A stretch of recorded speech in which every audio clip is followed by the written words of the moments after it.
Hey, hey, hey, hey, hey. Wake up. What's happening, good people? I am here, and you are there.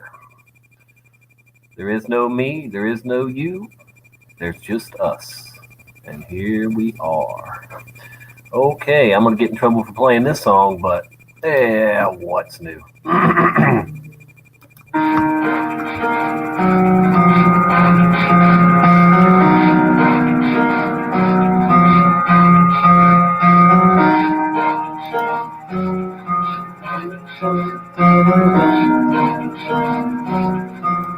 It starts with I don't know why. It doesn't even matter how hard you try. Keep that in mind. That design is right to a slain in due time. Oh, I know time is a valuable thing. Watch it fly by as the pendulum swings. Watch it count down to the end of the day. The clock takes life away. It's so unreal. Didn't look out below. Watch the time go right out the window. Trying to hold on to didn't even know I wasted it all. Just to watch you go. I kept everything inside, and even though I tried, it all fell apart. What it meant to be will eventually be a memory of a time I tried so hard and got so far. It doesn't even matter. I had to it all, but in the end, it doesn't even matter. I don't know why. It doesn't even matter how hard you try. Keep that in mind. That design is trying to remind myself how I tried so hard. The way you were mocking me, acting like I was part of your property. Remembering all the times you fought with me. I'm surprised it got so things aren't the way they were before. You wouldn't even recognize me anymore. Not that you knew me back then, but it all comes back to me in the end. Kept everything inside, and even though I tried, it all fell apart. What it meant to me will eventually be a memory of a time I tried so hard and got so far. In the end, it doesn't even matter. I had to fall it all. In the end, it doesn't even matter. All right. Hey, hey, Brian. I just had 20 people jump on me for saying hello in Jones chat, Doc. Wow. That's crazy. Hello, Need. Hey, hey, people rolling in. Giggles, Doc, Michael Healy, Jay Zima, all you good people. Didn't have a whole lot planned so far yet for this show, but did 8 hours last night, and it went okay. You know, had some co-hosts, 3 at one time, and I'll probably divide that up and share parts of that too. Hey, Voynich, good to see you, bro. Forever Conscious Research Channel, cool. Haven't seen you around, but good to see you. Welcome, welcome, welcome. I did want to show y'all. Let me go to screen share real quick and stop that. And I want to show you some Oscar Mayer residue real quick. This is bestoldcommercials.com, bestoldcommercials.com.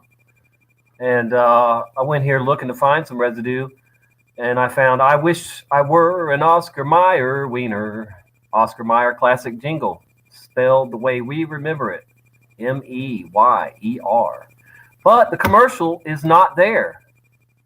And it's like every one of these that I click on at this site, they're not there. It looks like they're there, but when you go to play them, they're not there.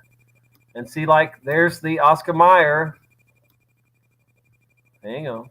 Oscar Mayer one right here. I wish I were an Oscar Mayer wiener. And you see it with Mayer in the video there. But you know, when you click on it, the video's not there. It just has the writing there. And the same with any of these that I click on. So this can't be the best old commercials website because you can't watch any of them. I've clicked on a bunch of them and you just can't even. The videos are not there. It's retarded. But they've got plenty of examples of what they're supposed to have. Anyway, I don't know about y'all, but I like watching old commercials to because you see what brands were in the past, what didn't make it, or what's still big today, and you can see residue from the Mandela effect. Often to find new ones or whatever. So with that in mind, I do have some videos I wanted to play of old commercials for y'all. So I'll go ahead and just start those, and then I might stop them and talk about them. If anybody wants to join me, I'll go ahead and put that link out there too. I always like to have an open topic show too. We can talk about anything, so anybody can come on and we can get rolling on any kind of conspiracy topic or Mandela topic, Bible scripture change topic, whatever. All right, so let's go ahead and watch the first one that I had ready for you guys. And let's see.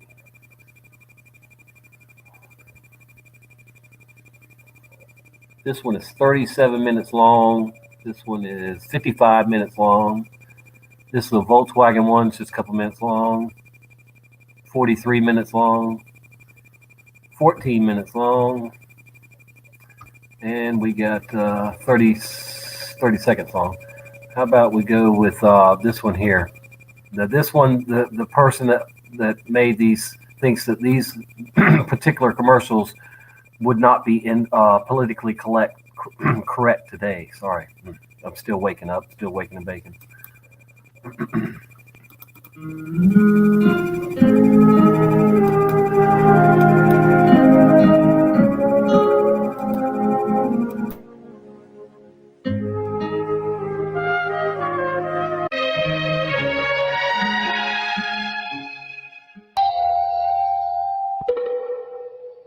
This flat tire needs a man, but when there's no man around,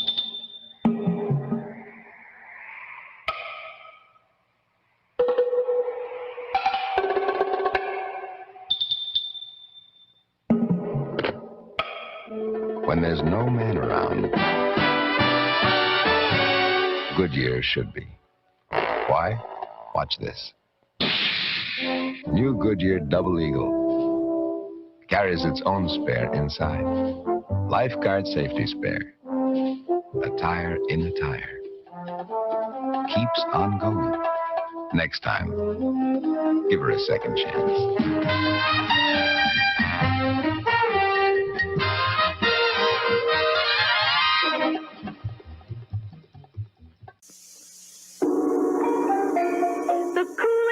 In old Japan rode rickshaws everywhere. But when the kids sat down to eat, they sure did miss their favorite treat. Kool-Aid, Kool-Aid, tastes great. Wish we had some, can't wait. A story man who heard the kids then clapped his hands and said, Hi, Kool-Aid keeps me very wise. Stand by, please, for big surprise. Kool-Aid, Kool-Aid, so great. Once you tried it, no can wait. Honorable Kool-Aid, most refreshing, much loved by whole family. Father, mother, Japanese boy, Japanese girl. A package make 2 full quarts, cost only 20 yen, just 5 cents, with lots of ice. So nice. The Kool-Aid kids are off again to visit other lands. Be sure to join them when they do. Join them in some Kool-Aid too. Kool-Aid, Kool-Aid, so great. Once you tried it, no can wait. Tonight, right after Animal House, Eric Estrada and Howard Hessman meet the Dream Girls. Hi. Of every man's fantasy. I'll just knock you dead. Morgan Fairchild, Linda Carter, Kathy Lee Crosby, Victoria Principal, and much, much more. Beautiful. They're the sexiest super ladies on the scene. They're the women who rate a 10 later tonight. This is the story of the little bull who wanted to sing, but sing in a special way. His ambition was to sing in the Bull of the Woods Quartet. Rich and mild. No. You must sing deeper. Rich and mild. You see, Bull of the Woods chewing tobacco is rich. It's mild, too. And your voice must express that mildness. Rich and mild. Deeper. Rich and mild. Fuller. And so the little bull worked and sang and kept singing. His voice got richer and fuller and sweet as Bull of the Woods chewing tobacco, until that great day when he got his wish. Bull of the Woods, chewing tobacco. Bull of the Woods, chewing tobacco. Bull of the Woods, It's a fact, sir. lonely filler can't be beat. Rich and mild, chewing tobacco. Man, it's good chewing tobacco. Bull of the Woods, chewing tobacco. Smooth and tasty chewing treat. He's the boss. You run your mill with the same kind of skill that's been passed through your family to you. You're the kind of a man who likes to work with his hands. Beechnut's the tobacco you chew. Beechnut's the tobacco you chew, and it's been that way, father and son, for a long time. Beechnut's smoother, moister, more delicious. Try it. Yeah, Beechnut's the tobacco you chew.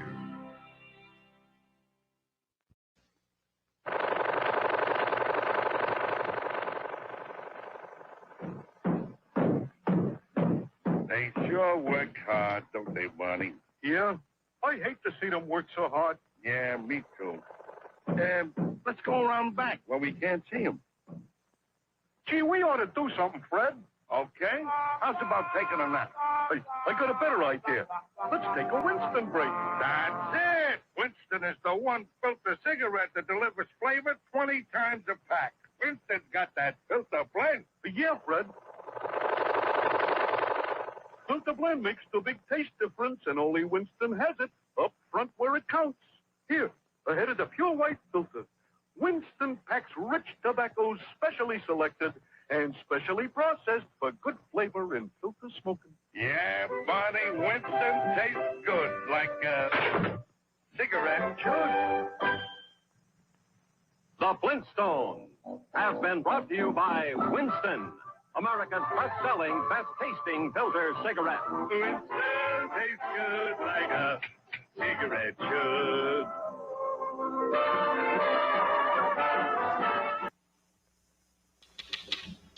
I bought the fresh stick, just as you told me. You're absolutely right. It's neat and quick, and it goes on dry. It did make me feel cool and sweet, just as you said. I did everything you said, but my boss still hasn't asked me to lunch. Unlike some deodorants, Fresh doesn't guarantee you'll get ahead in business. All Fresh does is keep you fresh. When you think of it, that's quite a lot. Oh, no. What's wrong? Oh, it's your coffee again. The desk sergeant at the station makes better coffee than this. Ed, really? Sorry, honey. But your coffee tastes terrible. Mr. McGregor, please help me. Carol, what's the matter? My coffee. Ed says he gets better coffee at the police station. Why not try new Instant Folgers?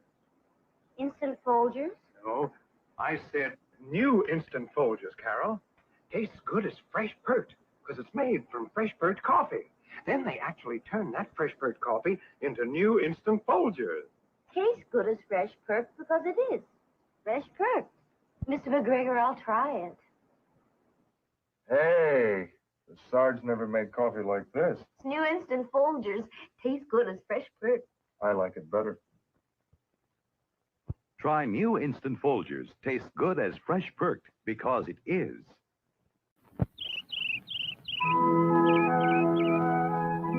Good morning, dear. Good morning, sweetie birdie. I'm out of coffee. You're out of coffee. Isn't that wonderful? Out of coffee? What a time to run out. And why run out? Now there's a new giant-size Instant Maxwell House. A really big jar of coffee. New giant-size Instant Maxwell House gives you cups and cups and cups. Dozens of extra cups of the coffee with that warm bean flavor. Warm bean flavor because it's made from coffee beans still warm from roasting. That's why new Instant Maxwell House is the freshest tasting coffee yet. So to make sure you've always got plenty of coffee for the man in your house, get the new giant-size Instant Maxwell House. You won't have to run out again.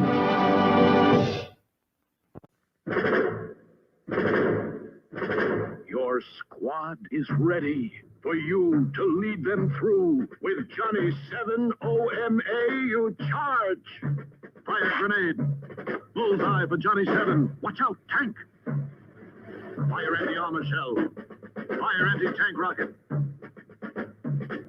Johnny 7's got him on the run. Johnny 7 fires bullets like a rifle. Fires like a Tommy gun. Now it's a cap-firing pistol. You've won with Johnny 7, the one-man army gun. It's 7 guns in one. Let's count them. 1 is a grenade launcher. 2 anti-armor gun. 3 anti-tank gun. 4 bullet-firing rifle. 5 Tommy gun. 6 anti-bunker gun. 7 cap-firing pistol. There's no other gun like it. To be sure, look for Johnny 7 OMA, the one-man army by Topper. I'm Caroline. Try me. I'll take you on a trip you'll never forget. I'll bring you your lunch. I'll hang up your coat for you and let you watch movies. I'll take your little old mind off flying.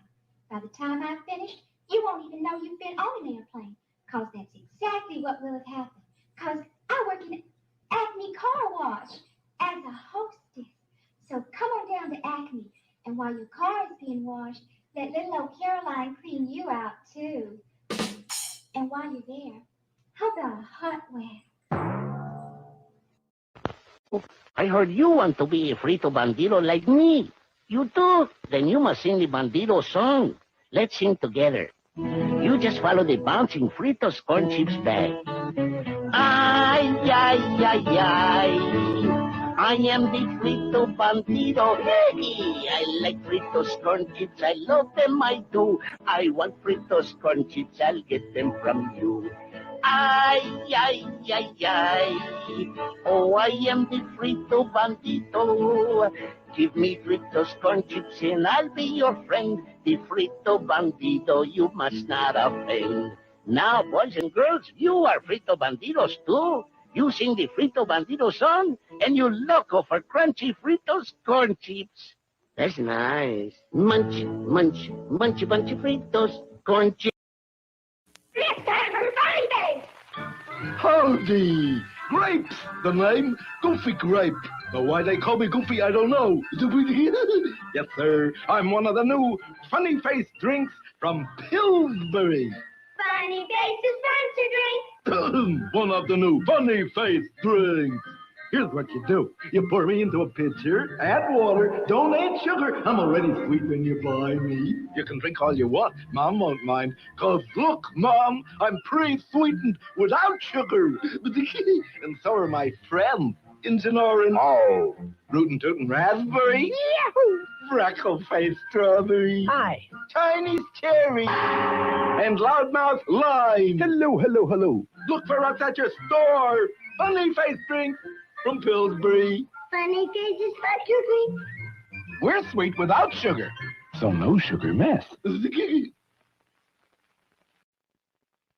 Vroom, vroom, vroom. Today, so I have exciting story to tell about beautiful new Ford Mustang car. And inside car, boy and mother and shopping bag. And inside bag, box of post-rice crinkles. And inside box of post-rice crinkles. Wow, Mom! Boy, oh boy! There's a Mustang car inside the Rice Crinkles.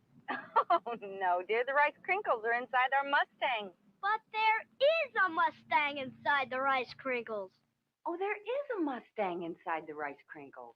A Mustang just like ours. And so, sugary rice crinkles give happy ending to story. Boy, get Mustang. You do too, inside post-rice crinkles. Collect them all, convertible, hardtop, and fastback. Race with your friends. You go vroom, vroom when you get Mustang car free inside post-rice crinkles.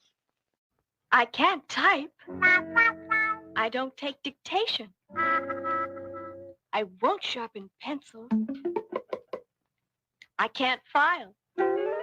My boss calls me indispensable. Miss Jones, Just a minute. will you make a copy of this? Naturally. I pushed the button on the Xerox 914.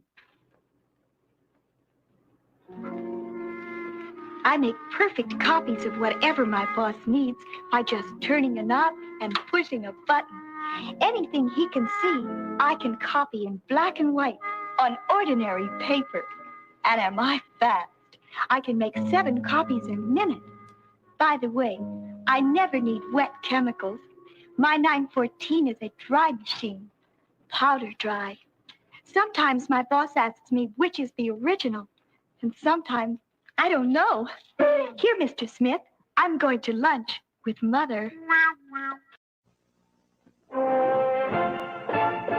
The working day out here stretches from sunup to sundown.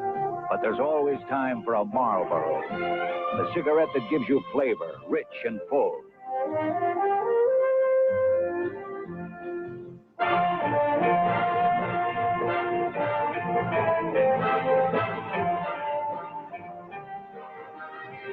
You get a lot to like with a Marlboro filter, flavor, pack, or box. Come to where the flavor is. Come to Marlboro Country.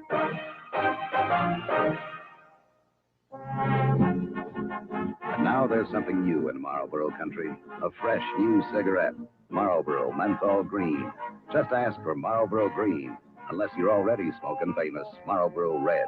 Red or green, you get a lot to like in Marlboro Country.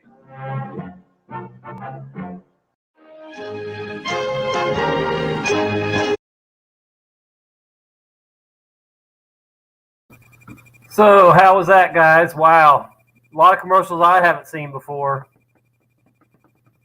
Pretty crazy stuff. Hope y'all are having a good one. I appreciate everybody that's come in and watching. Thank you, thank you, thank you. It is time to do a gravity bong hit, or a fake gravity bong hit, sorry, a bucket bong hit. See, I'm still waking up. I've slept in the last 2 mornings because I can. Or, could, but anyway. So, bear with me. Still waking and baking. All right, stop screen share and go ahead and. It's not 20 after, but my schedule's a little off right now, so I'm gonna go ahead and. Well, it's always different in the morning because I'm waking and baking. I like to get a nice buzz going, and then I get on my once an hour schedule.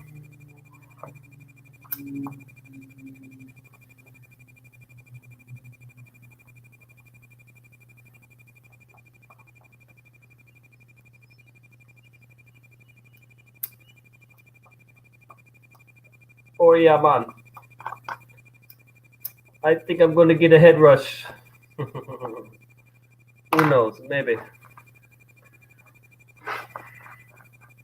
This one is for y'all, good people.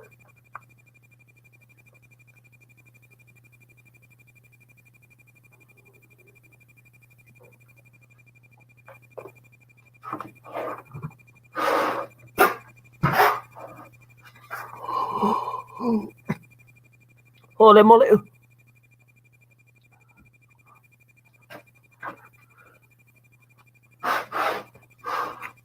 Wow.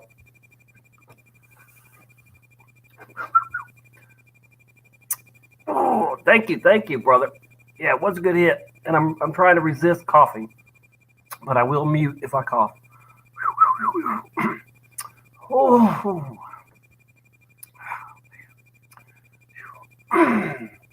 Okay.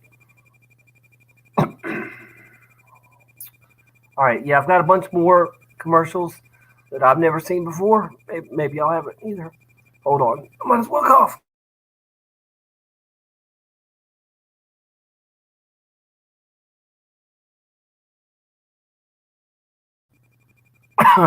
Doc Michael says, I have no idea what a bucket bong actually is. But you just saw it, Michael. What it is a bowl from like a regular bong that you would have. I'm always looking for the camera like I don't know where it's at. All right, so I took a bong and I put a 2-liter. I put it through a 2-liter cap so I can screw it on a 2-liter. You cut the bottom. Now I'm getting my computer wet, showing you. You cut the bottom off a 2-liter. 2-liter bottle. Fill up a gallon pitcher, bucket, whatever. Put it down in there. You put the cap on. You light it. And you slowly pull it up, and it fills up the 2-liter bottle for you. And then you just slowly or fast, if you dare, go down with the 2-liter and take the hit. Voila. But it's not as easy as it sounds. I mean, it'll hit you hard if you're not used to it. It'll hit you very hard if you've never done one before. And I've seen some very big men hit it thinking they were going to be okay, and they were crying and puking and all kinds of stuff.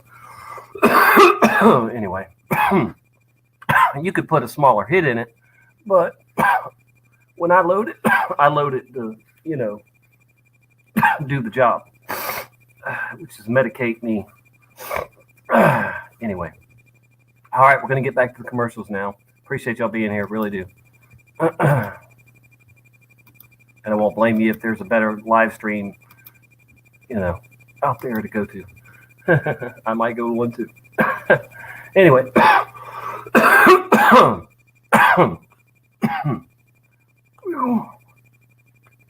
I'd love to have you on sometime, brother. Let me try to say your name. Nachit. I'm not even gonna do it. Can't do it. Sorry. Not right this minute anyway. All right. I'm gonna mute and I'm gonna play the some more commercials.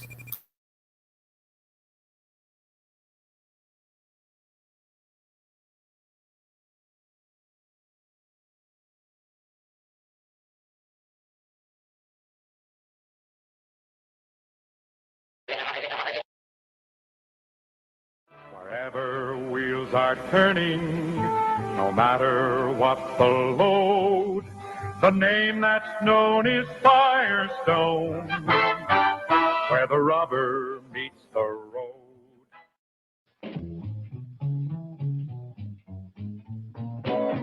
Just remembered Anniversary Day. Mr. Florist, a big bouquet. He said, take these roses, you can't go wrong, and have a smoke. This won't take long. Viceroy? That's right. He said Viceroy tastes the way you'd like a filter cigarette to taste. Not too strong, not too light. Viceroy's got the taste that's right. That's right. Made another stop that night and treated myself to the taste that's right. Gonna thank that florist for his advice, roses and Viceroy. Thank him twice. So now I know, and I'll take all bets. If you smoke all 7 filter cigarettes, you'll find some too strong, some too light. But Viceroy's got the deep weave filter and the taste that's right. Not too strong, not too light. Viceroy's got the taste that's right. This morning is special, and Mom's getting the credit. Hey, Betty, this shirt will be great to drive in. You got it so soft. Mother, my sweater's fine now. It doesn't cling. Hey, Mom, what a towel. You got it so fluffy. Well, but let's give credit where it's due. Downy. Downy Fabric Softener, new from Procter & Gamble. A little Downy in the final rinse gives every wash load deep Downy softness. Makes remarkable things happen. Like ironing. Things dry so soft and smooth, my iron almost glides by itself. And baby's clothes. They're not scratchy anymore.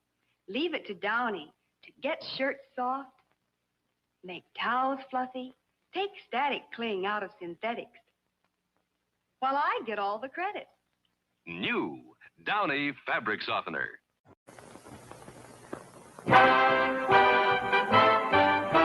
Wherever wheels are turning, no matter what the load, the name that's known is Firestone, where the rubber meets the road.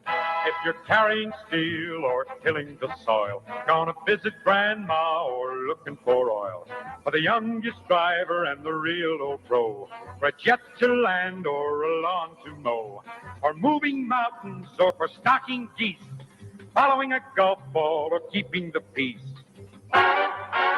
Wherever wheels are turning, no matter what the load, the name that's known is Firestone, where the rubber meets the road. Firestone, your symbol of quality and service.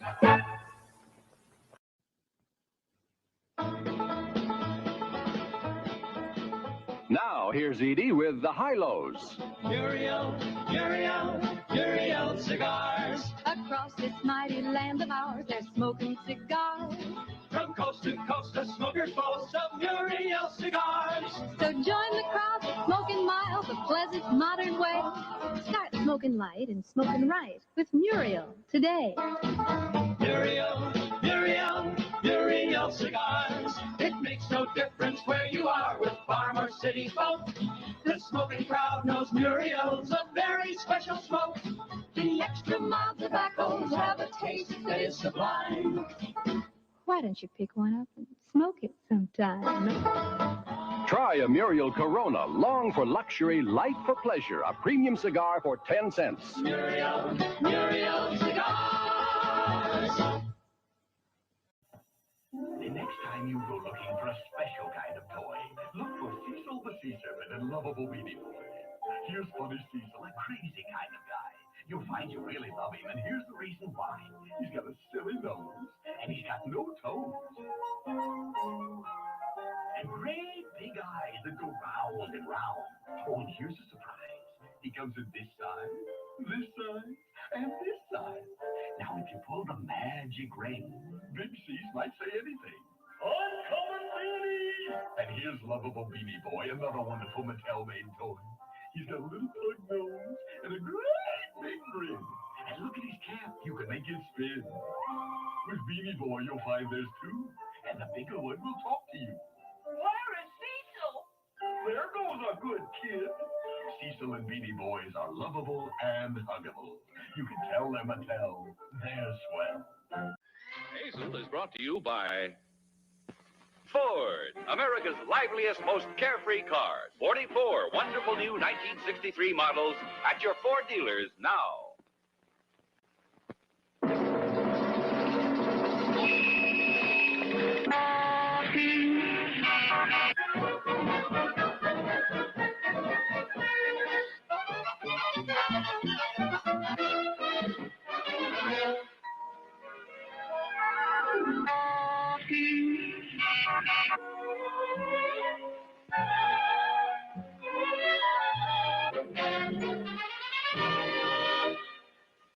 Hello, Cat. Curious? It's the new Super Torque Ford. Interesting? There's a whole new world of luxury in this new Ford. Be our guest. Feel that deep pile wall-to-wall carpeting. It has extra nylon for longer life. Or is it lives? See Ford's optional swing-away steering wheel. Illuminated ashtray. And well-lit glove compartment. Nice touches. Here's another. Crank vent windows. No other car in Ford's field gives you so many nice touches. So much luxury. Right, Cat? Good night, Cat.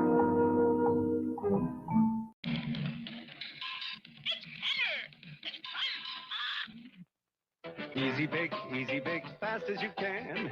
Mix 'em up, pour 'em in the pan. Slide 'em in, let 'em bake now. Slide 'em in, slide 'em out. Easy Bake, wow! Only Kenner's Easy Bake Oven Set makes such delicious cakes, cookies, candy, brownies, pizza, pies, and biscuits. It bakes like magic with 2 ordinary light bulbs and has a special cooling chamber. Easy Bake by Kenner.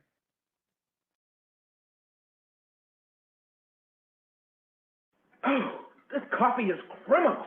Honey, you killed the petunias. Then you admit it. Your coffee really is murder. Papa Eddie, my coffee, it's murder. It's either too bitter or too weak. Try Folgers. Never bitter, never weak, always nice and rich. Because Folgers coffee is mountain grown. Mountain grown? Like the sign says. Mountain grown for richer flavor. Mountains is where the best coffee comes from. Well, all right.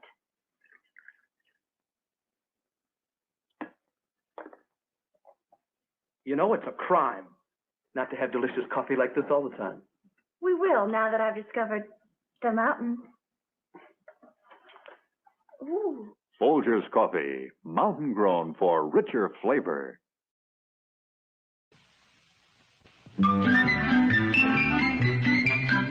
This is more fun than chasing squirrels. I'm a lucky dog to be going along on their vacation. Hi, fellas. Funny-looking dogs. Sure grow them big out here. Hey, we're coming to a stop. Must be time for supper. Good, because I'm hungry. Bet if it weren't for Gainsburgers, I wouldn't be here at all. Because Gainsburgers go anywhere. They don't have to be refrigerated like canned dog foods. Why, 2 of those beefy Gainsburgers give me all the nourishment of a 1-pound can of the finest dog food, and none of the bother. They give me everything I need and like. Beef, a vegetable, minerals, milk solids, vitamins. It's the canned dog food without the can. Another fine product from General Foods. Have Gainsburgers, we'll travel. When you've got those thirsty blues and everything goes wrong, get a glass and lots of ice and sing this little song. Hear the tinkle of the ice in the drink that tastes so nice. Cool Kool-Aid. Kool-Aid, tastes great. Kool-Aid. Why wait so here's to Kool-Aid, everyone? Oh, what flavor, oh, what fun. Cool Kool-Aid. Kool-Aid, tastes great. Kool-Aid. Why wait? Serve Kool-Aid often. No caffeine, no carbonation. Well, no wonder so many mothers serve more Kool-Aid than any other soft drink. A 5-cent package, that's the trick. Takes 2 quarts of Kool-Aid quick. Quick as a wink. Another fine product of General Foods. Kool-Aid Instant Soft Drink Mix.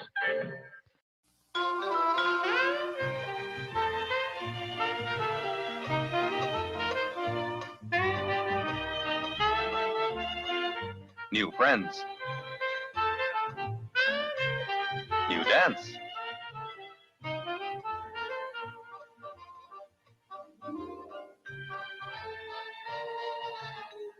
New drink.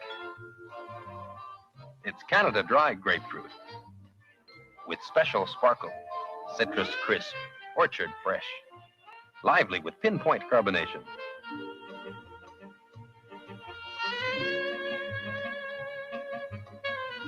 Shall we dance?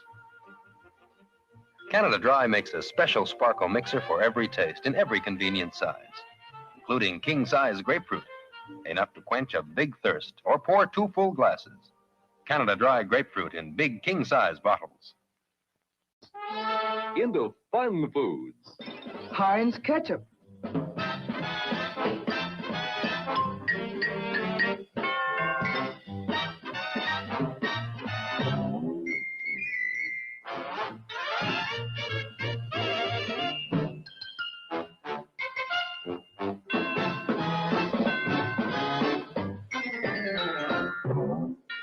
When the look on the face is happy, the name on the bottle must be Heinz Ketchup, the red magic that puts more fun into everyday eating.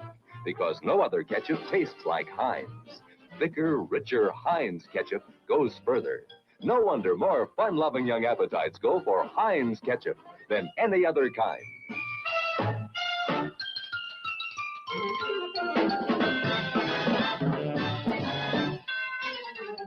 Heinz.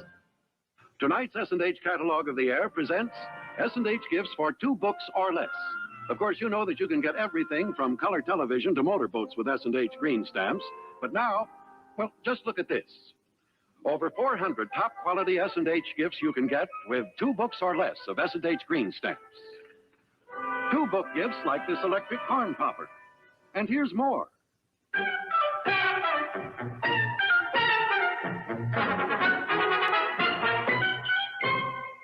one-book gifts like this sterling silver salt and pepper set. And here's more.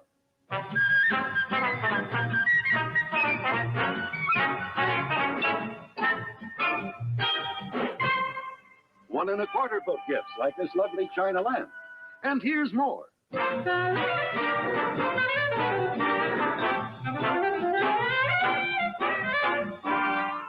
This child's rocking chair for just 1 1/2 books. And here's more.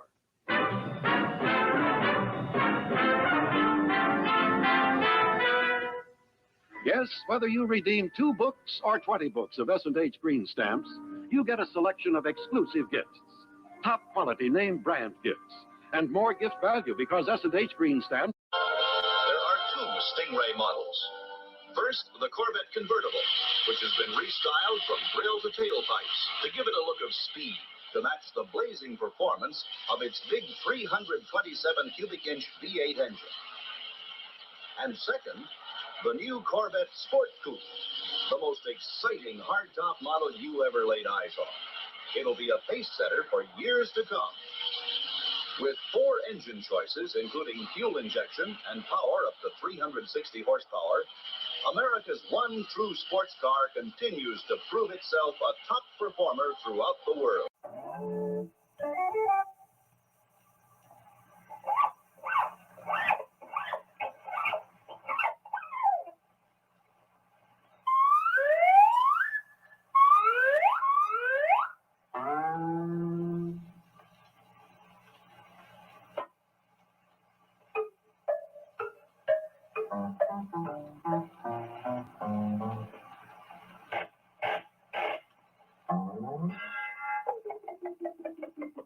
Good times begin with Dr. Pepper, more than refreshing. Dr. Pepper, not a whole lot, not a root beer. A deep fruit blended taste that you'll cheer. It's the family Pepper Upper, distinctively different Pepper Upper.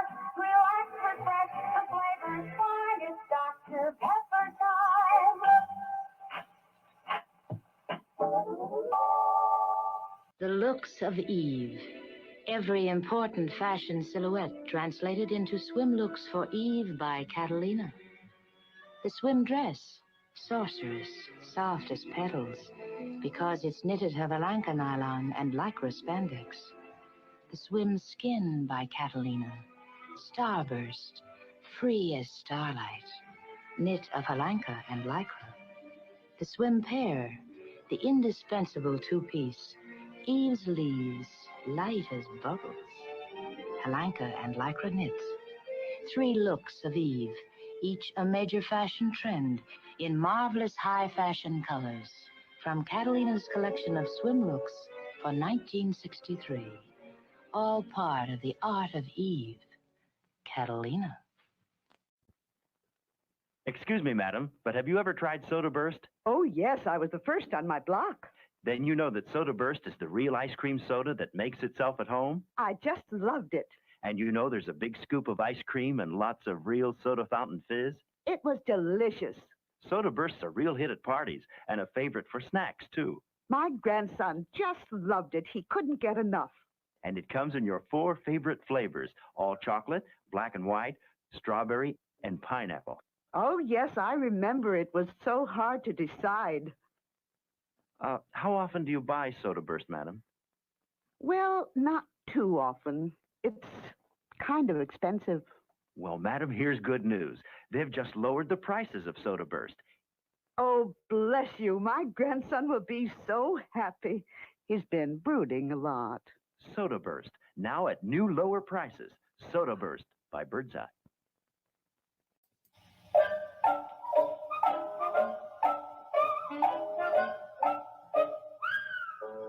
Let's get together with a can of Schlitz. A hot can of Schlitz. Throw out your open just push, pop, and pour. You just don't need an opener anymore, so get together with a can of Schlitz. A pop-top can of Schlitz. We'll just go in a great light beer.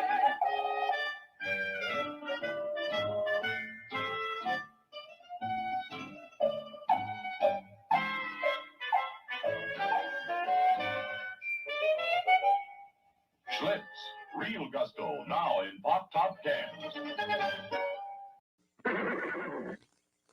Hello. I'm Mr. Red. Tonight presented by your Studebaker dealer and Studebaker Corporation, maker of America's new advance in automobiles, the Avanti, Lark, Cruiser, Hawk. Look here, we got something for you to see. It's the swingin'est wagon that'll ever be. You've never seen anything to compare with the Lark Daytona Wagonaire. The Wagonaire is a wagon like never before. The roof slides open in a flash. The step drops down and you step in. 'Cause the sky's the limit in this Wagonaire. The Wagonaire, the car that makes other station wagons obsolete, with Studebaker features that you'll want to see. The ladies will love the exclusive beauty vanity, complete with mirror. And you can have your Wagonaire equipped with caliper disc brakes. At higher speeds, they stop your car in about half the distance of conventional brakes. And Studebaker is the first American car maker to offer them. Fold the rear-facing seat away, slide the roof forward, open up a whole new world. And you can load as never before. Lark Daytona Wagonaire, a totally new concept from Studebaker. A fun convertible, a roomy sedan, a business or family carry-all. Hey, the Wagonaire is moving out fast. It's got more zip, it's got more class. The fun car that's beyond compare. The Lark Daytona Wagonaire. If you're thinking of buying a new car, visit your Studebaker dealer. See the many exclusive features of tomorrow. Yours from the advanced thinking of Studebaker. 2, 1, 0, blast off. And there goes America's moon rocket. But wait, what's that on the rocket? Oh, no. Ronald McDonald, what are you doing there? I'm just taking a little ride, proving that McDonald's hamburgers are really out of this world. Might just make it to the moon in record time, too. How's that, Ronald? Well, first we got a liquid fuel that's the best ever. McDonald's Creamy Thick Milkshakes. For solid fuel, we got McDonald's delicious all-meat hamburgers and tender and flaky Filet-O-Fish sandwiches. This rocket likes them almost as much as you boys and girls do. And in the auxiliary bag, McDonald's crisp golden French fries. Wouldn't I tell you, we're here on the moon already. Is that a McDonald's drive-in there on the moon? Of course. How else could we refuel for the ride home? McDonald's, the hamburger happy clown. A McDonald's drive-in restaurant is his favorite place in town.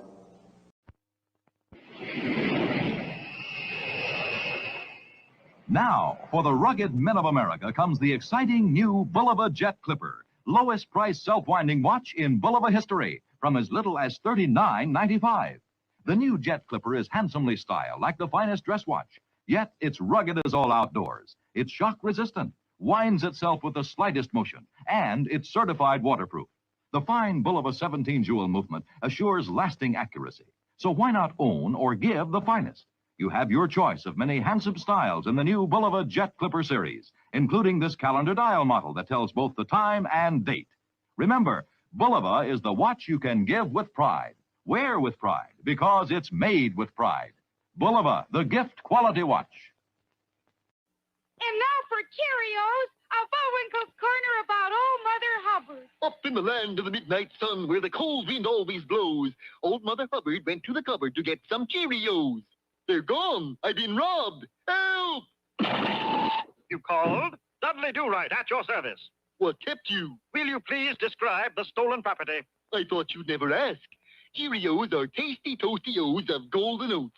They're simply tops for breakfast and snacks, and each little O is chock full of power protein, too. Wowee! Another Big G cereal from General Mills, eh? The Big G stands for goodness. So do I. My horse points out the only fingerprints on that package are yours, Mother Hubbard. Then I'm guilty. Yes, of not buying enough Cheerios. Yeah, they're so good they do go kind of fast. But fear not, you may share my Cheerios. It's my good deed for the day. Do Mounties do a good deed for the day? No, but on weekends, I'm a Boy Scout.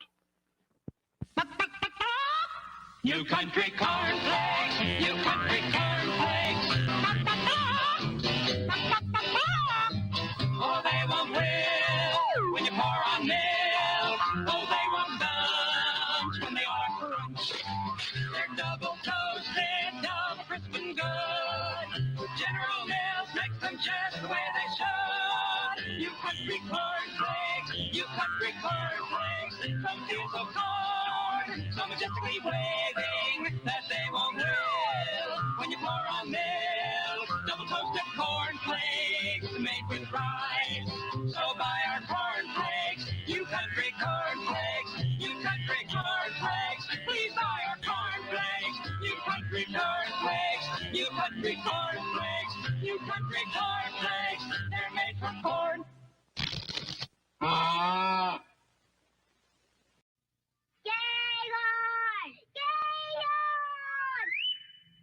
Gaylord, you look kinda crazy, move kinda lazy, see what he'll do. Gaylord, when you pull his leash, he'll walkity walk with you. Gaylord the pup is full of tricks. Watch. Back up, Gaylord. Atta boy. Now climb, Gaylord. Up, up. Now fetch your bowl. Got it. Good boy, Gaylord. Gaylord, you look kinda crazy, move kinda lazy, see what he'll do. Gaylord, when you pull his leash, he'll walkity walk with you. Gaylord comes with a bone of his own. He's a wonderful toy. He's ideal. Gaylord, when you pull his leash, he'll walkity walk with you.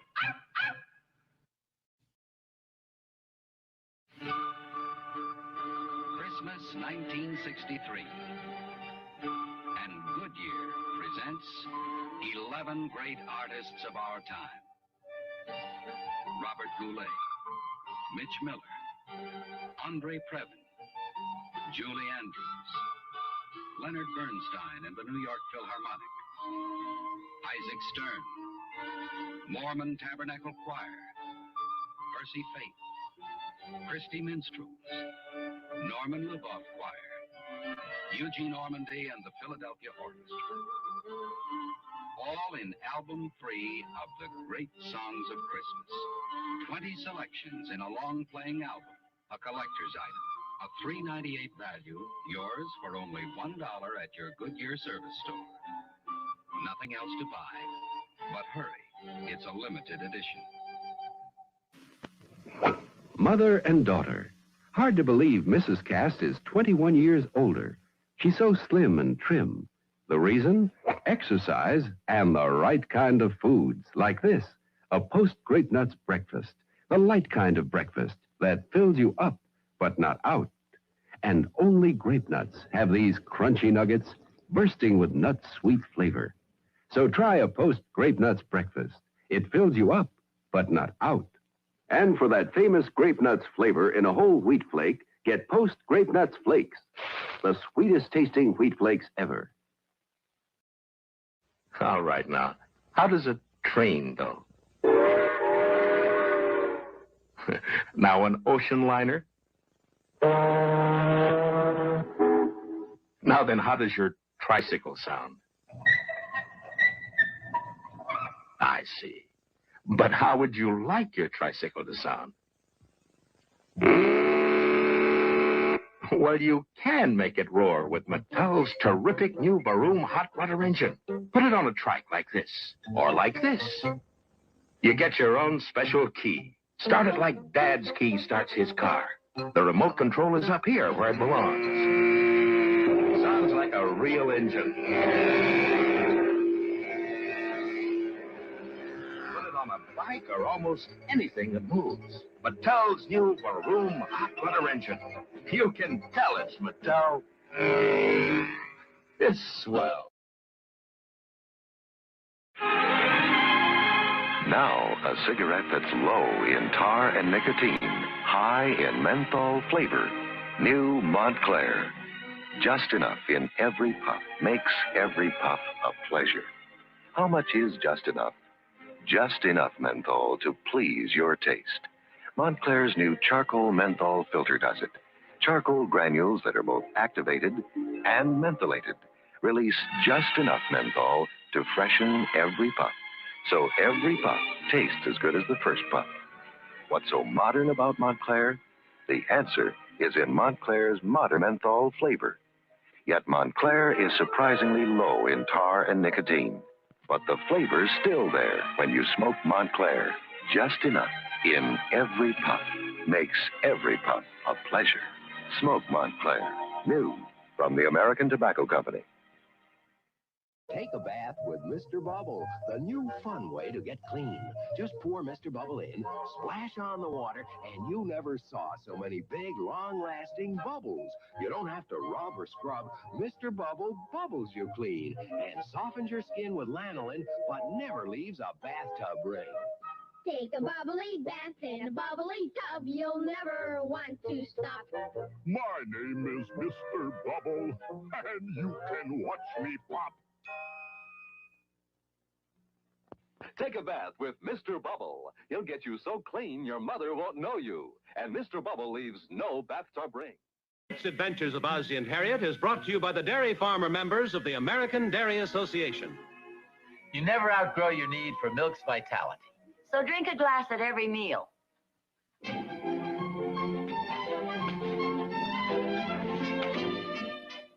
hate to brag, but we've got some awfully good basketball players in our family.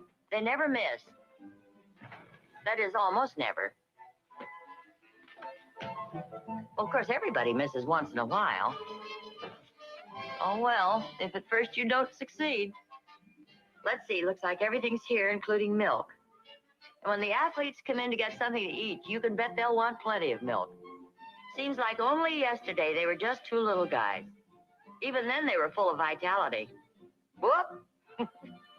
I'll say this for old Dad. He's had a rough time, but he's always done his best to keep up with the boys. And believe me, that takes a lot of vitality. In fact, all us Nelsons have always had plenty of the vitality that keeps us enjoying life. And for that, we can thank the pitcher of milk that's always been on the Nelson table. Because the way this group burns up energy, milk's the one drink that gives us the lasting vitality we need. Coffee, fresh, rich, deep in flavor. Coffee hot and dark. A whole lot of coffee. Have it. Coffee that warms and pleases your life a little, and for the time of a cupful, makes it that much more enjoyable. This is today's Sanka coffee. It is meant to be enjoyed a lot. Have more. Have a whole day of it. Only the richest coffee beans go into it. Only caffeine comes out of it. But you can't taste the caffeine in any cup of coffee. Have it right into the night. Today's Sanka coffee, still remarkably 97% caffeine-free. It comes in instant and ground, another fine product of General Foods. Have a whole day of it.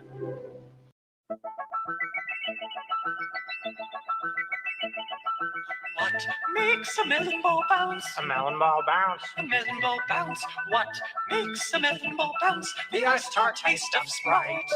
Sprite makes the melon ball bounce. The melon ball bounce. The melon ball bounce. Sprite has the tingle that counts. Make a melon ball bounce with Sprite. Make a melon ball fizz with Sprite. Make a melon ball punch with Sprite.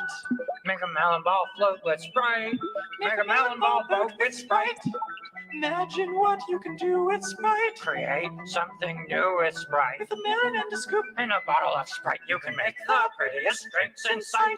Sprite has the tingle that counts. Ice tart taste makes any drink bounce. Why not start with a melon ball bounce? Buy a carton of Sprite tonight.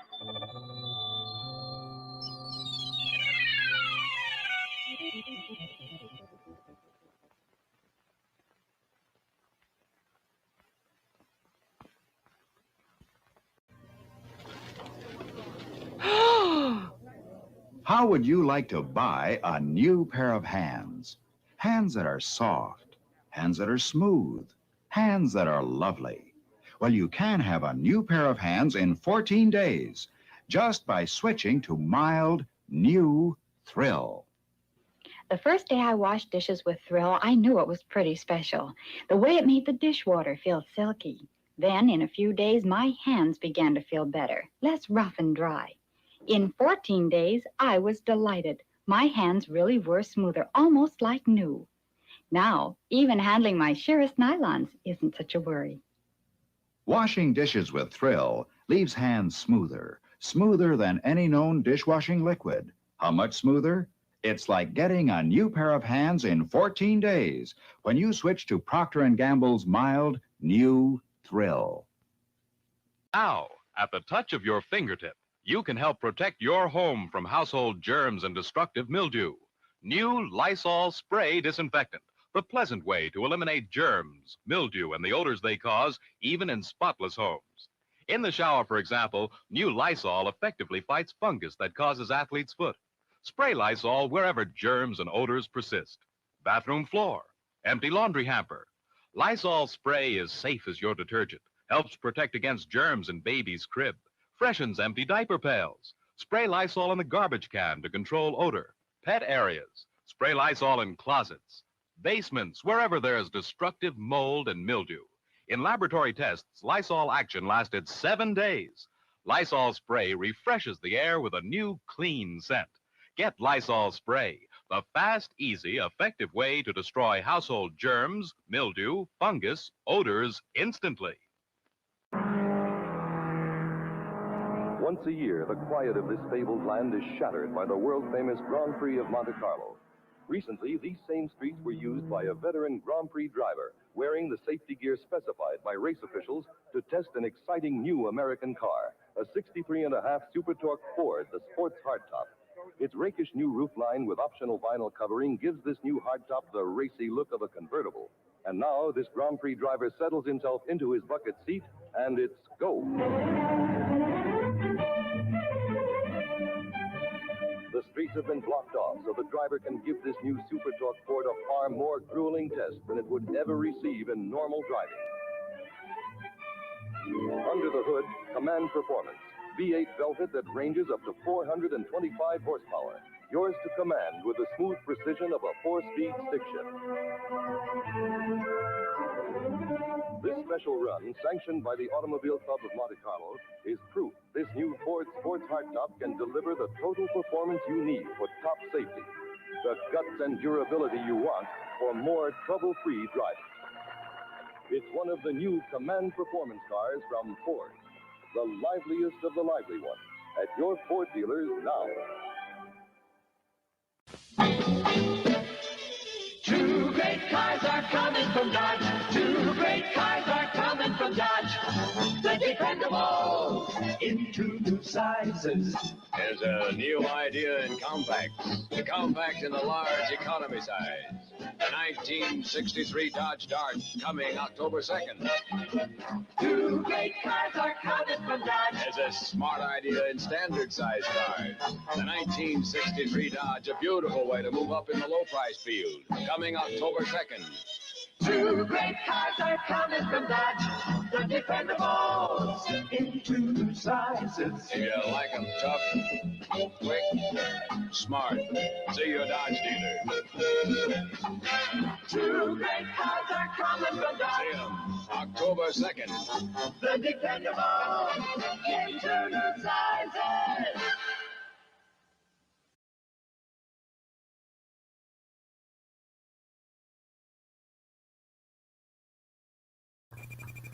So many interesting commercials, man. They're just wild and bizarre.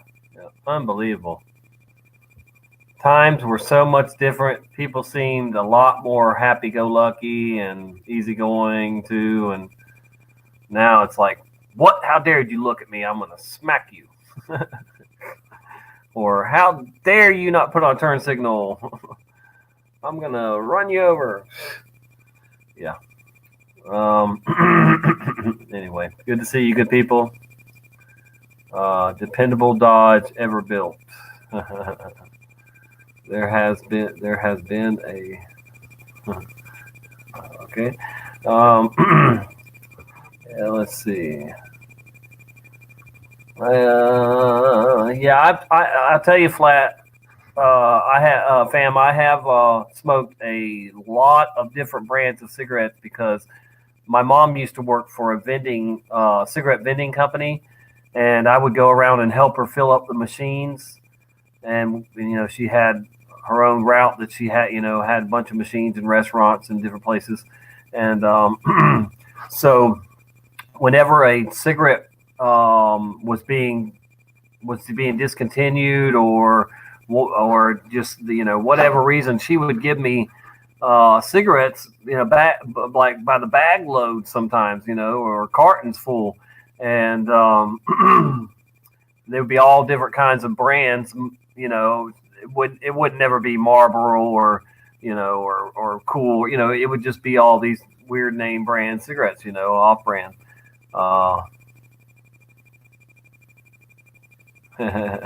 So yeah, I've smoked a lot of different packs of a lot of different brands. When I first started smoking cigarettes when I was 15, 16, I could get a carton of Marlboros on the Army base for $7. That was pretty cheap.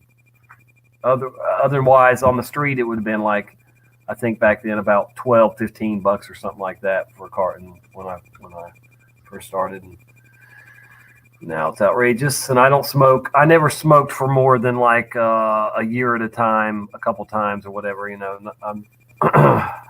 I didn't do years and years of smoking cigarettes, and it's been years since I've smoked one at all. Many years. Anyway, I was kind of enjoying those commercials. They're neat to see. Some of them there's Mandela effects too. Definitely, now or whatever. I don't know, how good the residue was, but there was definitely some products that we know have Mandela effects. So I hope everybody's doing good today, having a sensational Saturday, right? Yep, it is Saturday. I hope everybody has a super Sunday tomorrow. So I got some other things I wanted to share with you too. Some other just shorter videos. And let's see. We will try to locate those now.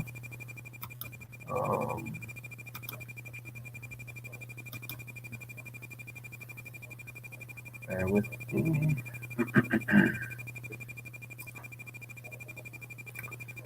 And I think we have them under live show stuff.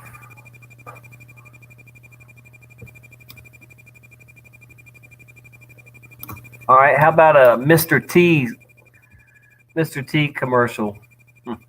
Real quick. And Cool's teaming up with a good balanced breakfast. Teaming up with Mr. T cereal. It's getting on the team that knows how cool breakfast can be. You get a crispy corn taste with a touch of brown sugar. Teaming up with Mr. T. It's cool. Teaming up with I pity the fool. Don't eat my cereal. It's cool. Teaming up with Mr. T. It's cool.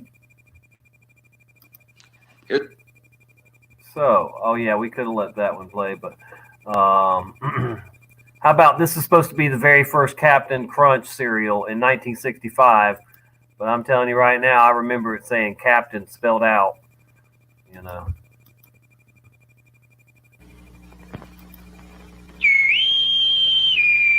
All right, crew, light the old campfire. Get the marshmallows. It's sing-along time. Campfire? On a boat? Wouldn't that be dangerous? I hadn't thought of that. Oh, well, let's sing anyway. Sea Dog? Oh, sing a song of Captain Crunch. The sugar-sweet cereal that's fun to munch. It's great for breakfast or even lunch. No amount of milk will make it lose its crunch. No amount of milk will make it lose its crunch. So all ashore that's going ashore. The Captain Crunch's grocery store. Why can't you just bark like other dogs? I wonder if other captains have these problems. But then, they don't have a cereal named after them.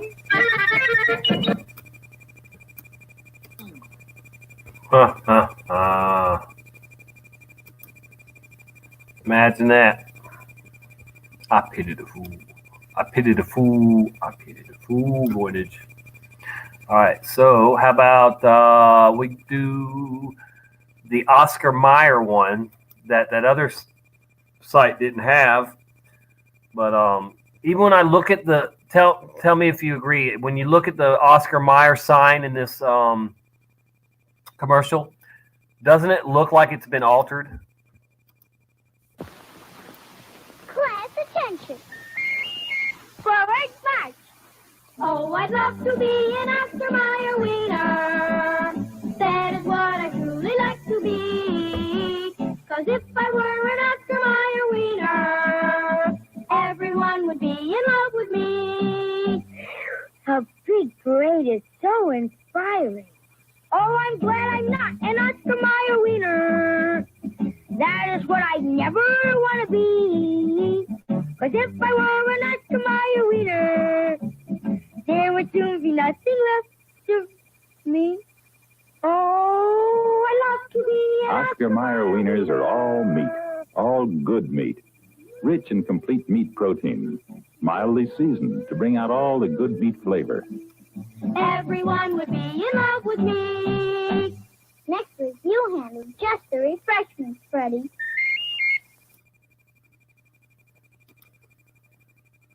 Crazy. Fam wants an Oscar Mayer wiener. Did that make you hungry? Dun, dun, dun, dun. Where's Sparky? Sparky lady's in the house. Okay, hello. Howdy, howdy, howdy. Good to see you. All right, let's see what we got here. So we have classic ads by Gillette, Band-Aid, and more. Let's check it out. Look, here is the new Band-Aid plastic strip with new Super Stick. It sticks better than any other bandage. The proof? Take a dry egg at room temperature. Touch the egg with any other bandage. Brand X, brand Y, brand Z. Not one sticks. But a Band-Aid plastic strip with new Super Stick sticks tight instantly. Watch it again in slow motion. No pressure, yet we can lift the egg, even boil it. And the Band-Aid plastic strip never comes loose. Maybe you don't want to broil eggs this way, but you do want the extra protection of Band-Aid plastic strips. They take better care of little cuts and scratches. They stay put.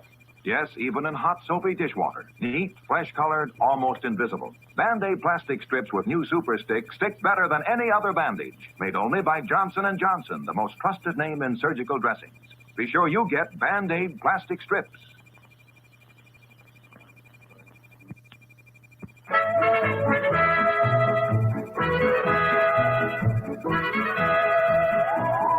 Hurt finger.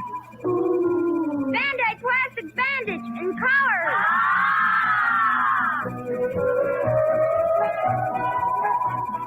Hurt elbow. Band-Aid bandage. It's Flow. Hurt ankle. Band-Aid bandage. It's Yellow.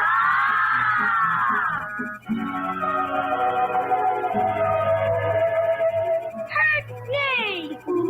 Band-Aid bandage. It's Red. Band-Aid stars and strips. Ooh. Band-Aid strips and spots. Charmers. New. In colors. Get some.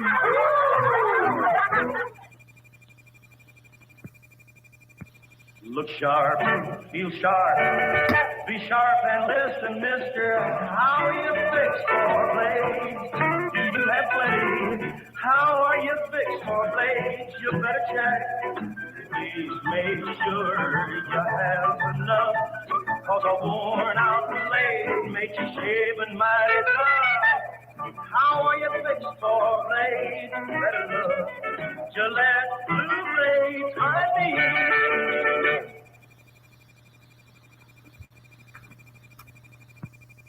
We're going to use an ordinary garden variety peach with its short, close fuzz and tender skin, and a regular regimental hairbrush with its rough, tough bristles, to prove to you that the man-sized Remington electric shaver will give you a close, comfortable shave, no matter how tender your skin, no matter how tough your beard. Look at this amazing demonstration. The Remington is so gentle that it can shave the short, close fuzz off a peach without harming its tender skin. And the Remington is so powerful that it can shave the bristles off a brush, bristles tougher than any beard. Remember the amazing demonstration of the peach and brush. For the close, comfortable shave you've always wanted, reach for the Remington electric shaver.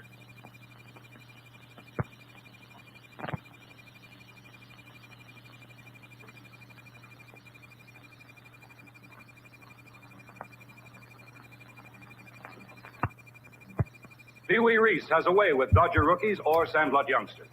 Pee-wee, you do a lot of work with boys. Not work, Al. I like baseball and kids. I enjoy helping teenagers start right. Oh, that's around shaving age. And you give them pointers on personal appearance, too? Oh. Yes. A boy has more self-respect when he's clean shaved. I tell him to use a Gillette razor, Al. You said it. The Gillette Super Speed Razor. And today there are 3. Light for sensitive skin and most younger men. Regular for average skin and beard. Heavy for men who like the heft and feel of a heavier razor. Each is different, precisely engineered. One has the right blade edge exposure, edge angle, and weight to shave you in a breeze. Comfortable, good-looking shaves you may never have had before. And convenient, you change blades and rinse clean so. Choose your Gillette Super Speed Razor. $1.29 with Gillette Blue Blade dispenser and handy travel case.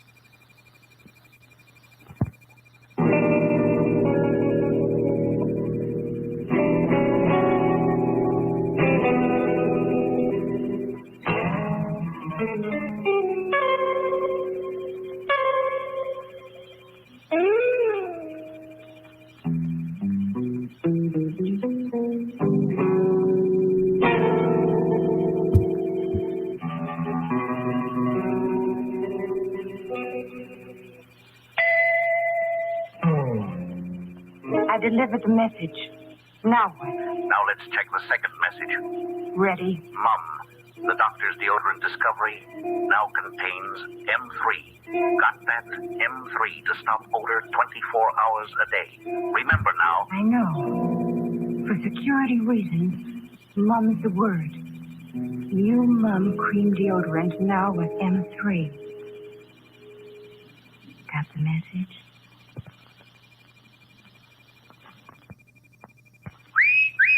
Hey, Susie Q, what's cooking with you? Your teeth look whiter than new. My teeth aren't new, but my toothpaste is new Pepsodent. Get with it, kids. New package, new flavor, new formula, too. Means brighter smiles for me and you. You'll wonder where the yellow went when you brush your teeth with Pepsodent. The new formula with IMP gets teeth much whiter. You can see. It cleans the stains and film away, while Irium fights tooth decay. You'll wonder where the yellow went when you brush your teeth with Pepsodent. The taste is new, so fresh and clean. That new taste really lasts. It's keen. And while it makes your smile a rave, it also makes your breath behave. So start going steady right away with Pepsodent.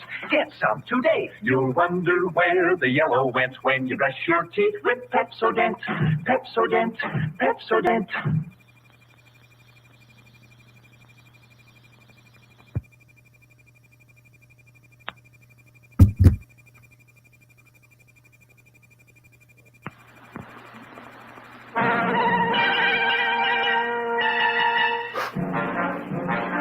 This is a story of an industry in action. Gonna take me Don't a get up there. press, No, no. Gonna take me some steel. Gonna take my 2 hands and build an automobile. How many dreams can you shape in a minute, an hour? Ask the people of Dodge. Put in a rivet and a welded and a look alive. Wait till you see this baby drive. What makes an engine go? Is it stock and steel and copper tubing, or infinite care and experience with men and women working together to bring metals alive? Turn her out, Henry! Turn her out, Joe! We'll put her together, then watch her go! Heads up, she's coming down. 2 months ago, 3 tons of unmined ore. Today, a designer's idea come to life. Put a brand new body on a brand new frame. Tighten her up and give it a name. Call it a dot. It's a proud name. Proud in tradition, proud in service. Swift and mighty in action. I took me a press, I took me some steel, I took my 2 hands and built an automobile. I built a Dodge, I built a Dodge.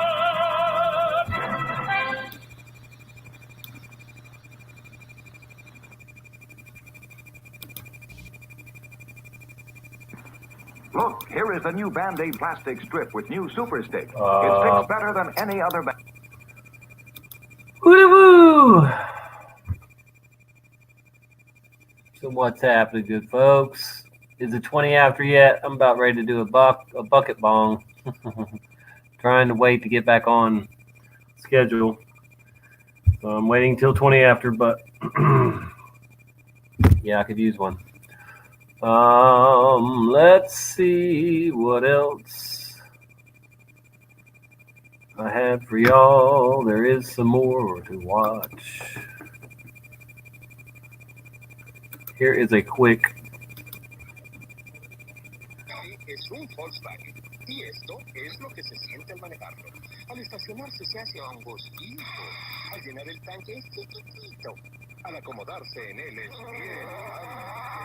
Al tomar las curvas es así de estable y además es sólido como una roca.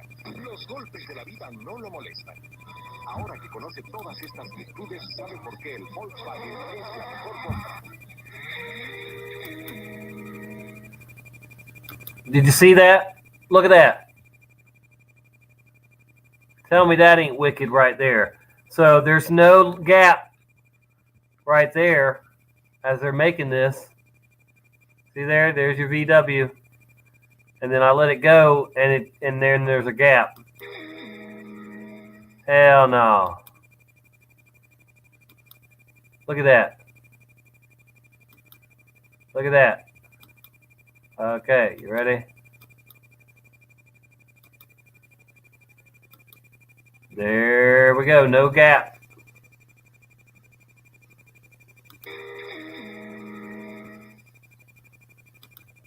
How about that? How about that? Did you see that?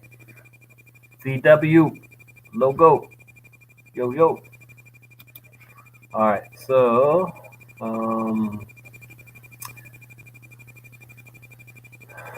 this one. All right, this is the longest one. We haven't played it yet. I don't think we played the 37-minute long one. And we played that one, and we played this one. So let me see this one real quick. It's another VW one, I think.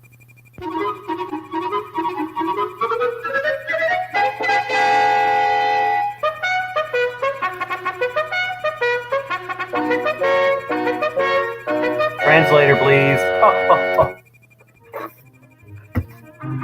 Shouldn't be a gap. I'm a no-gapper. Wrong. Jahr aus, Jahr ein rollen Wagen über Dorfstraßen und Feldwege. Das gute alte Kuhgespann allerdings wird bald ganz der Vergangenheit angehören. Der Vielzweckwagen hat ihm den Rang abgelaufen. Da ist er, der VW-Kombi. Mit einem Nutzraum von nahezu 5 Kubikmetern. 8 Personen mit Geräten oder 16 Zentner Nutzlast finden gut darin Platz.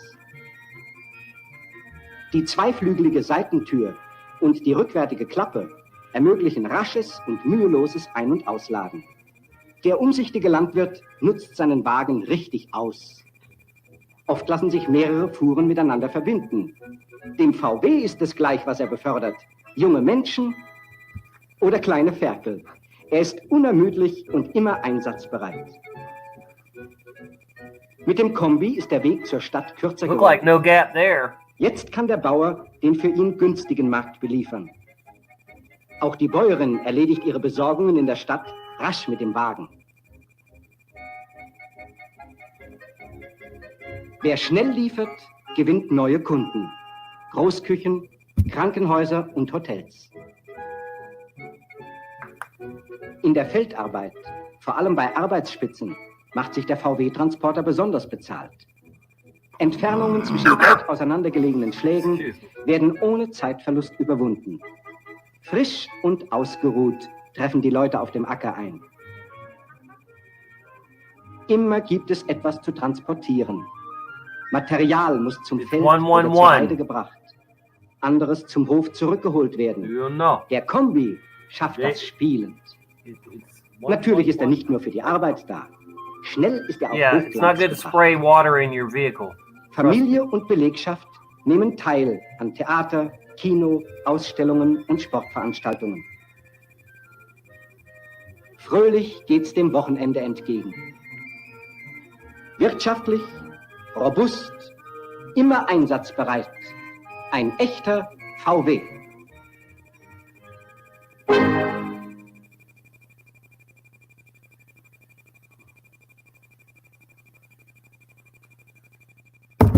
No gap, no gap, no gap, I say. No dang gap. No gap, period.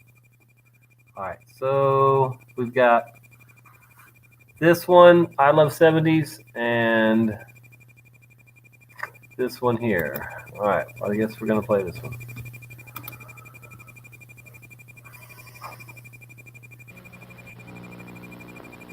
Simon Pure Beer presents Buster Keaton.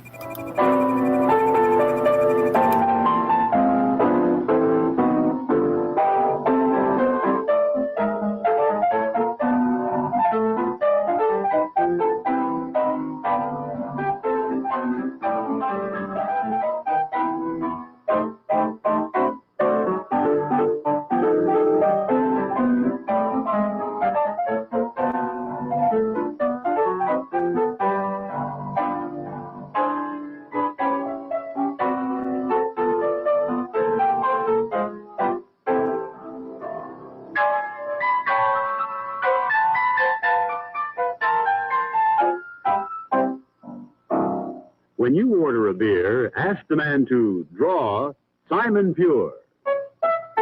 The happier, hoppier beer.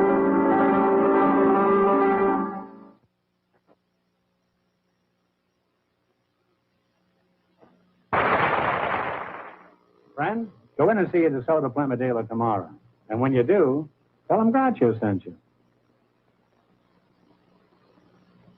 Next week, Groucho Marx in You Bet Your Life will be brought to you by the makers of From Home Permanent. This is my family album.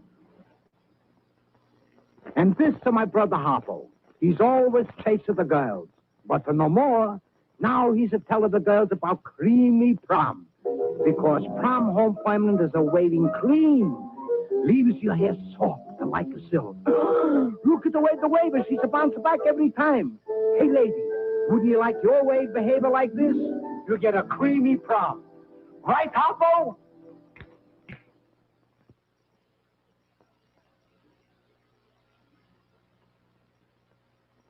Hurry, folks. Step right up, shoot a duck, and win a jar of natural orange flavor Tang. It's the new improved Tang that tastes better than ever. Boy, I like instant Tang, but I hate the idea of shooting a relative. Just shoot one little duck, and get this big jar of Tang. Tang? Goodbye, Auntie. You missed, but you can't miss with Tang. And if you really want Tang at its best, make up a pitcher full and cool it off in the refrigerator overnight. Great for breakfast or any thirsty old time.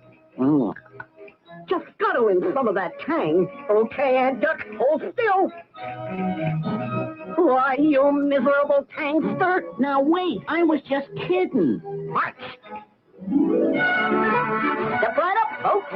Get to rabbit and win a big jar of tang. Gee, it's a living free tang, gang. It's tang-terrific.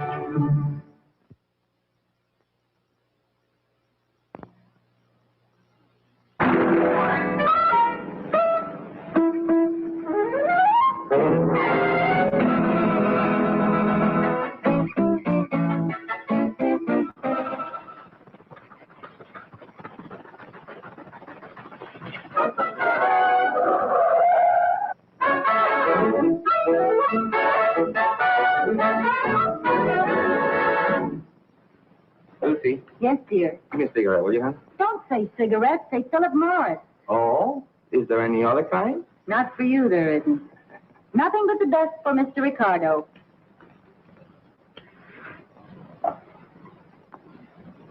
Thank you. Lucy, you're so good to me. You see how easy it is to keep a man happy? Why not give your husband a carton of Philip Morris cigarettes? Smart move. He'll love them for their mildness, their smoothness, and their wonderful good taste. And he'll love you, too, for thinking of him. That's right. Good night, everybody. And don't forget, call for Philip Morris. Call for Philip Morris!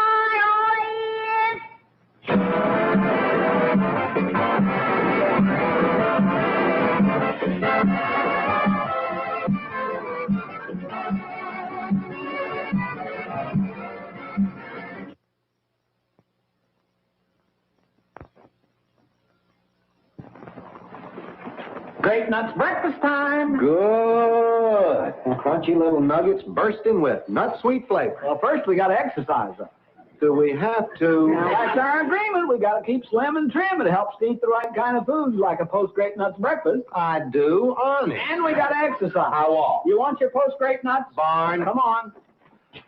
A Grape Nuts breakfast fills you up, not out. Fills you up, not out. Fills you up, not out. Fills you up, not out. Fills you up, not out. Fills you up, not out. Fills you up, not out. Fills you up, not out. Delicious.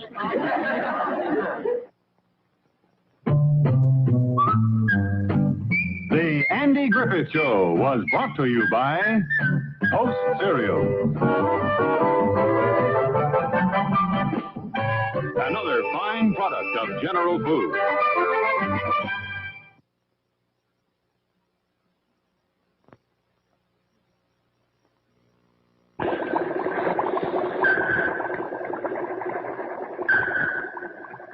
No, we got it. We got it. You got what? We found a way to put Simonized car wax and Simonized car cleaner all in one push-button can. And just how does it work, Professor Nitwit? Come on, we'll show you. Come on, we'll show you. Come on, Now look, it squirts on. You push the button. See? See? And then what? You spread it around and let it dry. And it's really Simonized, is it? Watch this. Sure, it's Simonized. Look at that shine. We'll be famous. We'll make a fortune. We'll call it Instant Simonized. Instant Simonized, you lame brains. You can already buy Instant Simonized everywhere. Instant Simonized? They thought of it too? Simonized thinks of everything. Try Instant Simonized, another easy new way to brighten your day from Simonized Company.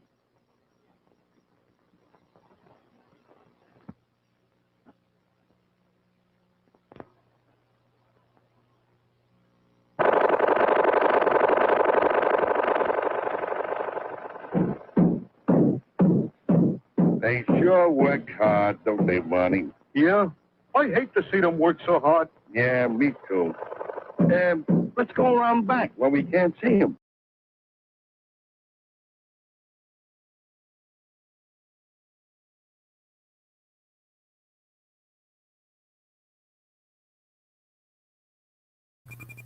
Hey, hey, hey.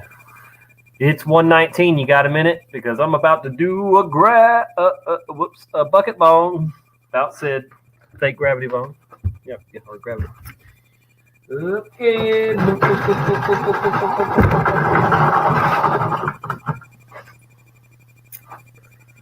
You know what time it is, and I'll at least play some music so y'all don't have to hear me cough. How about that?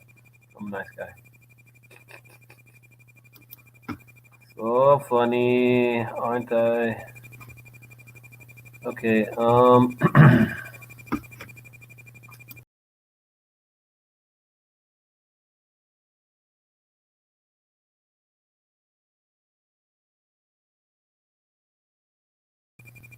I didn't mean to do that. I should be back. And it's 1:20. All that to try and play a song. Goodness gracious. Here's a love song for all you lovers.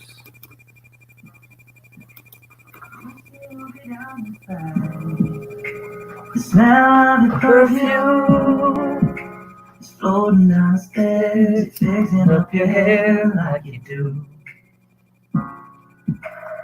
I'll there be a mess the second that I see you. You won't be surprised. It happens every time. It's nothing new. It's always on a night like tonight. I think you can read my mind. 'Cause when you look at me with those eyes, I'm speechless. Staring at you standing there in that dress. What it's doing to me ain't a secret. 'Cause watching you is all that I can do. And I'm speechless. You already know that you're my weakness. After all this time, I'm just as nervous. Every time you walk into the room, I'm speechless.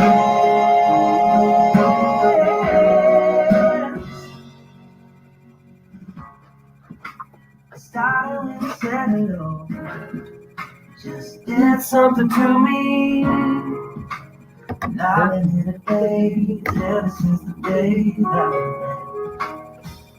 You took the breath out of my arms, can't even fight it. And all of the words out of my mouth without even trying. And now,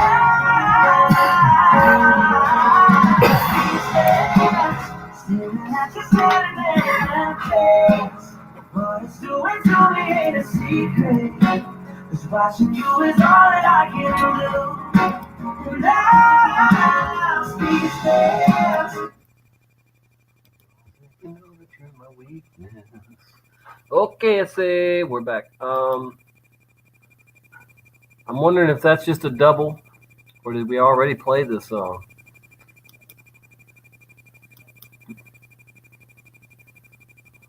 Maybe we just saw that commercial twice. Let's see. In Jailhouse Rock, his first dramatic singing role. Plays sort of a blackboard jungle type of kid, you know, and he's terrific. Okay. Yeah, we're still good. All right, let me get back to screen sharing.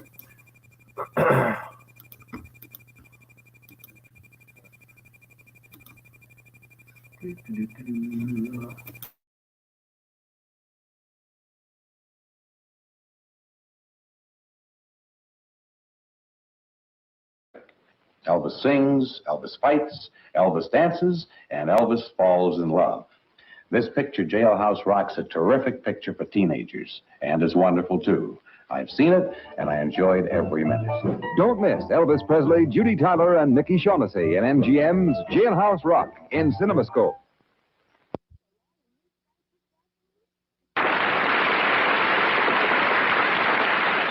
Any place, any time is a good time for Coke.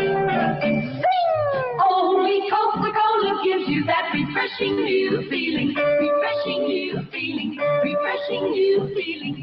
Coca-Cola is bright and lively. Coca-Cola has more zest. Coke is a lot more zing and living. Refreshing zest. Only Coca-Cola gives you that refreshing new feeling. Refreshing new feeling. Refreshing new feeling. Coca-Cola gives you that refreshing new feeling. Coca-Cola refreshes zest.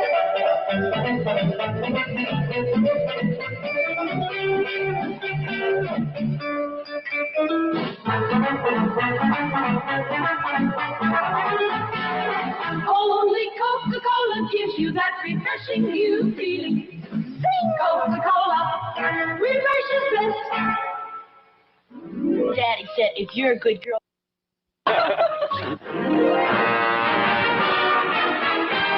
The Coca-Cola Company proudly presents the most famous family in America. Ozzie, Harriet, David, and Ricky. The Nelson family. Here's a great new idea. Supper sandwiches and Coke. These tasty sandwiches can be put together in a jiffy. And, are they good. For instance, the Easy Buffet. Here's how it's made.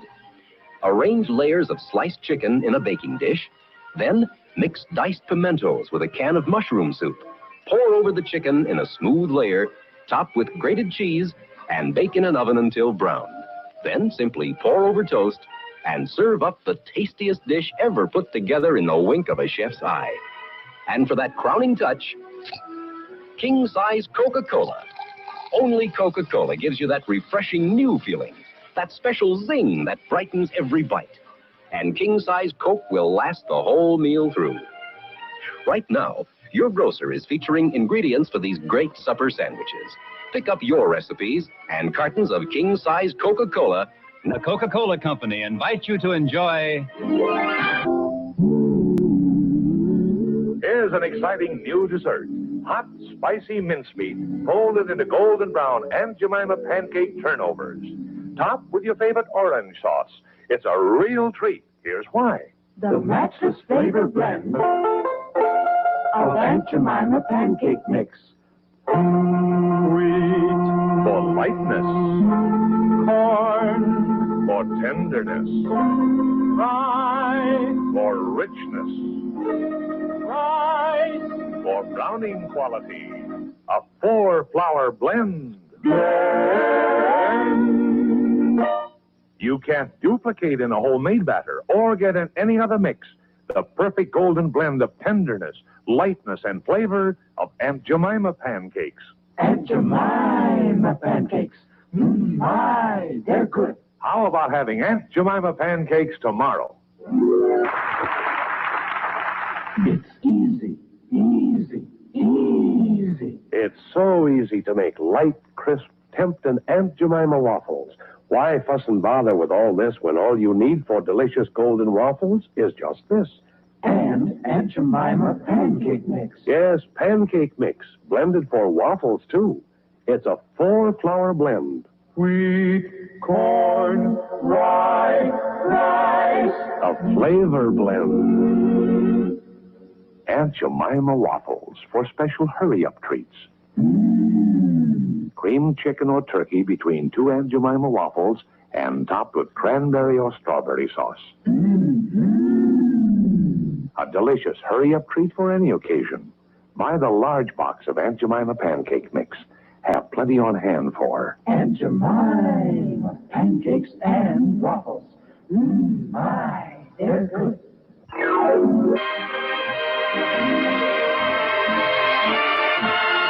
Well, this certainly is different, isn't it? The streamlined beauty from which you get delicious ice-cold Coca-Cola at the modern soda fountain of today.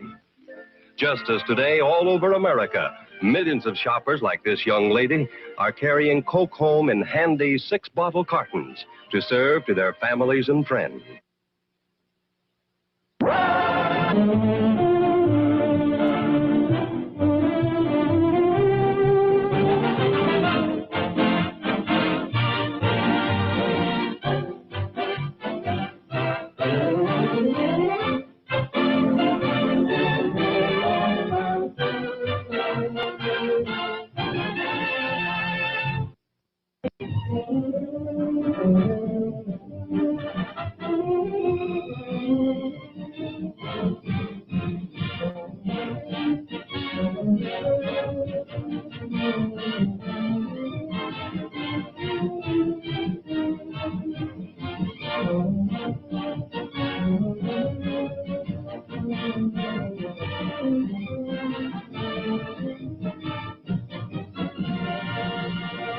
And now, intermission.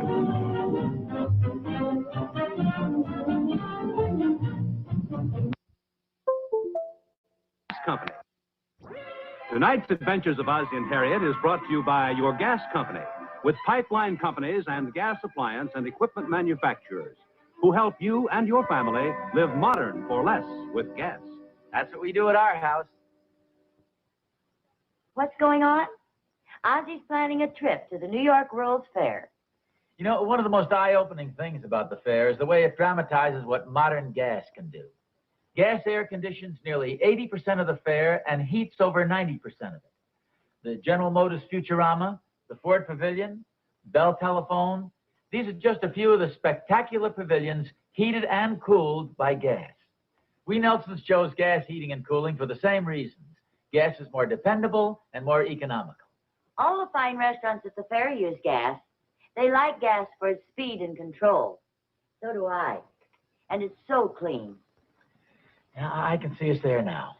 What a dinner we'll have at Festival 65, the Gas Pavilion Restaurant. Hey, wake up. Fine thing, I was just about to taste that steak. Well, relax. We're having steak broiled on our own gas range tonight. Oh, good. Why don't you and your family live modern for less with gas?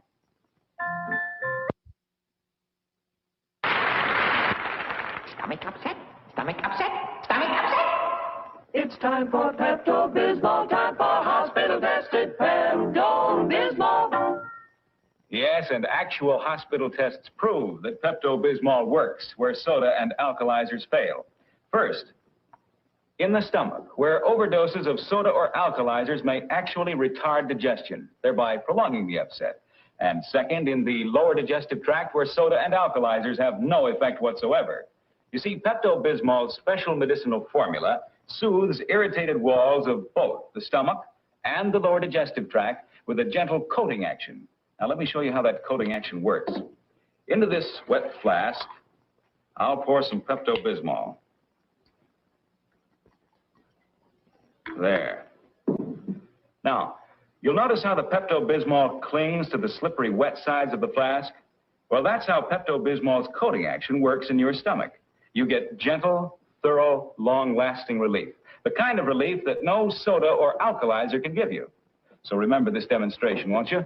Always keep plenty of this pleasant-tasting pink liquid in the familiar triangular bottle on hand. Hospital-tested Pepto-Bismol. It's America's leading remedy. So when upset stomach strikes you or any member of your family, Take soothing Pepto-Bismol and feel good again.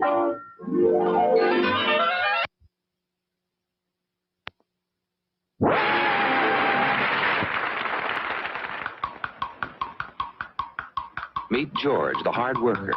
His tail's a tearjerker. His hurry-worry life just dismays his poor wife.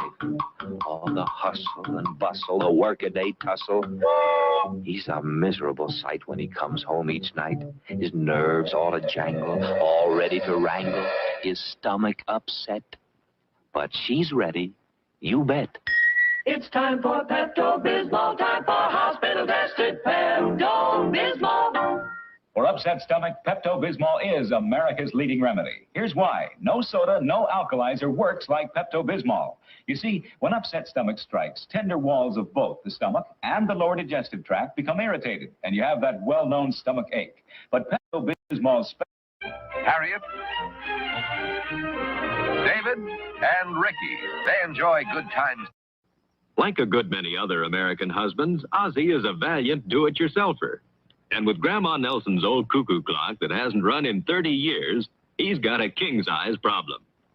But here comes Harriet with a king-size answer. King-size Coca-Cola. Yes, whenever you need real refreshment, you want ice-cold, sparkling Coca-Cola with the cold, crisp taste, the lively, refreshing new feeling that only Coke can give. And when you want more of the world's best refreshment, you want king-size Coca-Cola. After you pour, still lots more. A second glass for you. Yes, your family's biggest king-size refreshment value is king-size Coke.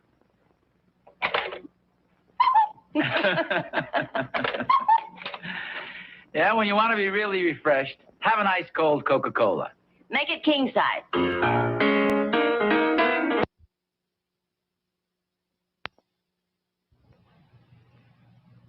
Marketing can be a chore, even when you have not just one or 2, but 3 willing helpers. Even with assistance like this, those everlasting trips to the store can be awfully hard to take. But there is an answer, and Mrs. Robert Haig has found it. Every day used to be marketing day at our house. There just wasn't room enough in my old refrigerator to store all the food we needed, particularly frozen food. Life is a lot simpler now, since we got our new Frigidaire cold pantry refrigerator. And this shows you why. You can keep this much food, fresh and frozen, in the 1956 Frigidaire cold pantry. Because this refrigerator and food freezer in one has space galore. Space that will save you ever so many trips to the grocery. Up here, at waist level, where you can get at it without stooping, is a full-size 9.5 cubic foot family refrigerator. Plenty of room on these big, firm, roll-to-use shelves. And just look at these special door compartments for spreadable butter, cheese, leftovers, bottles, jars, fruit juice cans, well, you name it. But that's only half the story. Down below, the touch of your toe opens this mammoth food freezer, big enough to store 168 pounds of your favorite frozen foods. Just compare this with the frozen food space in your refrigerator. And then translate the difference into shopping trips you won't have to make. Visit your Frigidaire dealer soon and ask him to show you this new Frigidaire cold pantry for 1956. When you see all of its wonderful new features and ideas, you'll know why we say you get the best when you buy Frigidaire, built and backed by General Motors.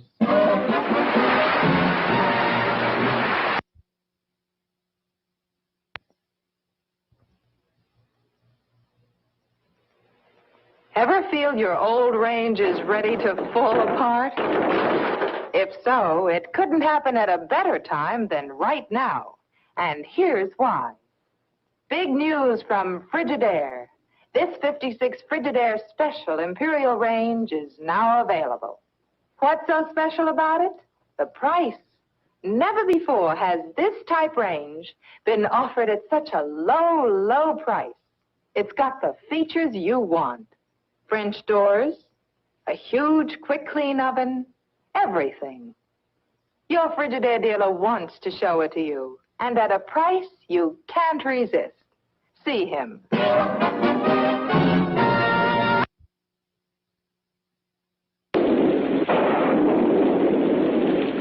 This is weather, one of nature's ever-changing mysteries. It affects every one of us every day of our lives, and yet we know relatively little about it. Weather, that's something we'd all like to do something about, isn't it?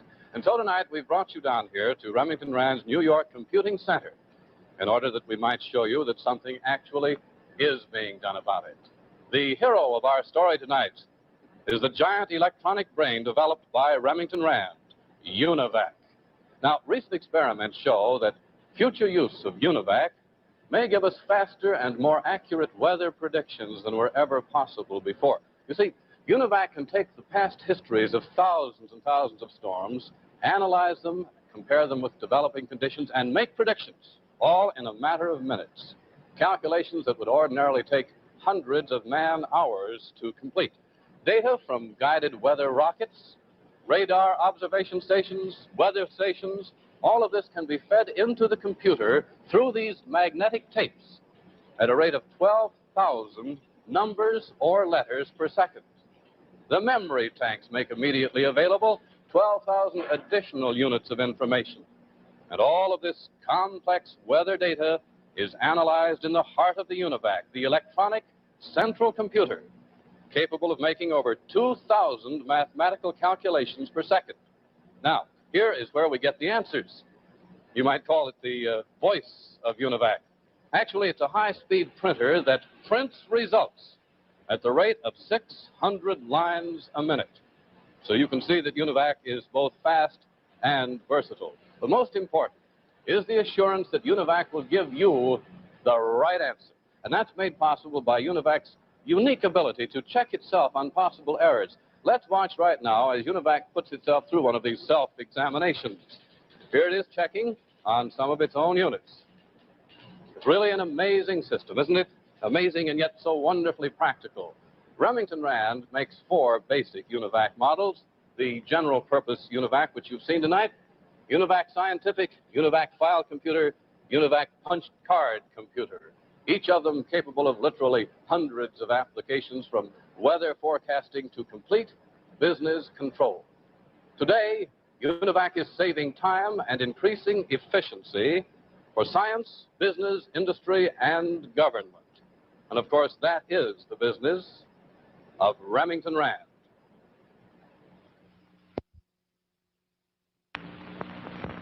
Univac, the giant electronic brain made only by Remington Rand, takes business statistics from magnetic tape, letters, numbers, and punctuation marks, processing them through its electronic circuits at phenomenal speeds. Univac can compute payrolls electronically, then produce printed checks in a flash. Over 8,000 checks an hour with this high-speed printer. Univac leads the field of electronic computing.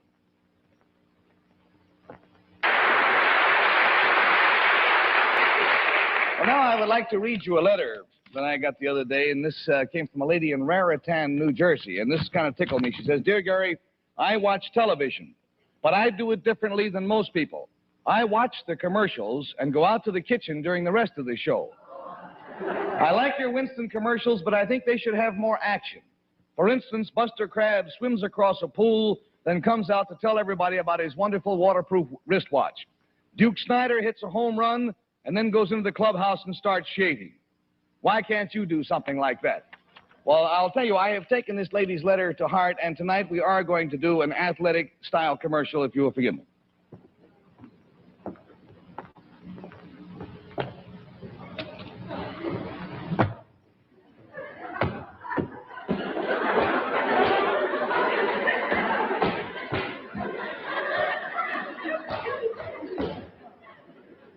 Friends, during a tough game of Potsy,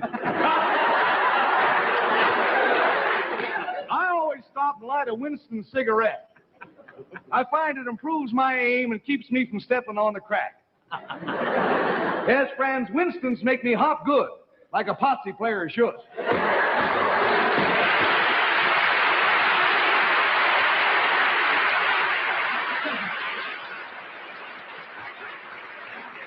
But let's assume for the nonce that you are not a Potsy player, and if you're not, of course, you've missed half your life. Let's assume that you just smoke cigarettes because you like to smoke cigarettes. Well, then Winston is the cigarette for you, too. Winston is fun to smoke because it's the cigarette that brought flavor back to filter smoking. As a result, and hear this, in less than 2 years on the market, Winston is America's #1 filter cigarette. Its growth has been just wild, phenomenal. Now, obviously, there's got to be a reason why more people buy Winstons than any other filter cigarette, and the reason is Winstons taste good like a cigarette should. And thanks for letting me bend your ear. You all talk to each other. I'll tell you what, it's time anyhow to take in our Winston movie for tonight. It's got a corny plot, I warn you, but there is a certain freshness and good taste with all. Now, sir, if you'll come with me. A couple of hamburgers and 2 coffees, 1 black. Better get some more cigarettes, dear. Oh, miss, will you bring us 2 packs of Winstons, please? You know, I see more people smoking Winstons, Sure. Winstons taste good. like a cigarette should. Winston, filter cigarette, easy drawing filter cigarette. Winston's new and king size too, brings flavor back to you. Winston tastes real good, rich and full like a cigarette should, brings real flavor back to you. Try a pack of Winston. Winston is the cigarette that changed America's mind about filter smoking. Winston brings you a filter that really works, lets you draw so easily and enjoy that real tobacco flavor. Yes, Winston gives you finer flavor in a filter cigarette that's easy drawing. Try king-size Winston. Winston tastes good, like a cigarette should. Well, now, friends, The new Chevy is unmistakably 59 in every modern line. And beneath this modern beauty is more hidden value than you'll find in any other car in Chevy speed. What? The Cutaway Impala, a Chevrolet literally sawed in half so that you can see all the extra values you get with Chevrolet. For example, notice how both the front and the back seats are upholstered with foam rubber. You'd pay extra for that in comparable models on other cars. Fascinating, isn't it? Just like the workings of a fine watch. And notice these hydraulic valve lifters. Most manufacturers offer them only in their premium V8s, but they're standard equipment in all popular Chevrolet engines, including the newly designed High Thrift 6. They're quieter, last longer, and do not have to be adjusted. Down here we have this V8 engine teamed up with TurboGlide, the smoothest automatic transmission you can buy in the low-priced field. Now here's one more thing I'd like you to see. Chevrolet's Level Air Ride, the only true air suspension system in its field. Now this weight represents 3 passengers getting into the back seat. The car settles like this. The air bellows bring it back up to its proper level for a ride as smooth as there is. We could tell you of the many more exclusive features in this Cutaway Chevrolet, but perhaps you'll have a chance to see them for yourself. Because this is the star of the Chevrolet Featurama, the unique traveling show that millions of Americans see every year. Next to owning a Chevrolet, this is the best way to see all of the hidden values you get with Chevrolet. The car that continues to be America's #1 choice. The car that more people are buying.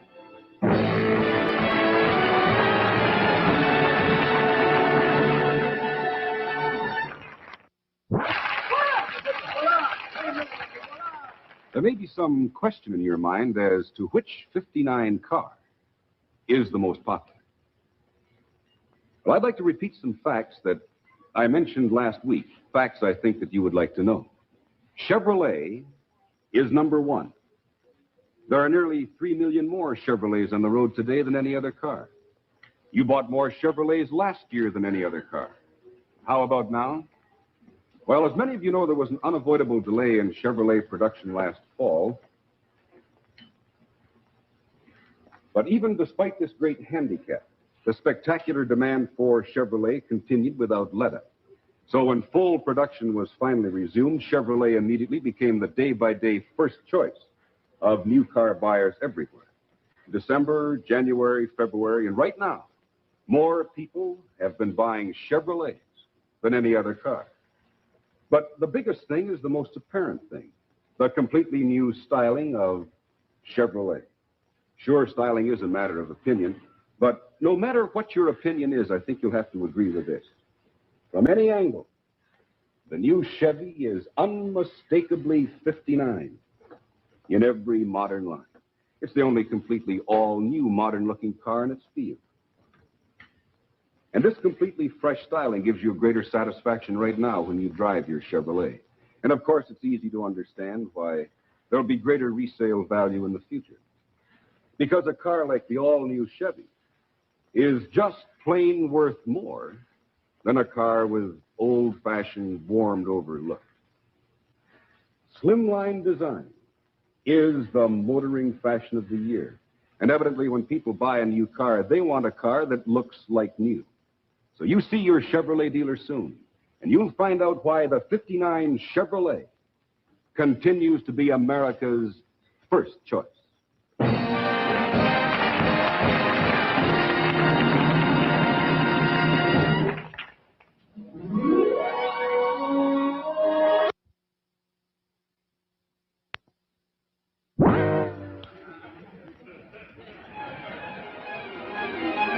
Here's a mechanical brain with only one thing on its mind, Chevrolet trucks. You know, it's a lot of fun to work with. Say you're interested in, in pickups. So you move the selector over here, pull this lever like this, and the information is coming up.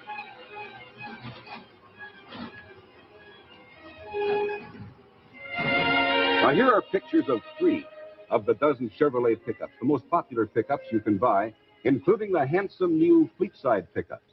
And the selector gives you all the information on extra carrying capacity, 50% greater than conventional pickups. Tells you how you can save money, too, with Chevrolet's new Thriftmaster six-cylinder engine. And, of course, Chevy style is there for you to see. You know, this whole selector is truly remarkable. It gives you facts on almost all of the 139 trucks that Chevrolet makes. No wonder it's another star of the traveling Chevrolet Featurama show. And incidentally, many of you people know that Chevrolet year after year has been the truck sales leader. We've just received the official 1958 registration figures, and they show that Chevrolet trucks outsold all others by a wide margin. You see your Chevrolet dealer, and he'll help you choose the exact truck to do your truck job best. Visit him soon, will you?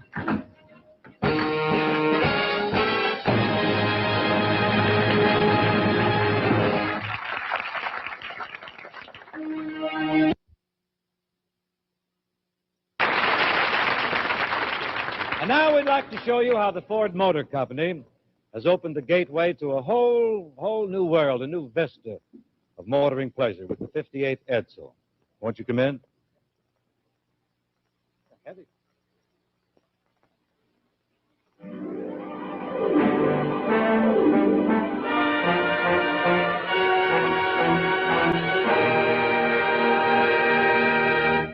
This is the Edsel, unlike any other car you've ever seen. This is the Edsel. This is the Edsel. This is the Edsel. This is the Edsel. You can see how it looks. You have to feel the power of the newest V8 engines in the world. The big new Edsel 400 and the larger Edsel 475. It is unlikely you have ever driven a car with so much usable power as the Edsel. And with Edsel's exclusive TeleTouch Drive, you drive more safely, more easily than you ever have before, because both hands can stay at the wheel while the Edsel shifts electrically. This is the Edsel, as its graceful flight deck and classic vertical grille suggest. It is elegant in every detail, and it acts the way it looks, but it doesn't cost that much. See, drive, and be sure to price the new member of the Ford family of fine cars, the Edsel, at your Edsel dealer. This is the 1958 Edsel, the car that presents original of the large and luxurious cars in the Edsel Corsair series. Undoubtedly the most beautiful convertible in the world. See this and the other elegantly styled Edsels at your Edsel dealer this week. Remember, this is the year to get out of your old car and into the most elegant automobile of your lifetime.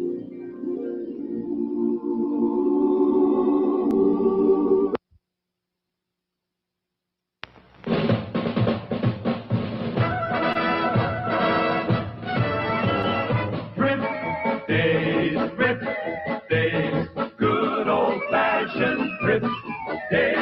Values and specials and thrift galore are now at your neighborhood S&H store. Value and thrift, that unbeatable team. Make S&H green stamp range with green. You get more gift value when you redeem America's most valuable stamp. Now's the time to get old-time values on everything you buy at all the fine stores and service stations that give S&H green stamps. You get more gift value with S&H green stamps because they're America's most valuable stamps. They've been an American way of thrift since 1896. So if you want old-time values with low prices and S&H green stamps, look for the stores that display this picture of our Miss Dinah Shaw. Shop now at stores where you get S&H green stamps during good old-fashioned thrift days.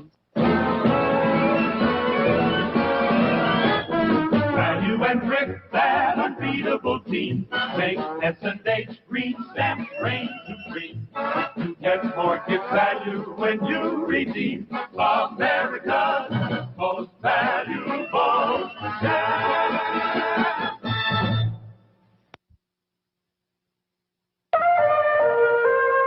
We came out here to Lancaster, Pennsylvania because of my husband's teaching job at Franklin and Marshall College. I moved to our farm reluctantly, but now I'd be heartbroken to leave it. I'm Margaret Moss, and these are the men in my life. My husband, John, with John Jr., Bill, and Freddie. This is Janie, she's 10. Here's Barbara and Penny, off to college this year. And when all 8 of us sit down, it's easy to see why I'm so conscious of grocery shopping. I try to be a careful shopper. I read the ads and check the prices. That's why I shop in this store. I know the prices are right on the things I want, and I get S&H green stamps. I've been saving them for about 10 years. How many times I've gone into this S&H Green Stamp Center. It's kind of fun. There's so many gifts. Good brand names. My whole family enjoys our S&H gifts. Our record player, coffee pot, toaster, hairdryer and bedspread, outdoor furniture, a bridge set. With S&H Green Stamps, I get many things I like that I wouldn't feel right in spending cold cash for. S&H Green Stamps are worth a lot to me. They're one more way I can help my family. I'm sure that many people here in Lancaster save S&H Green Stamps. They certainly do very well by us.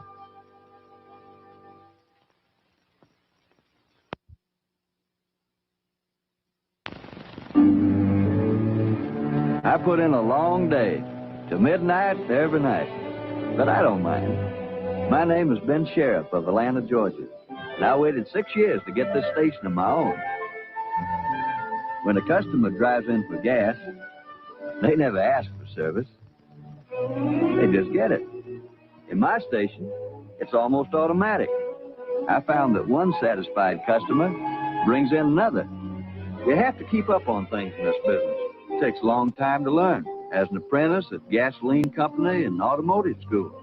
And if you put your mind to what you're doing, you learn a lot about people, too. Most of my customers are now friends of mine. But to keep them as customers, I give them the best. That's why I give S&H Green Stamps. It's the national stamp plan, more established. My customers prefer S&H Green Stamps, especially the women. They know how much value they get with S&H. I guess that's why so many of the best stores in town give S&H Green Stamps, too. I do a lot of things to keep my customers coming back as steady customers, all of them. I give the best service I can. I sell good products at competitive prices. And I give S&H Green Stamps. They make a big difference. S&H Green Stamps are a good reason most of my customers keep coming back. Tonight's catalog of the air features gracious living gifts for your dining room and living room. All yours for S&H Green Stamps. Yes, with S&H you get exclusive gifts, top quality name brand gifts, and more gift value because S&H Green Stamps are America's most valuable stamps. Why don't you join the 35 million thrifty women like Mrs. Moss who shop at stores and service stations like Ben Sheriff's that give S&H Green Stamps, America's most valuable stamp. Captain Gallant, brought to you by the great new Lego system by Samsonite and by the makers of famous Shopper plastic games. Lego is here. Hey, kids, look. A whole new world to build. 'Cause Lego is here. This young boy has such fun. He used Lego one by one. With a knick-knack, paddywhack, built himself a plane. This young boy glad Lego came. Lego, a whole new world to build. This young girl had such fun. She used Lego one by one. With a knick-knack, paddywhack, built a house of grand. This young girl's a Lego fan. Build hotels, animals, people, boats, skyscrapers, and more. So kids, get your Lego set now at department and toy stores everywhere. Lego, the sensation of Europe, now made in America by Samsonite, who make it better for longer lasting fun.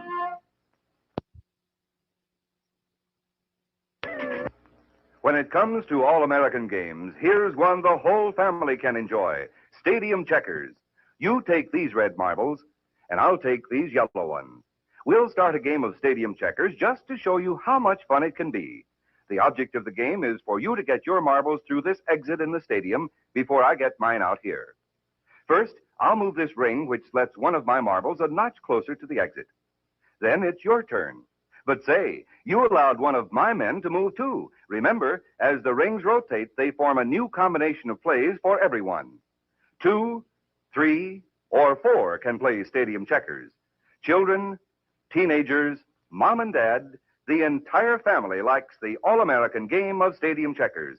It's a game mom and dad will enjoy playing with the children too. Exciting as a football game, more interesting than checkers. For your family or as a gift for others, get a game of stadium checkers now.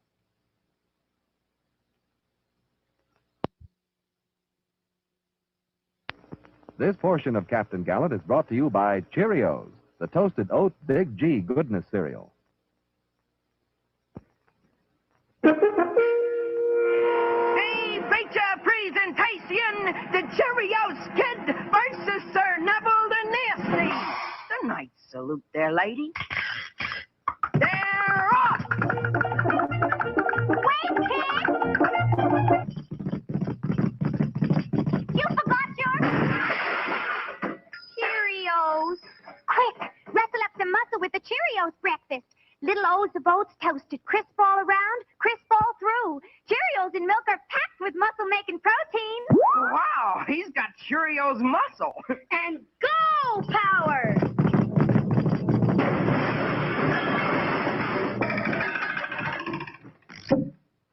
Rustle up some muscle with a Cheerios breakfast. Kid, aren't you forgetting something? Right. The big G stands for goodness. Also, girls. Ladies and gentlemen, a good evening to you. This is John Cameron Swayze for Timex Watches. I don't have the world on a string, but tonight we do have an exciting new live demonstration of the superior waterproof and shock-resistant qualities of Timex watches, for which we will use a handsome Timex Marlin, with the slim, smart-looking lines you ordinarily find in the most expensive watches. Yet the Timex Marlin is priced as low as $9.95. Now we have attached a Timex Marlin to the arrowhead, and we're going to ask Bill Brining to give us a demonstration. Bill, will you shoot this arrow through that pane of glass right there? Try. Good. I'm sure you'll agree with me, ladies and gentlemen, if that Timex comes through this live torture test, it can stand up to just about anything that may happen to it in daily wear. Billy, all set? Anytime. I don't know what I can say to add to that. Bill is going to retrieve that arrow with the Timex still fixed to the arrowhead from the water. Thank you very much, Bill. Thank you. Now let's see how it took this torture test. Yes, it's still running perfectly. And if I can get this at just the right angle, ladies and gentlemen, you can see for yourself. There, you see that second hand going around? You know, only Timex, with its exclusive V-conic movement, can take such a licking and keep on ticking. And you can be sure your Timex Marlin is waterproof. It says waterproof right here on the dial, over on the back of the case. It is protected against damaging dust and dirt and has an unbreakable mainspring and is also anti-magnetic as well. Yet the Timex Marlin is priced as low as $9.95. Another reason why more people buy Timex than any other watch in the world. This evening, ladies and gentlemen, with the Christmas holidays so close, I thought Mr. Swayze, I'm sorry to interrupt, Mr. Swayze, but I'm in an awful hurry and I need your help. Well, who are you? I'm Santa's #1 helper, and I just came down from the North Pole. Well, little fellow, what can I do for you? Oh, we have such a problem, Mr. Swayze. We've gotten so many letters from people wanting Timex watches for Christmas, and we just don't know if there are Timex watches for all the different kinds of people who want them. I'm sure there are. How do you like this Timex Christmas tree? Oh, this is certainly a beautiful tree, Mr. Swayze. Well, on this tree, you'll find a Timex watch for everyone in the whole world. For instance, here is the famous waterproof and shock-resistant Timex 100 at $15. Is this the watch that takes a licking and keeps on ticking? Yes, this is one of the Timex watches that we put through the torture test. And here is the Timex self-wind watch. It's completely automatic and costs only $14.95. You mean it winds itself? That's right, with the normal, natural movements of your wrist. Do you have anything for the lovely ladies who have written to Santa? Oh, of course we have. Here's the ladies' waterproof watch with its smart classic lines at $15. And right here is the tonneau with its handsome cord bracelet, also $15. And for the lady who wants the jeweled look, here is the Timex bangle bracelet, priced at $16.95. And I got lots of letters from young people. What do you have for them, Mr. Swayze? Oh, well, this Sportster model is a great favorite with the youngsters. And there's more. Thank you, Mr. Swayze, but I've got to get back. I've got to get all these Timex gifts together. Oh, well, just 1 second. You know, these Timex watches are priced from only $9.95 to $16.95. Great glory. We can afford to give Timex watches to everyone on our list. Of course you can. And so can you, ladies and gentlemen. That's why this Christmas, more people will give and get Timex than any other watch in the world.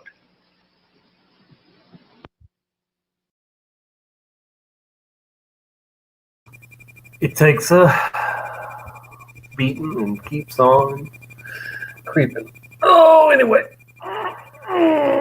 What's happening, good folks? Wow. I almost fell asleep during that, but some of those were entertaining. Yeah, you bought a Timex. Gotcha.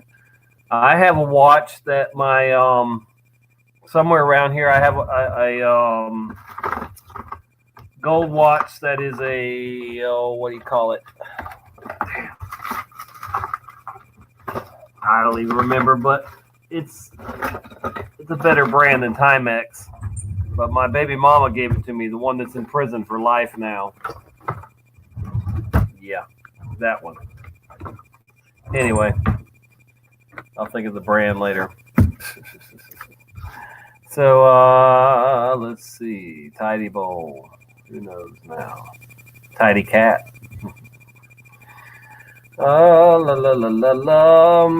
So, good to see all you people. Suzanne, Michael, happy feet gal. And, you know, Tobin, Suzanne, Scooter. Yep, all you good people. Appreciate you. I'm not sure if there's any other live streams on that we could go to that are better than mine, but I'm gonna look. How nice of me. We have whether time travel technology is real. We have something on the coronavirus. We have Dumb Paul Bagley, and we have Agenda Free TV. I see Ia's got a show planned tonight. Call-in show, Twilight Zone, Bible Changes, Mandela Effect. And, yep, so not many live shows right now. Hey, Carla, how you doing? System failure, still rolling. I just got a notification, apparently, yeah. I don't know how he does it. I have to sleep sometimes, so like I did a few hours with him last night or whatever. I don't know, maybe whenever I did. But yeah, I went live myself, but for 8 hours. But yeah, I can't go 24 hours like System does. No. Oh man. So how is your day going, good people? I hope very well. It's beautiful outside. I should be out there, but I'm inside. I should at least let some more light in. Look how much light I just let in. Ooh.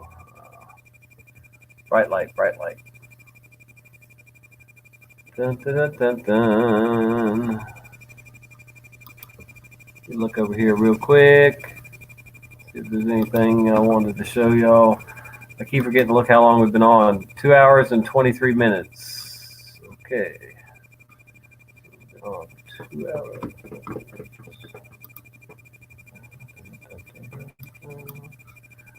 Oh, what happened? Okay, yeah. Just want to check. See if there's any other videos that I wanted to show you guys.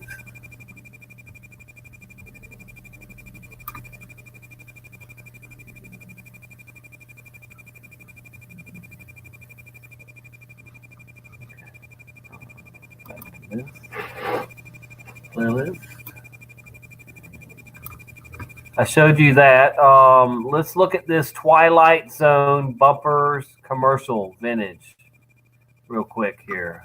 I think we've seen all the rest of these, the Mr. T, Captain Crunch, and whatnot. So let's check this out real quick. Here's an item we forgot. You see this? It holds a promise for anyone who smokes. It's Oasis. And as its name implies, it promises you the most refreshing, the softest taste of all. Try Oasis. I think you'll like it.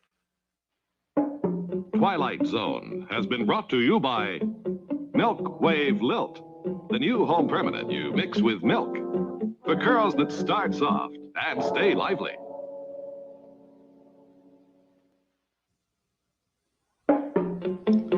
Twilight Zone has been brought to you by Push Button Lilt, the foam home permanent for neat and easy curler permanents and neat and easy roller permanents too. Lilt.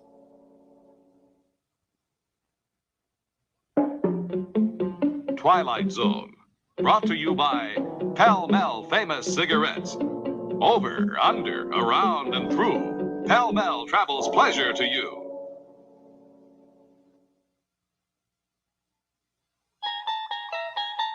Twilight Zone has been brought to you by the American Tobacco Company on behalf of Pall Mall Famous Cigarettes.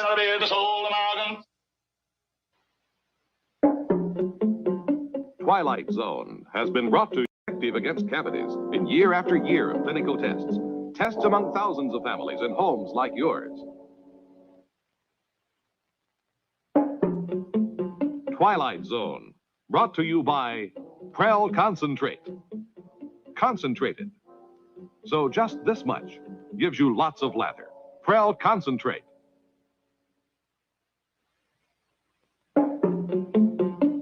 Twilight Zone has been brought to you by Prel Concentrate. Concentrated. So just this much gives you lots of lather. Prel Concentrate.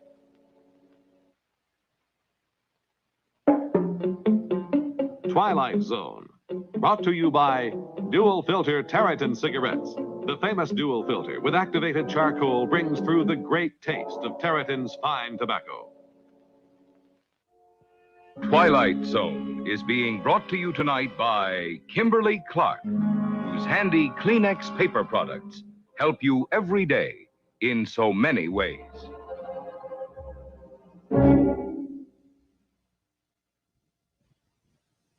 The Twilight Zone, brought to you tonight by the coffee with the best of the coffee bean. Aroma, flavor, but not caffeine. New Aroma Roast Sanka Coffee. The Twilight Zone is on the modern scene.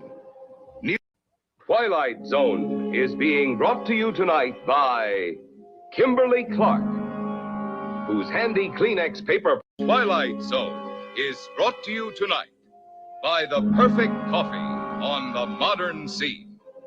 New Aroma Roast Sanka Coffee.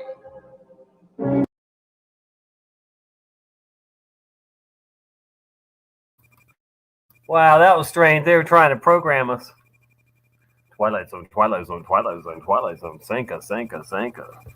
Jeez. What in the world? That was a weird video, man. God, let me get rid of that. Okay, what the freak? Cuckoo, cuckoo.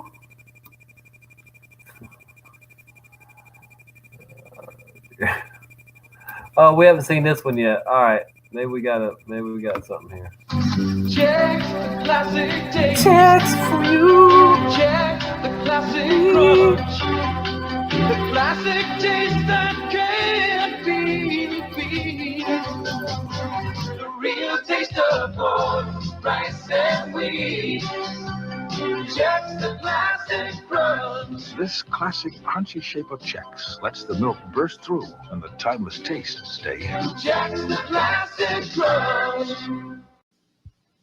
Okay. Okay, Mom. You want us to eat oatmeal? Huh? We want new oatmeal swirlers. It's wholesome oatmeal. You'll feel good about giving us the only one with this pouch, made with real fruit that we get to swirl on. Real strawberry, raspberry, or apple cinnamon. And oatmeal swirled with real fruit tastes great. So here's the deal. You buy oatmeal swirlers, we'll eat a good hot breakfast.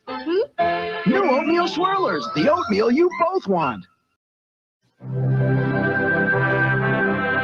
For generations, it's nourished grandparents, grandchildren, and now their children's children. The breakfast Europeans have enjoyed for centuries, known in America as Kellogg's Mueslix, a natural balance of oats, wheat, rice, corn, barley, raisins, dates, and hazelnuts. Kellogg's Mueslix, 5 grain or bran, what breakfast was meant to be. People have a nicer smile, a brighter day, walking shorter miles. People have a better time around a better Raisin Bran. Raisin Nut Bran tastes better. Tastes better than Kellogg's, better than most. It's got juicy nut-covered raisins and big, crisp flakes. Oh, people have a better time around a Raisin Nut Bran. The best tasting Raisin Bran. You see, these post-Raisin Bran raisins are incredible. You ever notice how big they are? Fantastic. Yep, lots of big, juicy raisins make a big difference in the whole cereal. Post Raisin Bran. Yeah. With the California raisins, because big raisins make a big difference. Ever notice? You guys wouldn't notice anything unless it jumped up and bit you. Reach for a better tasting Raisin Bran. Reach for the stripes, come on, reach for the stripes and get the best taste, Raisin Nut Bran. Today, people are reaching past Kellogg's and Post for the best tasting Raisin Bran. Raisin Nut Bran has juicy raisins rolled in crushed almonds and big, crispier flakes. Reach for the stripes, come on, reach for the stripes and get the best taste, Raisin Nut Bran. Reach for America's best tasting Raisin Bran. Captain Crunch, we got a problem. We do? We're marooned on this desert island. Oh, that's no problem. We'll just break out the Captain Crunch cereal, a dandy part of any nutritious breakfast, sweet and tasty, and it stays crunchy even in milk. Come and get it! Wow, we're not marooned anymore. No, but we still have a problem. What? I wonder if there's enough Captain Crunch cereal to go around. Neat.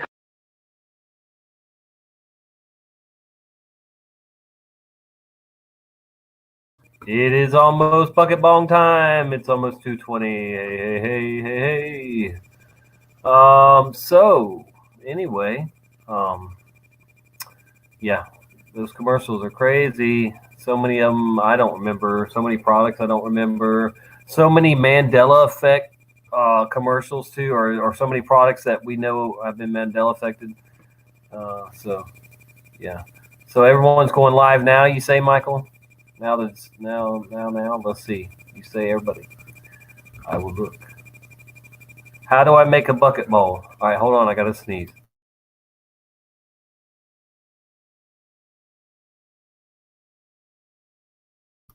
All right. So you get you a pitcher, any kind of pitcher, like a gallon-sized pitcher. You get a 2-liter bottle or a 3-liter bottle if you dare. You know, but they don't make too many 3-liter bottles anymore. Anyway, so a 2-liter soda bottle, and then you make you a bowl. You either buy a bowl. This is a bong bowl, and then I put it through the cap, the soda cap. I drill a hole through the soda cap, and then put the bowl, the stem through from the bowl in through there, and then you screw it on to the 2-liter. You pack it and you hit it. You'll see. I'm about to do it. And the kitty's got to get up now so I can do that. She's not going to be happy. Oh, there she goes. Okay. Woo.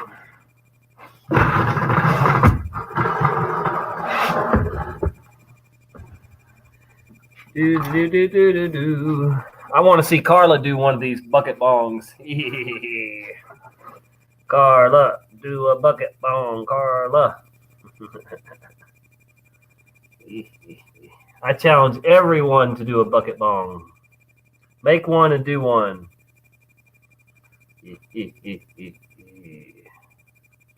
It's so fun to watch people hit one and then cough up a lung. I mean, cough up two lungs. I mean, have fun. I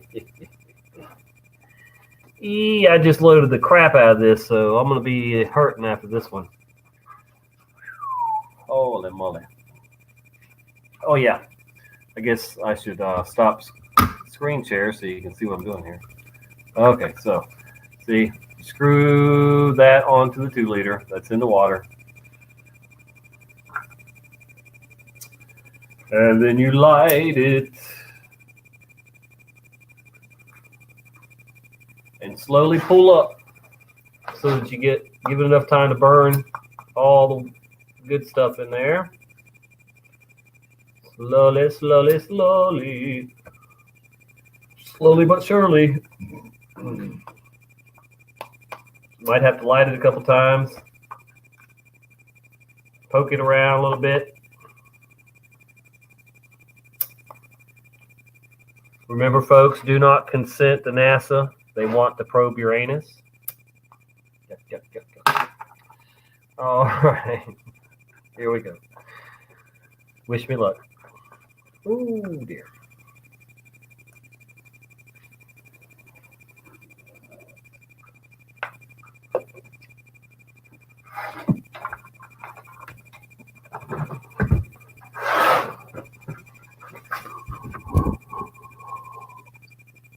Mommy.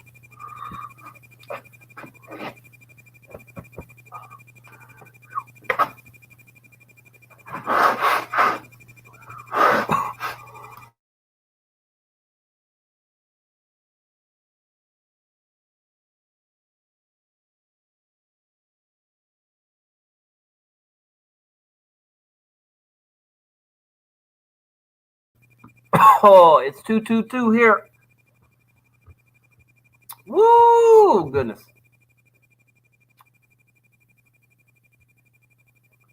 Yeah, well, all right, Michael. So what I just did was I smoked equivalent to a half a Skinner, half a joint in that one hit. So that's why I stay medicated for 45 minutes to an hour, before I need another one.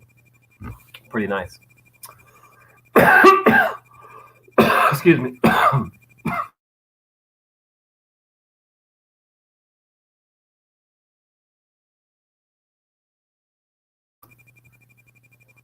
Oh boy.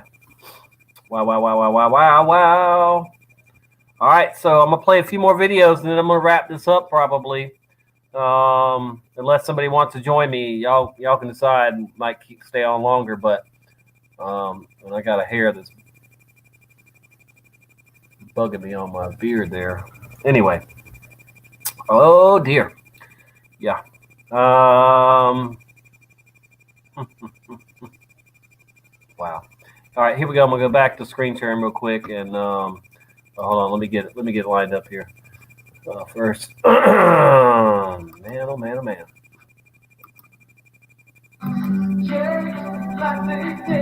No more chicks. Okay. All right. So what we have left is just some old McDonald's commercials, which they're probably gonna end up being creepy, and then some old cereal commercials. So we got about 12 more minutes. 13 more minutes of videos, and then probably wrap this up unless I get into a conversation with somebody. So y'all be thinking about it. If you want to join me, we can do that. Oh goodness. Whew. All right, I'm gonna screen share. And bear with me.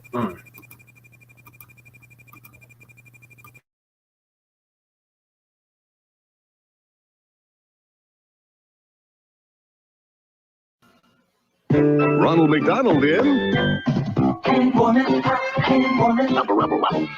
a cold, cold day, it feels so neat. The clap your hands together and feel the beat. Hamburgers, french fries, hot for you. McDonald's and warming. It's fun to do. It's a good time for the great taste. Doesn't mean a lot if you don't get it hooked. From McDonald's.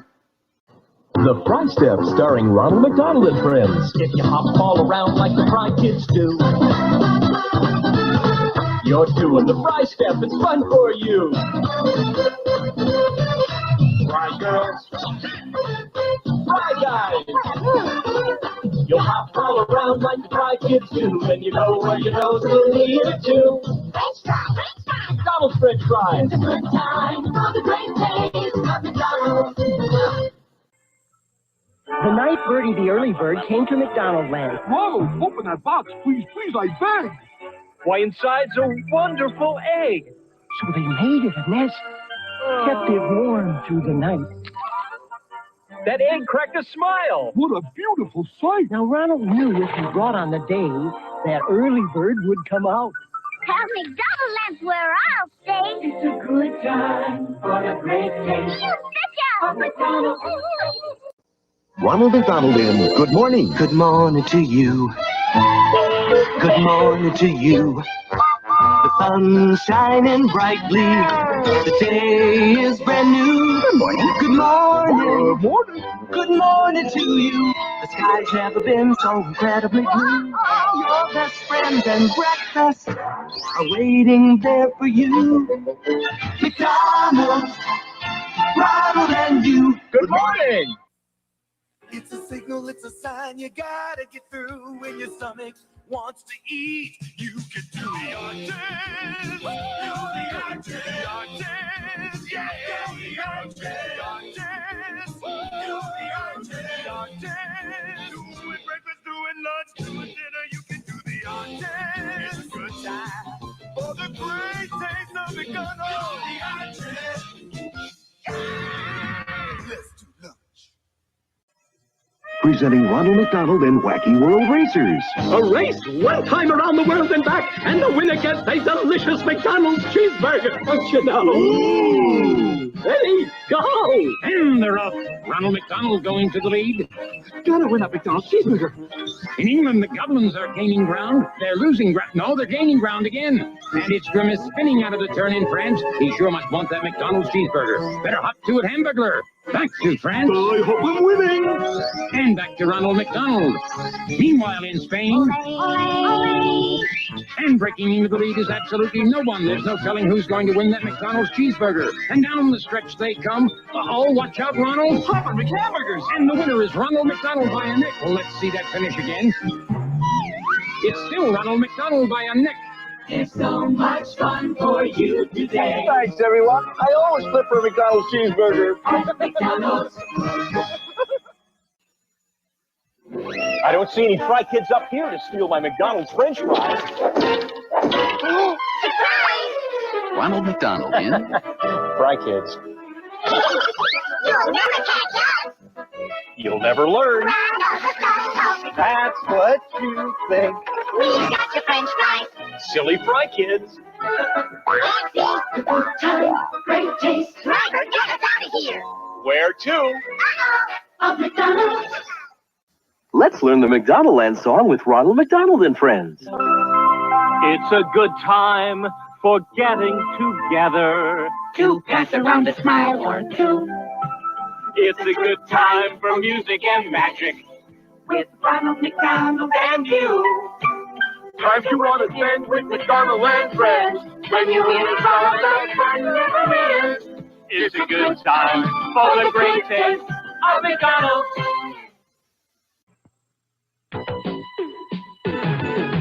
Gotta get together, gotta meet, gotta talk, gotta do it now. I'm gonna call her. Gotta get together with my friends on the run, have some fun, gotta do it somehow. Gotta make contact, come on please. Sue, this is Rich. Hey Rich. Gotta get together for the DLC. It's a good time, get together for the great taste. Gotta get together, Bob McDonald, DLC. Welcome, freshmen, to Montclair High School. This year, this class is special because this year, this class is challenged. Oh, great. How come it's so big? Are you gonna be late? Why is everyone older than you? Do you have a pass? I'm looking for my homeroom. I need your pass. I'm new here. I need your pass. Did you go in the right direction? How come you just don't know what to do? Welcome to Astronomy 2. By the end of the year, you're right in your place. Learning the ropes, learning the pace. Time to get away to a familiar place. It's a good time for the great taste. 50 pages tonight? Oh, great. It's a good time for the great taste. Tomorrow will be better. You mean we gotta go back? McDonald's.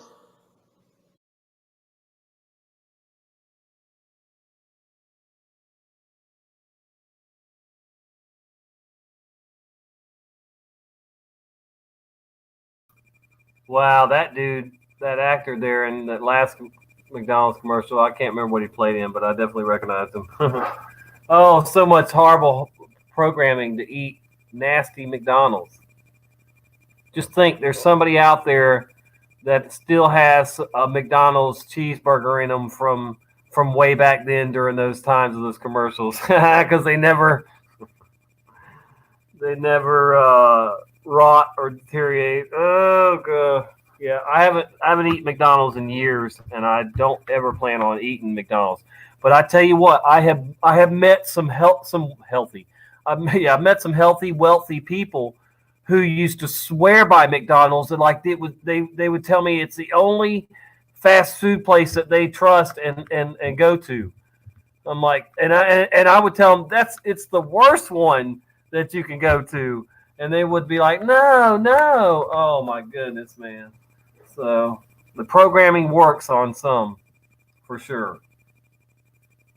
Obviously, McDonald's is doing well, but I don't eat there, and I don't know too many people that do, but you know, ugh, gross.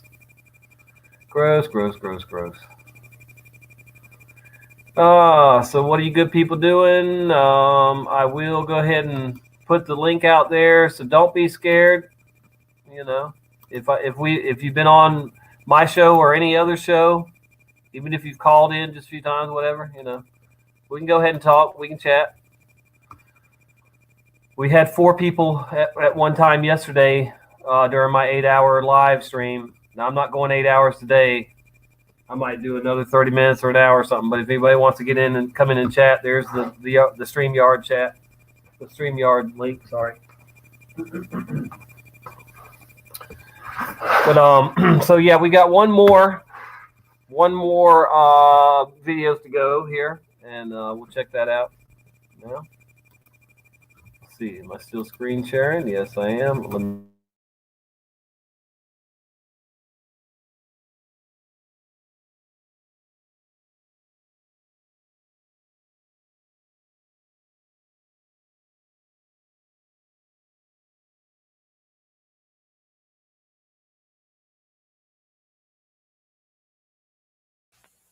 Now, if you know your oats and want to feel your oats and taste how good an oat cereal can be, well, you'll go for Cheerios.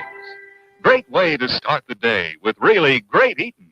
That's Cheerios, one of the few foods made from oats. The tasty cereal grain everyone should have at breakfast. Crisp and golden, as only a toasted oat cereal can be. And nourishing? Why, a Cheerios breakfast gives you the power protein that grown-ups need to help stay in trim and youngsters need to grow on. Toasted oat goodness, toasted oat flavor, a delicious power breakfast. That's Cheerios. If you know your oats and want to feel your oats and want to taste how good an oat cereal can be, you go for Cheerios. Hi, I'm Tony the Tiger to tell about Kellogg's Sugar Frosted Flakes and their secret sugar frosting. That vault where we keep the secret. Little kid, he can't open it. Why, you need 16 combinations to get in. Yikes! The secret!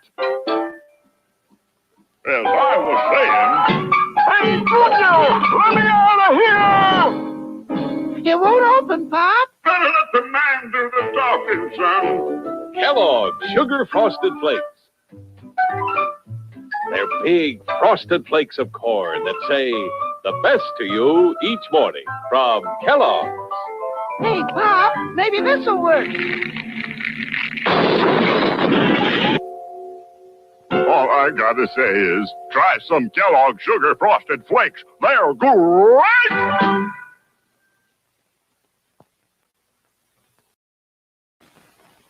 Good morning. It's your hat. Dennis brought it. It's a little sticky. I don't know exactly. Something about hot root beer. Are you planning something with Dennis today? Oh. Well, eat your Rice Krispies. Then we'll talk about it.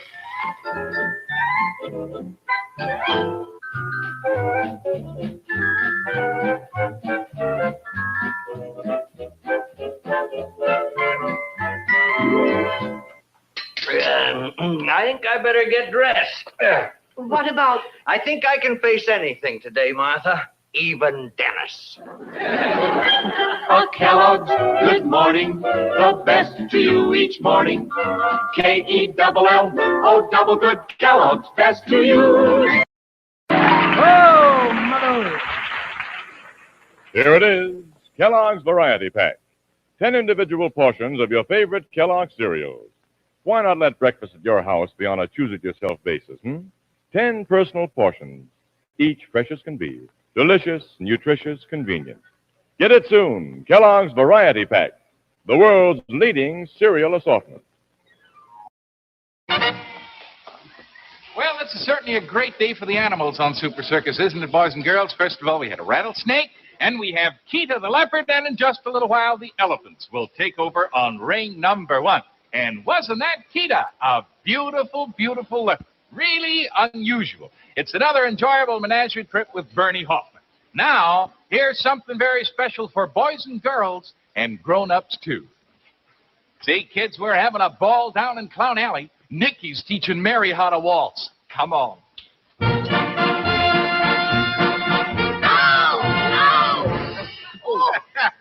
Hey, what you doing, Jake? What are you doing? What are you doing? I'm teaching Mary how to walk. Yeah. Waltz! Don't be a square all your life. Ain't you heard about the latest dance craze? Man, it's the Sugar Smack Swing.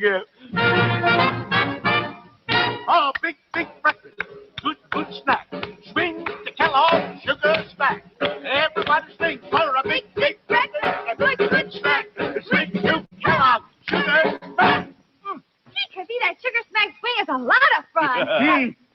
But I know something that's even more fun. What's that? And that's eating a big heaping bowl full of those golden puffs of wheat with milk all over them. Say, no wonder the swing is to Kellogg's Sugar Smack. And Mary, don't forget the swing to Smacks for snacks, because you can eat Sugar Smack right out of the box, you see, because every bite is candy sweet, because every Sugar Smack is sugar toasted. Hey, Mary, yes, do you dig the Sugar Smacks out of the box? I did.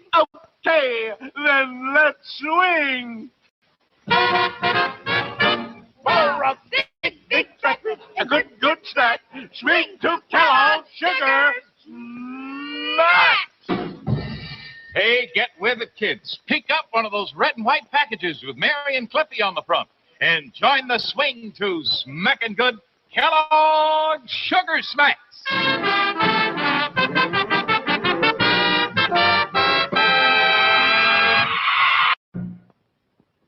Whether it's baseball, football, basketball, or crew, what sparks a champion?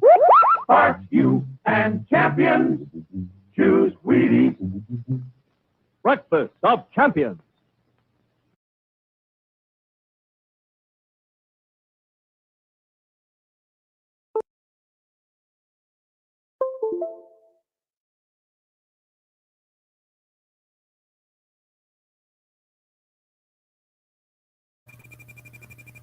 Holy crap. All right, we have Madman. We have Music Connect. And we have Michael Healy. Hey, How you going, man? Holy shit. Yes, we do. Yes. Hey, guys. Wow. Uh-oh, we have commercial or something going on, too. Okay, there we go. Everybody hear everybody? Can everybody see everybody? Whatever, all that good stuff? Yep. Hey. Yep. Good to see you all. How's it going, boys? Huh? Good morning. Not too bad, not too bad. Good, Zachary. Yeah. How's it feel upside down, Pie Man? Oh, I'm used to it, man. I've been here for a while. Yeah. Good stuff.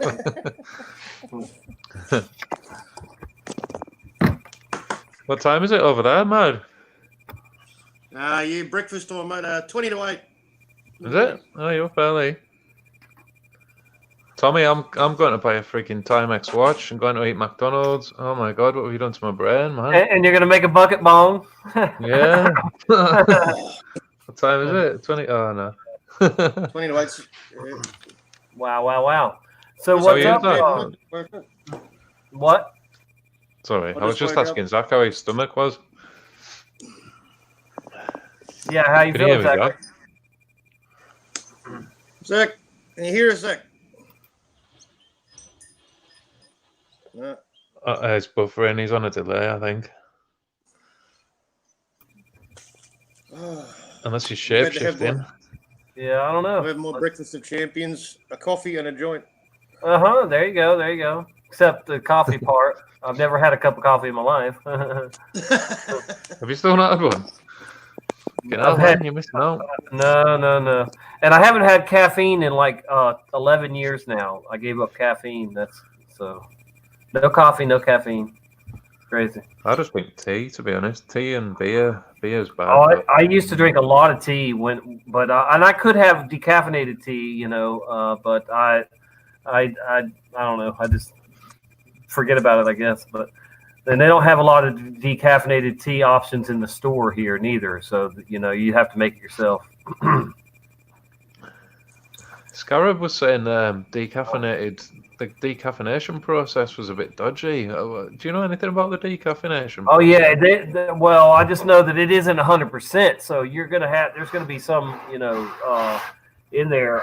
But yeah, I don't even understand totally how they get white chocolate, made without caffeine. That's the only thing I can have is white chocolate. It doesn't have any caffeine, but brown chocolate and dark chocolate has caffeine. How do they even make white chocolate out of brown material? It's weird, man. Well, a lot of that is coloring they're adding to it, unfortunately. But there it is. They use less of that part of the bean that I guess that makes it. I don't know. It's confusing, but it's been a while since I've looked at that. But do we have you yet? Need to connect? Are you there? Need Zachary? Can you hear us? He needs to connect still. I don't think you can hear us. Okay. Mad has Velcro shoes on. Carla says. heavy boots to keep me on the ground. Look, yeah. But you don't bend over too far. You get stuck to your shoes, mate. And she says white chocolate is racist. Well, white chocolate's racist. No. We'll have to come up with a new name for it. Then I don't know. Non-black. Unmelanated. You can't. Unmelanated chocolate. Yeah, non-black. You can't. That would be mean too, right? That'd be racist. Yeah, that's funny. Zach, can you hear us? Give us a high five if you can hear us, mate. Somebody in the chat tell Zach to drop out and come back in. Oh, you can hear us. Yeah. Okay. Yeah. He says he can hear us now. You might have to drop back out, mate, and come back in. I don't know. Yeah. I don't know how it works. Sometimes it works, man. Just jump out and jump back in again. It does work sometimes. Do you think I should jump out and see if it works? Do you think it'll be the connection? Yeah, I think that's what it was. Yeah.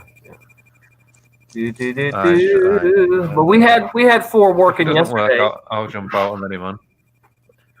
We had 4 working yesterday. So. No, he's dropped out, man. Stay. Yeah, I there think were he's 4 coming on. back. He'll come back and see what happens when he comes back. So, did y'all remember any of those commercials? I'll probably had I'm too slightly young, different to be ones, man. honest. But Right. similar. You had way more cereal brands than we did for a long time. We didn't get any of that till the 70s. Gotcha. Some of them we never got. Some of them we still have. You know. Right. Different right. markets, I think. Yeah. But it's I amazing can't believe how the sugar Cheerios went back sugar that was far. promoted and- Christ. Okay, Was that the 40s? Here we go again. We're going to try them again. Try again. And then, who knows, maybe we'll get Voynich in here too.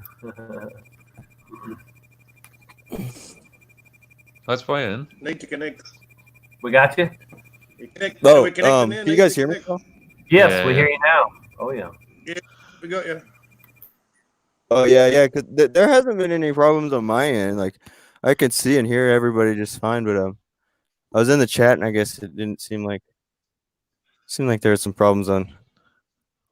I don't know. Your audio's connection. Your audio's fine, but your audio's lagging fine, a little Zach. bit, But your you, video.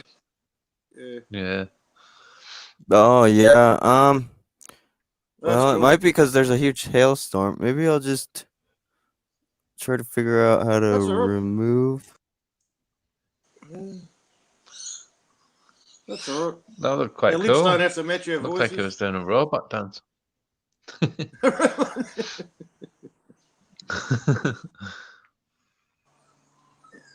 What's crack with this 5G bullshit then, lads? What the fuck are we gonna do about this? Are you Everybody I've getting met just buys it up. And it, Hey. say again, mate. Do we have you? Hello. Yeah, I guess so. I don't know. Well, I mean, you know. Yeah, it's all As good, long man, as- as long as we can. I guess we'll try again. As long as we can hear It each should be other. good. We should be Yeah. all right. Yeah. I'm not going to be doing anything too exciting, so Right. You're not I'm just dancing. kind of laying here. Are you going to shake No. your hips like Stavely? Not dancing. Oh man, I wish I could. Twerk it for you. Twerk it for the perk. That guy's got some good moves there. Yeah. Shake it. I learned shake, things from him or two. Shake your hips for the tips. Oh boy. I guess I got a few layers on. I could strip for it. Oh. So you're bedridden for a little while. You got some health issues you're dealing with, or what, Zachary? What's going on? Yeah, I guess it's been about 8 months. But that's what brought me on to you guys. I've been on the videos for a while, watching Stavely shows and stuff. But I've never been on the chats, and I've never made any videos. I never would have went on something like this, like the webcams or any of that stuff. But now I'm making content and everything else. So All right. Good. it's kind of like it's kind of like a double-edged sword, good thing and a bad thing. Depends on which way you look at it. Well, I mean, you But could be it's been you could be watching TV all day, or whatever. There's a lot worse things you could be doing than what you're doing now. Yeah. No, I've never really done that kind of stuff. Before I got sick, I was pretty active and outdoors, and I live in the mountains, so I mean, I'd go out and hike and pick huckleberries or pick mushrooms for 9-10 hours a day, and then I'd get back home and go to sleep, pretty much. So, I mean, it's a dramatic difference now, but like you were saying, it's better being on the internet, watching you guys and connecting with you guys, and than TV or any of that other stuff. That stuff is bad. It's kind of made me realize where we're at, because I started to watch some of that stuff that maybe 2 or 3 years ago I would have watched, but it's a lot different now. Yeah. Well, Do you know what, Zach? the only time I'll watch it is when now, like TV, regular TV, is if I know that they're going to do a Mandela effect or something, something that we're interested in, occasionally a time travel or whatever. But But yeah, I played a video yesterday where there's more than this guy, but there's I guess they're saying that they have solved time travel, thing that they these professors and scientists, they think they've got it figured out now. I guess they're in the perfection mode or whatever. But yeah, I don't know how much credibility I'll give Well- that guy. and then another one I shared, another scientist that she said she had success with time traveling photons. So I mean they are getting somewhere with their little evil experiment. It's all related. It's all Uh, related to CERN, though, isn't it? Well, it's all related to tapping into the the other side that we shouldn't be, from the get go, like Eve eating the apple, whatever. But I'm talking about theoretical science and shit. Sorry, mate. You guys. Go ahead. Oh no, go ahead. I have a bad problem with interrupting. I do it too. But yeah, So we probably all do it. We probably all do it. We've just been shamed for it. And, it's probably what we should be doing. Like, Yeah. Whatever. Yeah, Whoever's just following with always jump in. Always jump whatever. in when you got something. Yeah. Yeah, it's I guess I lost the thought because I didn't jump in. Sorry. Gonna say. But yeah. So I believe in sorcery. We all come from a source, and somebody's using sorcery to try and manipulate the source code. That's interesting, man. Yeah. It's just with what I noticed though was with the time travel and all that other stuff.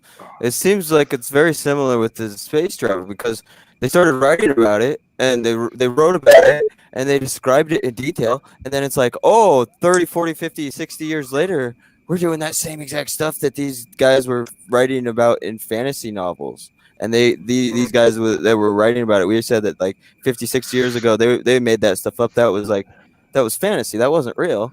And now we're saying, oh yeah, this time. But not only that, but we're not only using the same terminology that they did use 50, but they're describing it like in detail. They're saying that it works exactly the same way. So it's like, come on. I don't know. In my opinion, it's just something to be a little bit skeptical about that stuff. Like, yeah, it is sorcery and it is all that stuff, but perception creates reality. So that might be some of it to it. But I don't think that we should really necessarily put so much attention into these people with what they're saying because of the perception creates reality. Jesus. Voynich wants us to take a Snowflake look at this. just dropped by. Voynich what? Let's do it. Voynich wants us to look at this movie prediction, I guess. I'll have to. Okay, let's see. I don't know how I'm gonna get. Let's see. Hold on. Somebody sent me a. Okay. Let's see. I might have to go into the chat another way to grab that link then because it doesn't seem like I can grab it here every time it's not letting me receive it. So let's see what we got here. I'll have to open a window and go in there real quick into our stream. Bear with us, folks. We're just trying to see what Voynich has. Did you say you were getting hardcore trolled by Globies? Oh yeah, there was a Groby that followed my channel from you, from Tommy. Like I don't know, it was a few days ago. No, from one of these people on the screen. I don't know who's talking. I think Mad Pieman talking. From Tommy, yeah, from Tommy's channel. Some convex believer, and we tried it over and over and over to tell him. Maybe it was from Voynich's chat. I don't know. I'm on everybody's chat all the time. I get confused on whose videos I'm on. I'm just asking because I made a comment today on Lifting the Lids channel, and oh my lord, it just went chaotic. I couldn't stop myself from typing back, and it just went into a massive spiral. You can't win. You just no. Just chaos. Then the fucker came over to my little tiny channel, spewing hate all over there, having to delete messages. I had a troll when I had 30 pick up my video. I worked pretty hard on that. on the television. Anyways, Frank, and many others have been telling me you got to check this out. There's something called Corona. Must have been 30 days since I did the original video.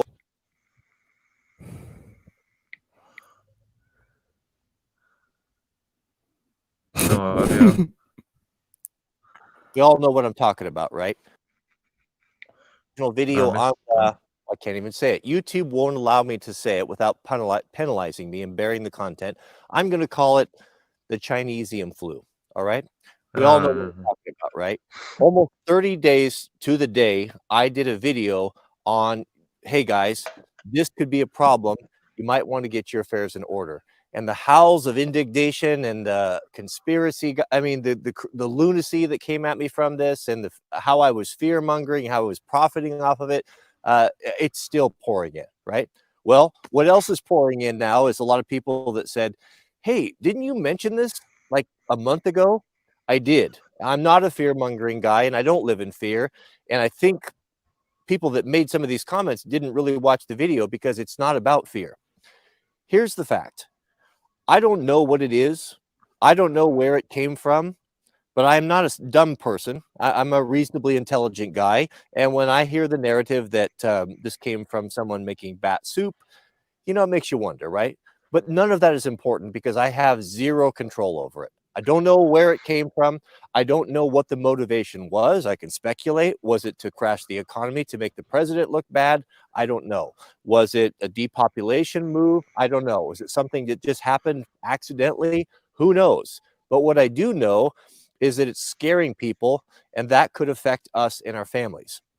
When I made that preparation video, that was not about being preaching fear to you guys. It was not about being fearful and trying to get views or clicks from that. It was, hey, as the head of your household, you have a responsibility to look after your family. It's not the Chinesium flu that I'm concerned about. It's the people who are going to be taken in by this and terrified and going to act irrationally. So I talked about getting some emergency food. I talked about these things, right? I have made that link available for My Patriot Supply that I'll put down in the subject heading for you guys to order food. Well, people say, well, I don't get your own food. Why don't you do this? Why don't you do whatever you want? I couldn't care less. But a lot of us are really busy.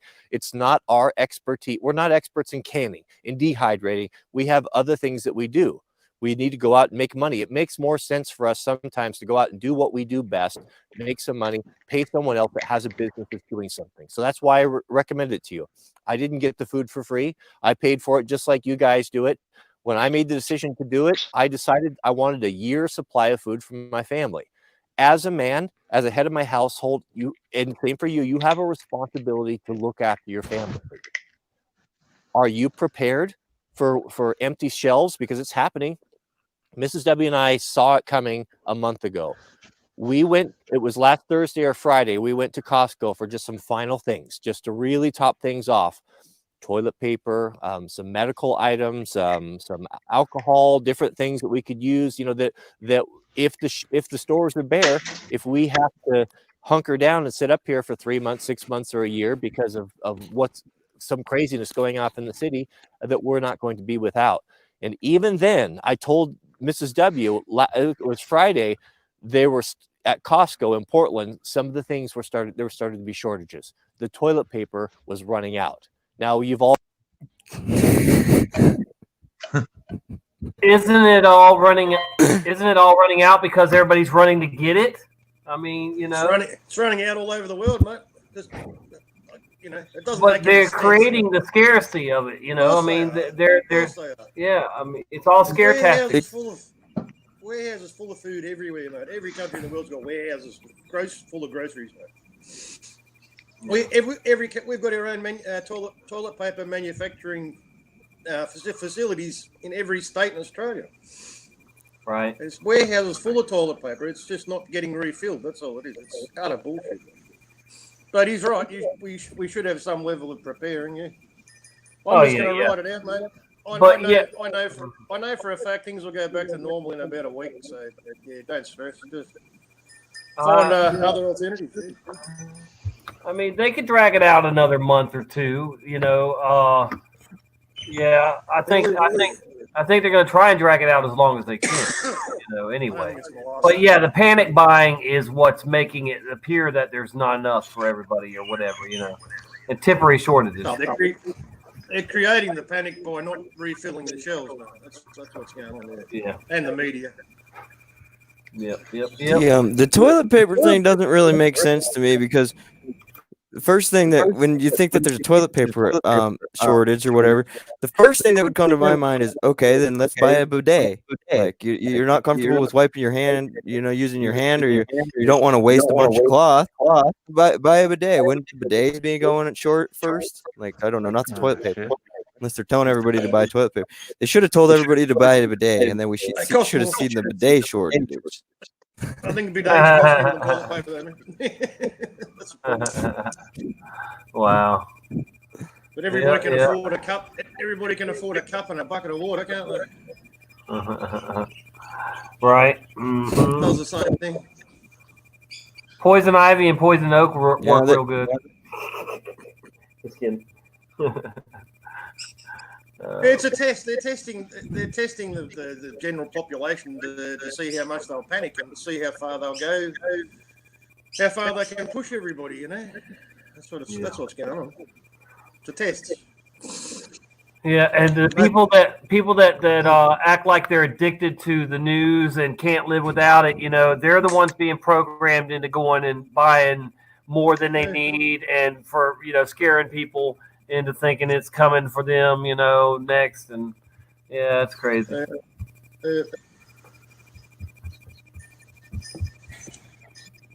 So I think we've all been warning about it as well. Like, we've always known that if there's a supply chain problem, trucks can't get to the shops, we'll run out of groceries within 3 days. We know this, it's a fact, but that's not what's going on here. This is manufactured crisis.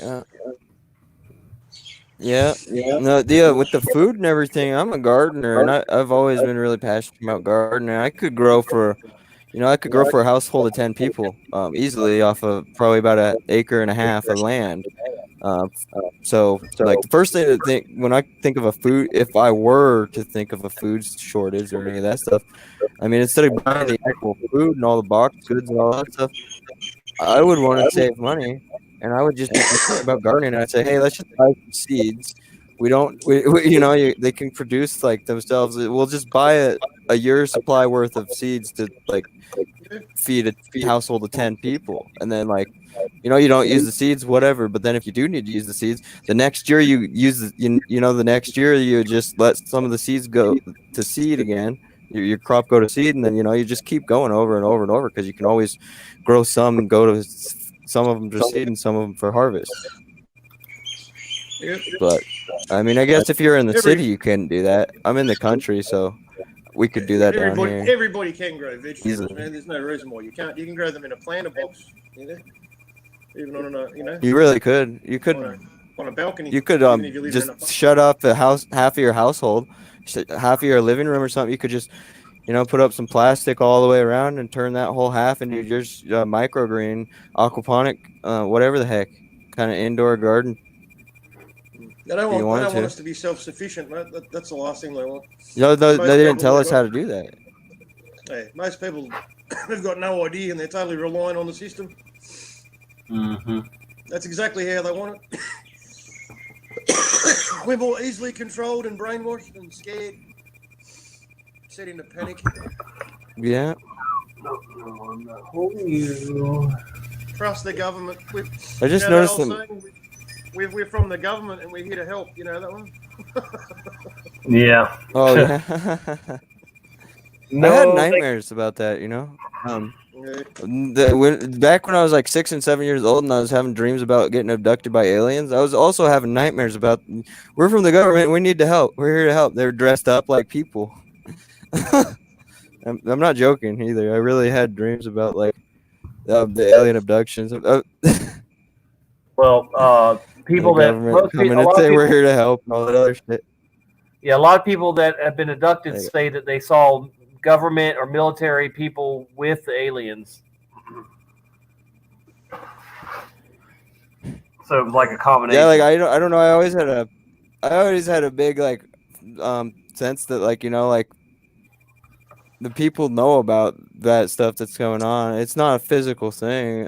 When I was little, I thought that it was a physical thing, but like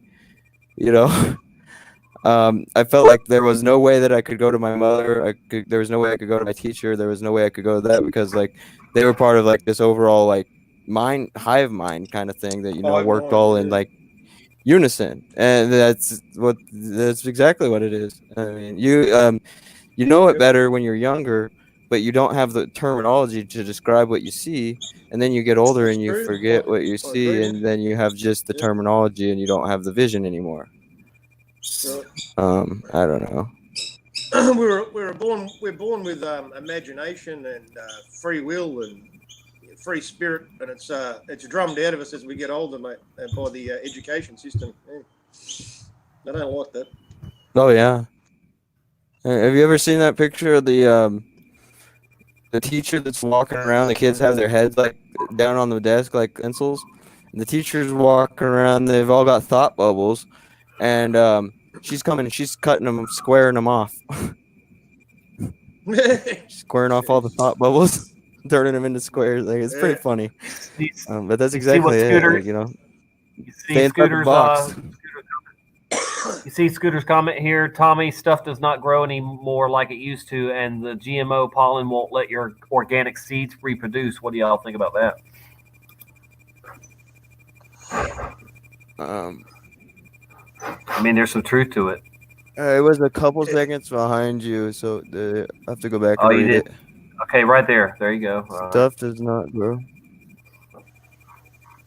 And the GMO pollen won't let your organic seeds reproduce. Yeah, that's true. If there's plants and stuff that are genetically modified that are like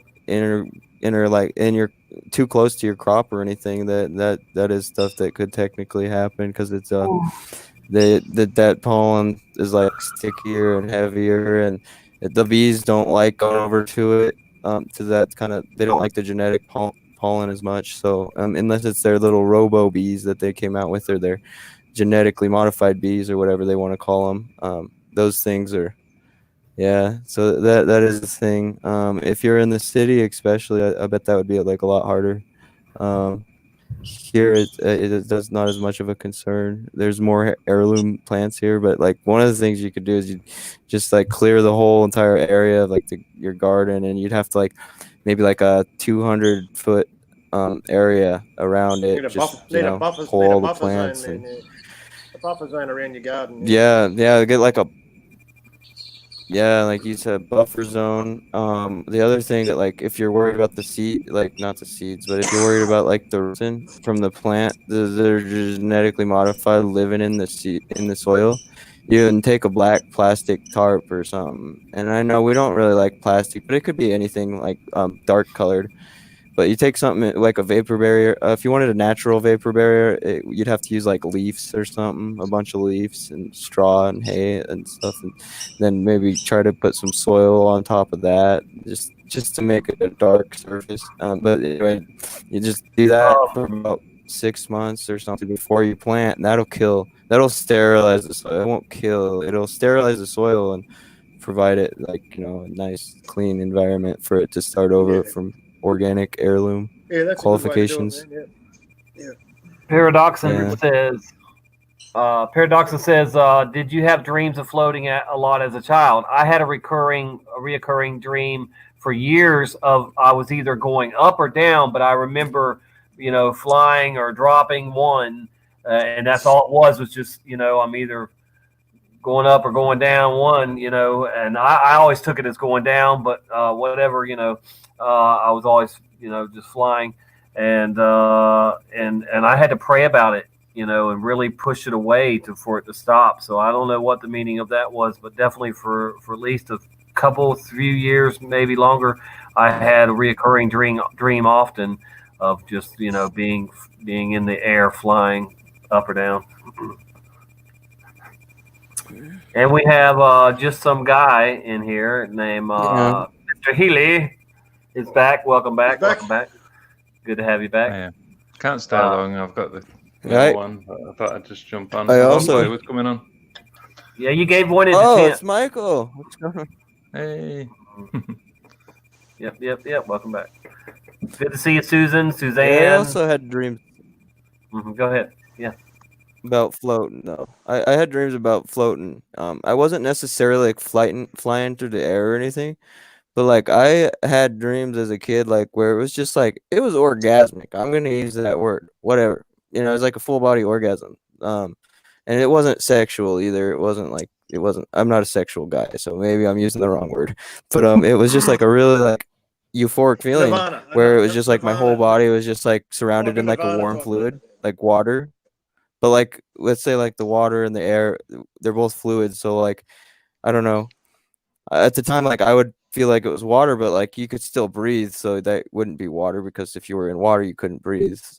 So like I don't know. I had dreams like that, and maybe it was like you were in your womb, Matrix, the room. I was gonna say that, but I didn't want to finish it. But yeah, that's exactly it. That's where we came from. That's a really actually divine holy place. We don't realize. Some believe we were fish though symbolic. before. So. Water and Do you air, know- they're both do you know fluid what I- dynamics, aren't they? It's the same thing, man. Yeah. Both use fluid dynamics. When I was Mm. when I Sorry, was you 4 go, years Bob, old, sorry. I had this weird dream. Sorry, man. Sorry, I keep interrupting. Fine. Go, mate. No, I'll cut you off. Go. I'll finish. Oh, sorry. When I was 4 years old, I had this weird, vivid dream. I was just lying there in my bed, and I knew the alarm clock had gone off, and I was ready to go to school.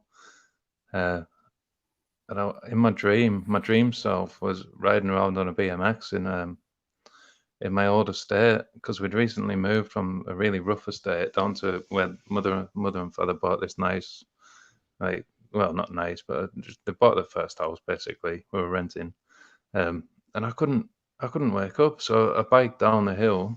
It must have been about a mile, half a mile. Literally biked. It was so surreal. It was like I was really there, really vivid. Biking down this track, down the woods, knew everywhere to go. Anyway, long story short, walked through the door, walked upstairs, went into my bedroom. I can see the colour of the curtains, everything. I can remember every fucking thing.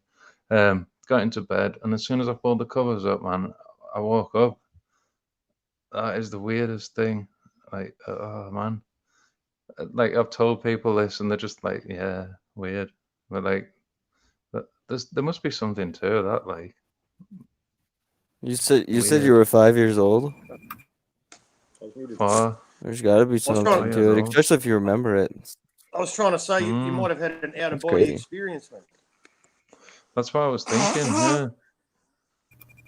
Yeah. Don't know. Yeah. I mean, we all could have, for that matter. Yeah, in these experiences. Yeah. Let's see what the chat's saying.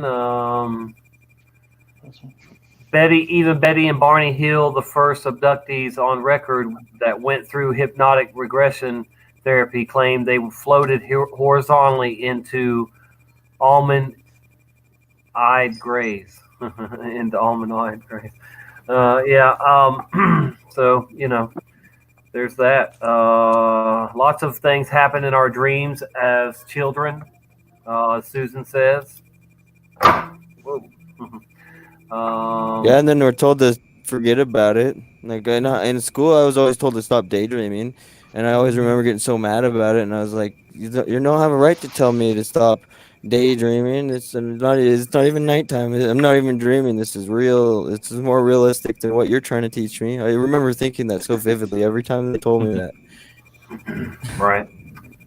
Pay attention. You're not being programmed properly. Astral projection. Susan says. It was very weird when it happened to me. I'll tell you that.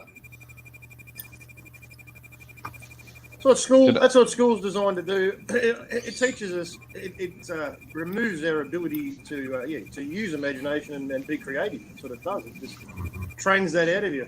Yeah, that's their goal. Yeah, they want us. They want a world full of people with autism or Down syndrome or as retarded as you can get. We're sorry to say that, but they really they want and they can't wait for for us to die off, you know, because I mean these millennials now, most of them are so programmable, you know, they're so moldable, you know, it's scary. So and a lot of them. There's actually people who think that Donald Trump makes tweets. Can you believe it? That's not a robot. That's how dumb the world Did is. Donald Trump makes tweet? They think that he actually is the person that puts those tweets out. Well, yeah. Oh, they think celebrities do it as well. Oh my gosh, no, that's funny. That's some funny shit right there. Every time I see a Donald Trump tweet, man, I just lose my shit. It's like, fucking no, it's not him. Oh Wake man, up, you idiot. Brian said something a little bit ago on one of the channels on somebody's show. He said that people think that other countries hate us. They think that other countries hate each other, and like that's never been real to me. But that's triggered a thought, and you know what? I've actually heard people talk about this. Like when I talk about traveling to other countries and other things, like people like I remember them saying like, "Oh, you got to say that you're not from the America when you go here. You got to say this when you go there," and like this stuff. And like I remember hearing all that too. Yeah, like, yeah. He's I don't know, man. Maybe there's some people that are really, really brainwashed in those countries, but like a majority of those people, like they probably don't give a shit about you, man. Do you know what, mate? I went to Cape Verde off the off the east coast of Dakar, the island chains off Dakar, and because they don't have any radio, probably no television, they were the friendliest people you could ever imagine, and they had fuck all, man. absolutely nothing. Exactly. You'll They find were that. lovely You'll find that anywhere, man, where the people are isolated from the main bullshit that we have to receive all the time. You know, the mainstream media. They are. Well, if you go to Pacific Islands, you'll find the same thing too, because they're totally disconnected. Most of them, you know.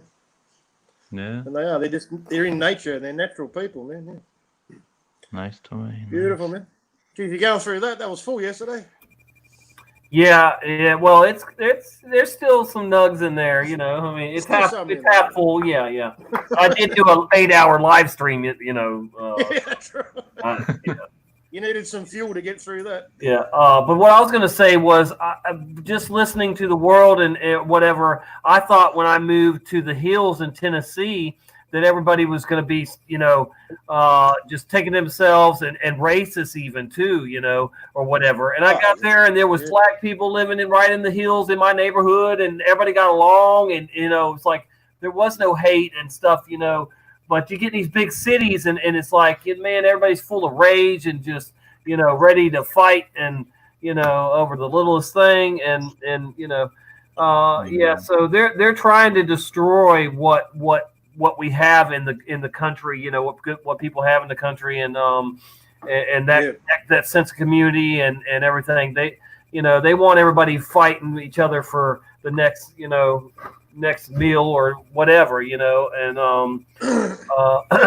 it's the same here too, man. Like people who live in country areas, country towns and country areas here, they're much better people, man. There is real community. People care about each other. No one lets anybody go without, you know. Yeah. If anybody has a problem, everybody, you know, everybody pitches in and helps, you know. So if you're in the city, you're on your own, mate. That's the way it is. Yeah. I Dog used eat to live dog. in a small city. And part of the way they do that is they seems like right now with my town anyway, and probably a lot of the other little towns, like for a long time they've been marketing and advertising these towns, like these beautiful small little towns. They've been marketing and advertising them like in the cities, so that like the people that are tired of living in the cities will come out here with their shitty attitudes and bring their shitty attitudes out here, and like. You know, and then like the people out here start going like, oh, the people that live in that town are assholes because most of those guys are from the city. Like, so my town does that. Like, you know, the people in these two areas that always got along with the other people that live 10 miles away because we're all part of the same county. They just like, you know, this one county just basically got taken over by a bunch of tourists, and now it's a tourist attraction town, and so like nobody that like actually grew up here lives in that town. So obviously everybody from the other 2 or 3 towns or whatever, they all just don't really like those people now. And if you go back 30 years ago, we used to always get together with those people that were in that town. Like we always used to get together. We'd always used to come together. But like now, it's like the youth don't even like the youth. They're fighting each other in these towns and stuff, and like it's just ridiculous. It's it's pretty obvious like because what due their to, due to agendas are. the due to the property prices going up so much here, it's out of control, mate. People are looking for land anywhere, anywhere that's cheaper to build, and they're prepared to travel further. So people are moving to country towns like an hour outside of the city, So it is starting to happen. My brother-in-law lives outside. There's been a lot of and he has to travel 3 hours, I think. 3 hours, no, 2.5 hours there, 2.5 hours back, just to get into the town centre, man. Where's this? And it's ridiculous. Where's that, Mark? What's it? I forget. It's on the west of Sydney, near all the estuaries. I can't remember. No, okay. Yeah. You can travel. You can travel a long way to go to work in Australia, mate. Yeah, for sure. Yeah. That's a long way. You wouldn't want to travel more than an hour to go to work. Hour and a half, maybe. Yeah, half an hour for me. It's quite good. Yeah. But yeah. Oh, what's it called? I forget. Yeah. Sydney's become a lot more spread out. All the suburbs are nowhere near the city. The city was overpopulated and crowded as shit bloody 50 years ago. You know what I mean? They designed it all around the harbour, So everybody was all squashed in, And now you got to be a billionaire to buy a house in the middle of Sydney now. Just forget about it. Yeah. One of the things that's also happening. Sorry? One of the things that's also happening out here is these like millionaires, not necessarily billionaires, maybe some of them, but like there's millionaires that are coming out here around my town and they're buying up this farmland, right? And they're buying this farmland, and because of the laws that have been passed around in Oregon and everything, they're buying up this farmland and they don't have to farm it. They don't have to do anything with it. They could just put a gate up and close it off, and like that's it. That's what they do. And so like some of them are building just like huge fences that like deer and the elk and stuff and like the native animals that live in this area, they can't get like through their native natural crossing zones that have like always been through people's properties. And like just it's ridiculous. They're building up like 10-15 feet high fences. So that's like terrible, I mean obviously the deer and the elk and stuff will hurt themselves, and like they'll get like a whole herd together and they'll hurt themselves to like tear the fences down. But like that's what's happening. They just keep doing it, and then like closing it off to farmland, and then we don't have any more access to farmland. Everything prices go up out here too. Ow! I'm be right back. Now I'm talking over you. Yeah, what I want to say was there's a lot of rezoning that's happening here. Farmland's being turned into private property, and it's being developed. Developers are buying massive tracts of land from small farms like factory farms. Hobby farms, and converting it into massive estates full of townhouses all squashed together with very tiny roads that run through it. So they're actually developing slums, future slums. That's happening. That's happening here. We're running out of farmland. We used to have farmland all around the outskirts, but it's all disappearing here.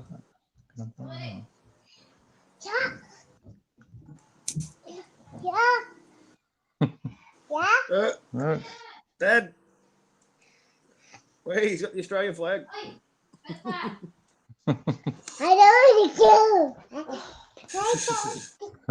My daughter's I'm gonna have to go, guys. Cheers. Yeah, you're good, mate. The little one wants to go to bed. Thank you, Tommy. No worries, Thank you, Mark. Matt. Thank you, Nate. See you later, guys. See you, mate. Have a good one. No. Yep, have a great one, Mike. Michael. Oh dear. I need to move my chair back up a little closer. All right. Yeah, I swap out between the desk chair and this lazy boy, you know, so I don't have to sit in one all the time. I need to change my chair. I broke it, mate. the cushion's flat and the chair's falling apart. Wow. Tracy says we can't hear Zach. Well, he's not talking right now, but talk and see if they can hear you, Zach. Yeah, I had my microphone muted. I have like this separate little like attachment that mutes my microphone because it's a USB. So like I use that because it's easier, but I forget, and then nobody knows because it doesn't say it on the screen that my microphone's muted. So yeah, Right. Whatever. My bad. I said something a little bit ago and nobody heard me because my microphone was muted. I forgot what it was. Something about the ranch is getting closed down and the prices going up and all that other stuff. Yeah. On purpose. Right. But yeah, I'll be right back though. Give me a couple minutes. I gotta get up and close the door and get some water and whatnot. All right, no problem. So, wow. So, how's your weather there today, man? Yeah, we got blue sky. I can see some. Yeah, we had a blue sky for a while. They're spraying now, though. I mean, you can just pretty much count on them spraying every afternoon. They'll give us the morning time, but by 2 o'clock, they're spraying for sure to make sure they cover up that sunset. So, it is what it is, I guess. Well, they cover at sunrise usually. Yeah, well, they do that sometimes here, but usually no. I mean, I guess because I don't know. It's almost like they have a deal with the beach, the island, like, or the whole Florida, the whole Gulf Coast or something. Like, look, y'all can spray later, but you can't spray and ruin every morning, for the tourists. I don't know. That's right. I'll think about that though. It's like we'll pay you or something, but come on. I mean, think about it because it'll hurt their tourism. It could certainly hurt their tourism all over Florida and California, other places. Well, California, they do spray like probably around the clock there, though. I don't know. They don't care. Yeah, they do. Yeah, and even Virginia Beach, Virginia. When I lived there, they sprayed round the clock, and so it's just like all the time you're seeing the crisscross spider web crap, up there, all no matter what. There's a good chemtrail truther that comes from that beach that you just named, man. Virginia Beach, really? Virginia Beach, yeah.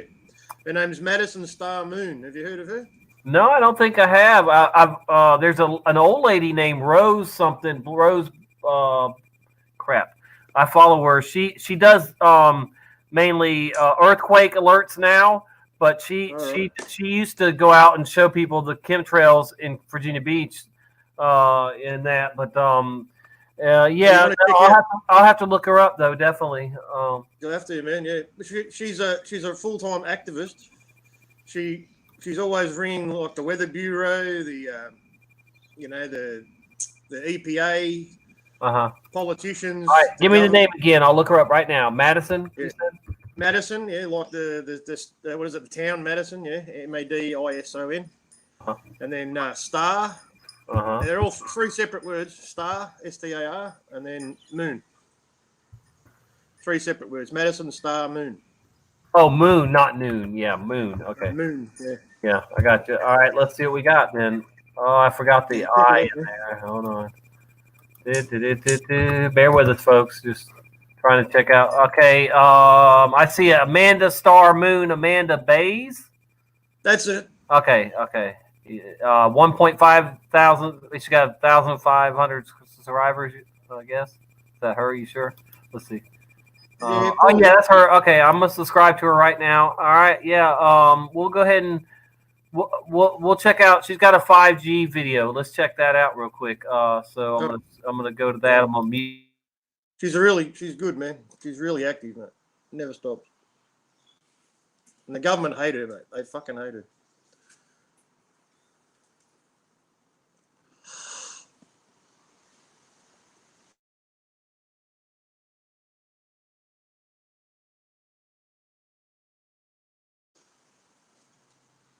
You're muted at the moment, man.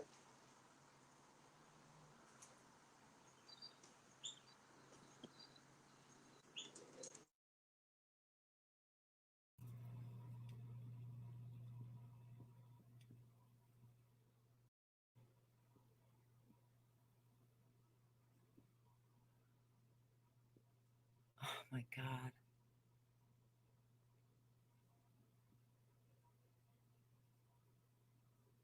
This is pulsating some type of low frequency directly into my bedroom. I have the phone pressed against the window. It's not moving at all. It's not me that's moving it.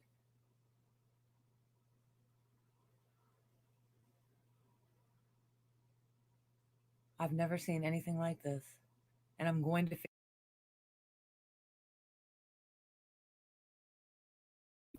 Sorry, I couldn't look at that because it'll make me have a seizure. So the pulsating. But anyway, you can hear me, right?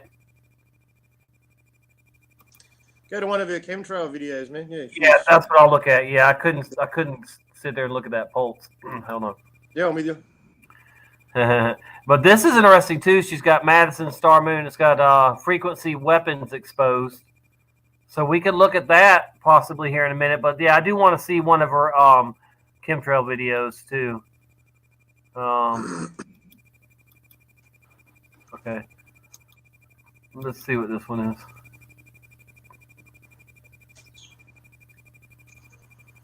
That's it, man. Amanda Bays, but I'm better known as Madison Star Moon on the internet. I would like to talk to all the men and women of our armed services, specifically to those at the Oceana Naval Air Base in Virginia Beach. Okay, I used to live a mile and a half away from that base. She just said. I used to surf on that base, surfing. But we would often get into the zone where we weren't supposed to, and they would start shooting their cannons, shooting guns, over our heads. But it was, they weren't trying to hit us, but they would let us. Yeah, we were in the wrong area. But yeah, I know that base very well, and I'm a military brat too. Yeah, Right. It's funny. As soon as I heard you say that, it triggered it in my mind, man. That she lives there. You know what I mean? So, yeah. Right. That's cool. All right, hang on. All right, hang on. Yep.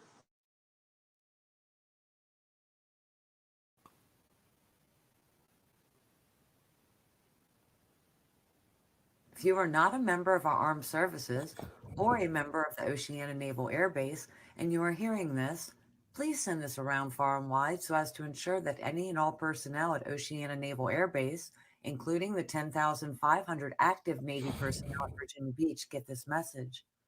We need to have them hear this. I ask each and every Navy personnel at Oceana Naval Air Base to defend the population against chemtrail spraying and to intercept all enemy aircraft, that is, aircraft leaving a chemtrail, whether foreign or domestic. I further ask that you bear true faith and allegiance to all men, women, and children without any mental reservation or purpose of evasion, and that you faithfully discharge the duties to end chemtrail spraying. Specific to Oceana Naval Air Base, members in Virginia Beach, I have been trying to reach you regarding the topic of chemtrails. They're the lines in the sky that look like they are from the engine. They are not from the engine. They are from nozzles mounted on the pylon, which is a set of nozzles aimed directly into the high bypass turbofan jet engine's output. It is said that the pylon drain what is in the wing. Nothing is needed to be drained from the wing. If so, the plane is in deep trouble.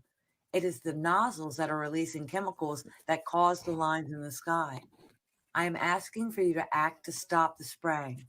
The chemical contamination of our atmosphere is an inhumane act on the civilian population, which is the definition of a crime against humanity. To do nothing against an inhumane act on a civilian population is also a crime against humanity. So Oceana Naval Air Base members in Virginia Beach, I call upon you. I love it, and her. That's awesome. I really appreciate her doing that for sure. And she's a real hero, man. She never stops, never gives up. She's a targeted individual too, man. People are after her and trying to shut her. Yeah, I'm sure of that. Yeah. All right, we'll finish it real quick. on you to stop chemtrail spraying. You have the authority to do anything you need to do as is written in the Virginia Code. Virginia laws also state that the common law of England, insofar as it is not repugnant to the principles of the Bill of Rights and Constitution of this Commonwealth, shall continue in full force. Section 13 states about the militia, standing armies, military subordinate to civil power, that a well-regulated militia composed of the body of the people, trained arms, is the proper, natural, and safe defense of a free state. Therefore, the right of the people to keep and bear arms shall not be infringed. That standing armies in time of peace should be avoided as dangerous to liberty, and that in all cases the military should be under strict subordination to and governed by the civil power. I have contacted numerous offices and officers of the Virginia state, and I can clearly state that there is no one available in the civil power that can have a meaningful conversation regarding chemtrails. I hereby proclaim that all men and women within the Virginia civil power be deemed absent and incapable of performing the duties required by a civil power. They do not have the physical or mental ability to perform the duties of the position, having regard to his or her own safety and the safety of the members of the public. I further proclaim that such men and women are not of good moral character and habits, as no one is able to or willing to have a real conversation about chemtrails. I further proclaim an emergency motion to activate the naval resources at Oceana Naval Air Base in Virginia Beach to immediately conduct air, land, and sea operations, to send military jets fully armed to inspect, observe, and record any and all aircraft within its reach, and to signal to aircraft that are leaving a chemtrail to land at Oceana Naval Air Base in Virginia Beach for immediate public inspection. Inspections must be supervised by the Virginia Beach Police in cooperation with any and all private citizens to get to the bottom of the contents of the aircraft and discover all piping and connections that caused the chemtrail. This includes detailed inspection of the cargo bay and any location on the aircraft. Thank you and God bless. I am Madison Star Moon from Virginia Beach, and I ask you all for your help to end chemtrail spraying today.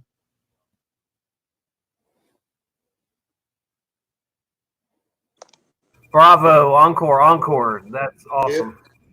Yeah, I don't think I've heard about her before. She seems pretty good. I can't believe I haven't. When I lived in Virginia Beach for many years, my mom's still there. I got plenty of family there. It's crazy, but I know the skies look like that where they showed all.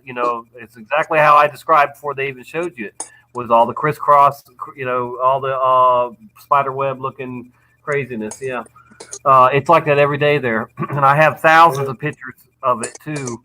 Probably some videos too in my other computer. I'm sure I do.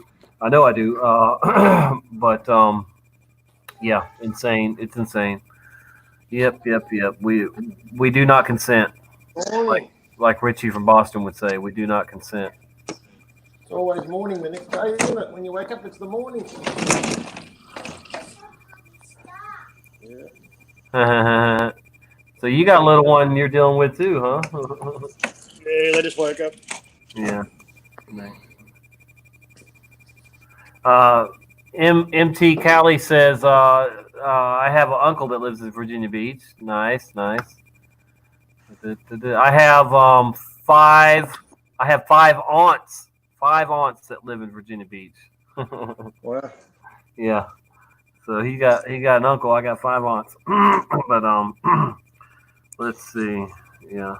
Well, actually, one of them is no longer with us, unfortunately. My Aunt Candy, but she was a good woman, and oh boy, yeah. But you probably don't want to live next to an Air Force base in America, man, do you? That's probably not good. Well, I have for most of my life. I've been. Yeah, that's unfortunately. Yeah. But my lungs are healthy. Yeah. But yeah, what the problem is the chemtrail, the aluminum and barium and all that stuff. It collects in your brain, your body, and it's the long-term damage that it can do. The Alzheimer's, the dementia. Man, I watched my next door neighbor. Yeah, I watched my next door neighbor just go from being able to have a good conversation with you to not even understand what you're saying in a few years. You know, it's just man. Yeah. It passes the blood That's probably barrier, man, and then that causes Alzheimer's disease. Yeah, that's right. Yeah. Calcifies your brain, man, and your pineal gland, and Yep. that could explain one of the reasons that everybody's having a hard time like keeping focus and keeping their thoughts in order. Like we keep talking about how everybody's like keeps just like freezing up and losing their track of thoughts. Like I think everybody's doing that. It's been happening more and more. I don't know. Weed for that. I can't remember anything. More, I'll be halfway through a sentence and I'll go, what was I talking about? It's hard to keep on track sometimes. Yeah. I hate it when I forget one word. There's one word I can't remember, man, and it's in there. It's like, come on, where is it? I know what it is. I can't think of it.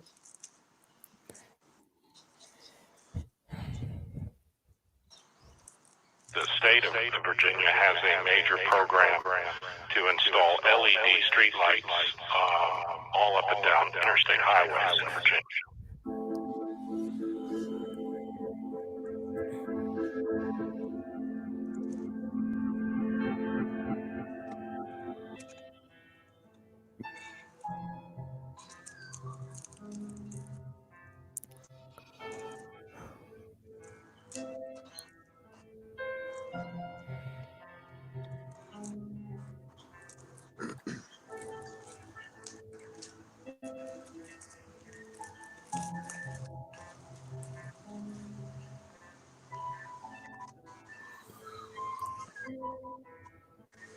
What the hell is that light doing?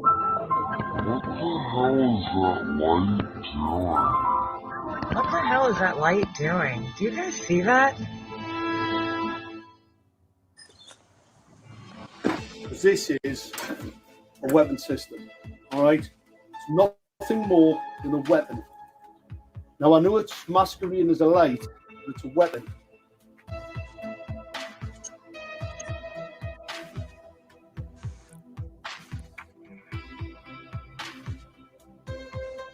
Yeah, this is the bad part again, Tommy.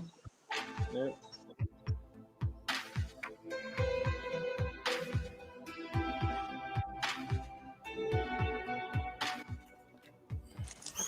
Fuck. Oh my god, dude. Do you guys see this shit? What the fuck? This is some crazy, freak nasty, military weapon style. I don't know what this is. Some freaky 5G crap.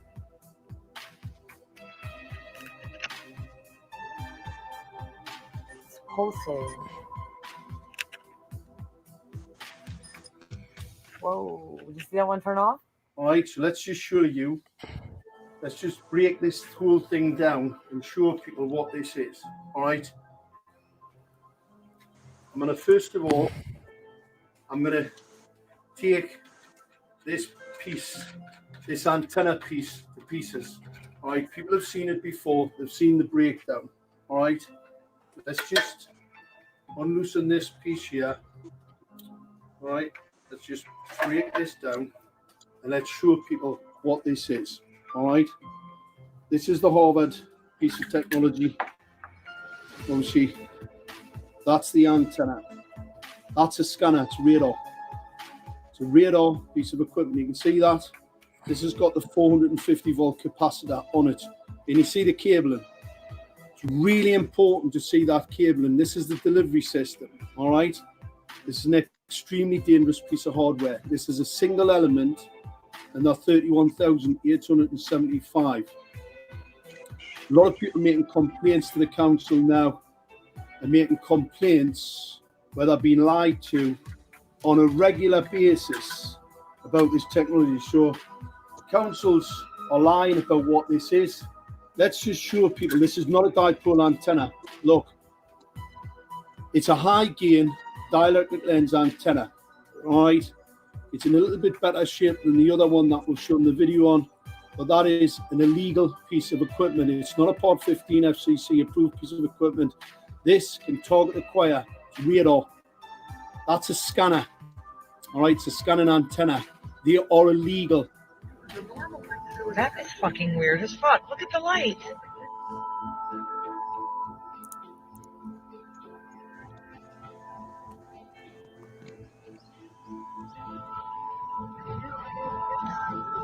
What the hell, guys? Look, I have it sitting on my steering wheel. It's not moving at all. Look at that light.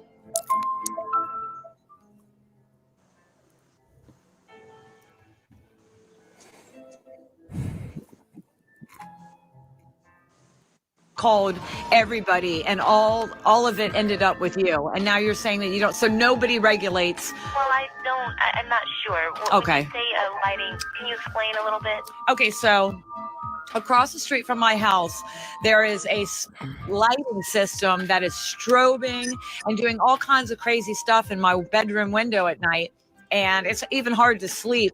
And I actually called them and complained to them about it and everything. And I want to know who is in charge of regulating. Like, let's say I installed a spotlight and shined it right in my neighbor across the street's bedroom window. Who could they call to complain about that? I think you would have to speak with. So is this the strobing light? Yeah. Was it installed in a business or was it installed in another apartment? A business.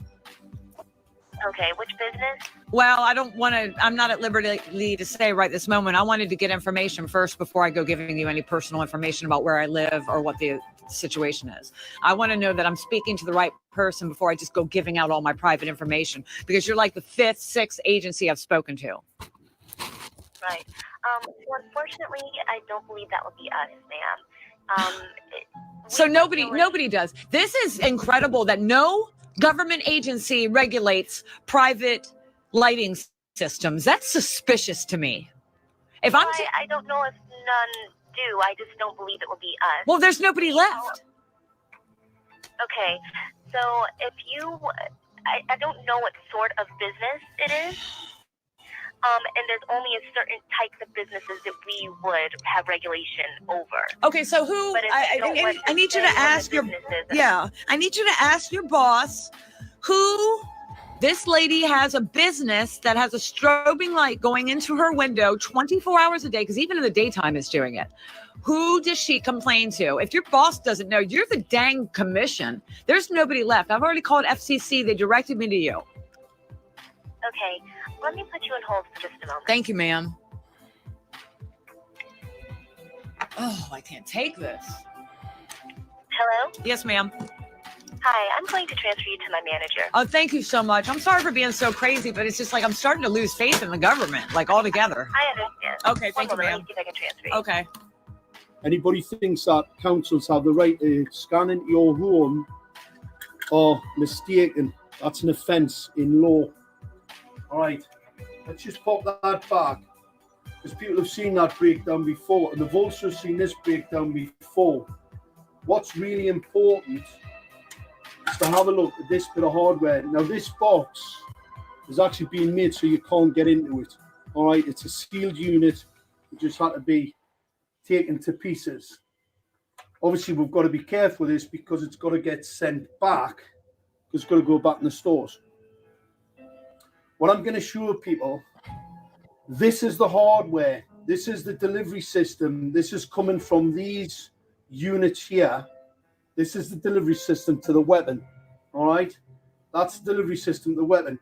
This is the cabling, because I've had a couple of foolish people, absolute ignorance.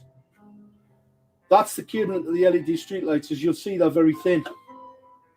They're not that thin because they don't carry a great deal of power, and they won't burn out. However, this piece of cabling is pretty powerful stuff. And it has to be, because you've got a 450 volt capacitor in this bit, but you've also got a number of 450 volt capacitors on the board. These are not for the LEDs. This is the LED delivery system here.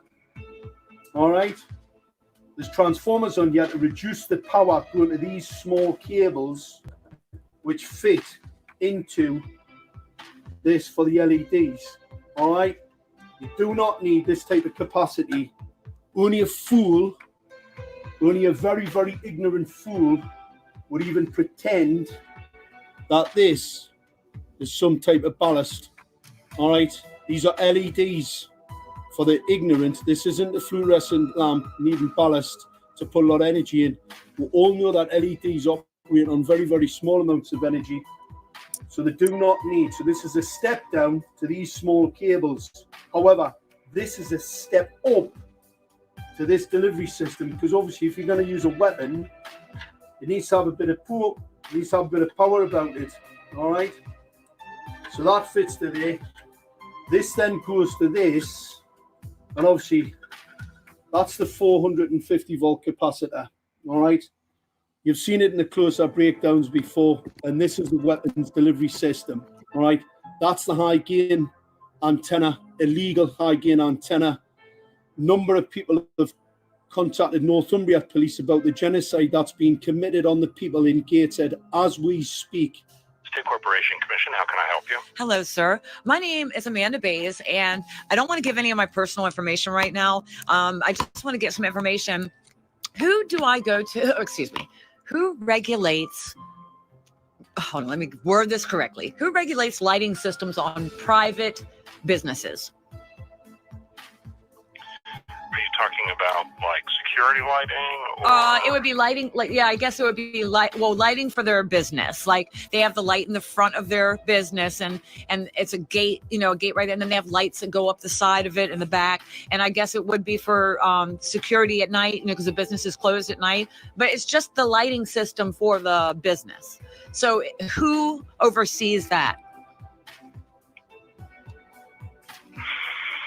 There are some lighting systems on properties that are operated by the local utility company. I already called them and they sent me to you. Okay. I also called, before you go giving me any other names, I also called Dominion Power and the FCC. And they all told me that it's the Public Utilities Commission. Well, that's the State Corporation Commission in Virginia. Right. Is that who I'm speaking with? Yes. Okay, good. So I got the right person that they're allegedly saying is responsible. Who oversees you guys? State Corporation Commission is an independent branch of government. Okay. I've never dealt with you before. We are not part of the executive branch. In other words, we do not report to the governor. Our commissioners are elected by the General Assembly. Okay. Can you throw me a bone and tell me? Yeah. Who do I go to? Again, it depends on the type of lighting. If the poles, for example, on a lot of farms and other facilities, Dominion or one of the other utilities will have a pole and will have a light. Outdoor lighting, in most cases, on a business is controlled by zoning in the local government. So signage, lighting often are prescribed by local ordinance. So it would be the county or city where the facility is located.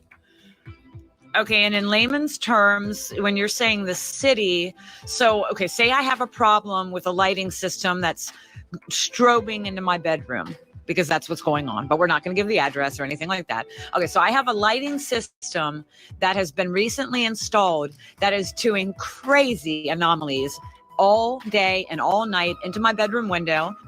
Lots of people. So we'll be progressing that, because I was called by Northumbria Police about this. And obviously, I'm still waiting for a senior investigating officer to contact me about this weaponry and how outrageous this is, that a council can fit an unregulated, untested, illegal piece of equipment on a bit of street lighting. You've got to remember, Schrader have their own controller. It's not Harvard. You've got a totally different controller to that. It was called Owlet. It's not this. This is a weapon system. That's the difference. It's not for controlling the lights, and that's why the lights are on all the time. See, even in the day, you can still see some sort of frequency coming off this thing.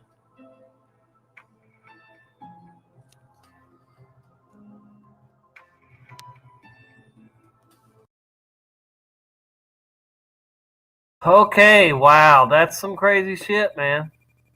And it's only going to expand to get worse when they've got all these 5G towers in and all the 5G lighting they want. You know, it's insane, man. What they're trying to drown us in, all this frequency, bad frequency.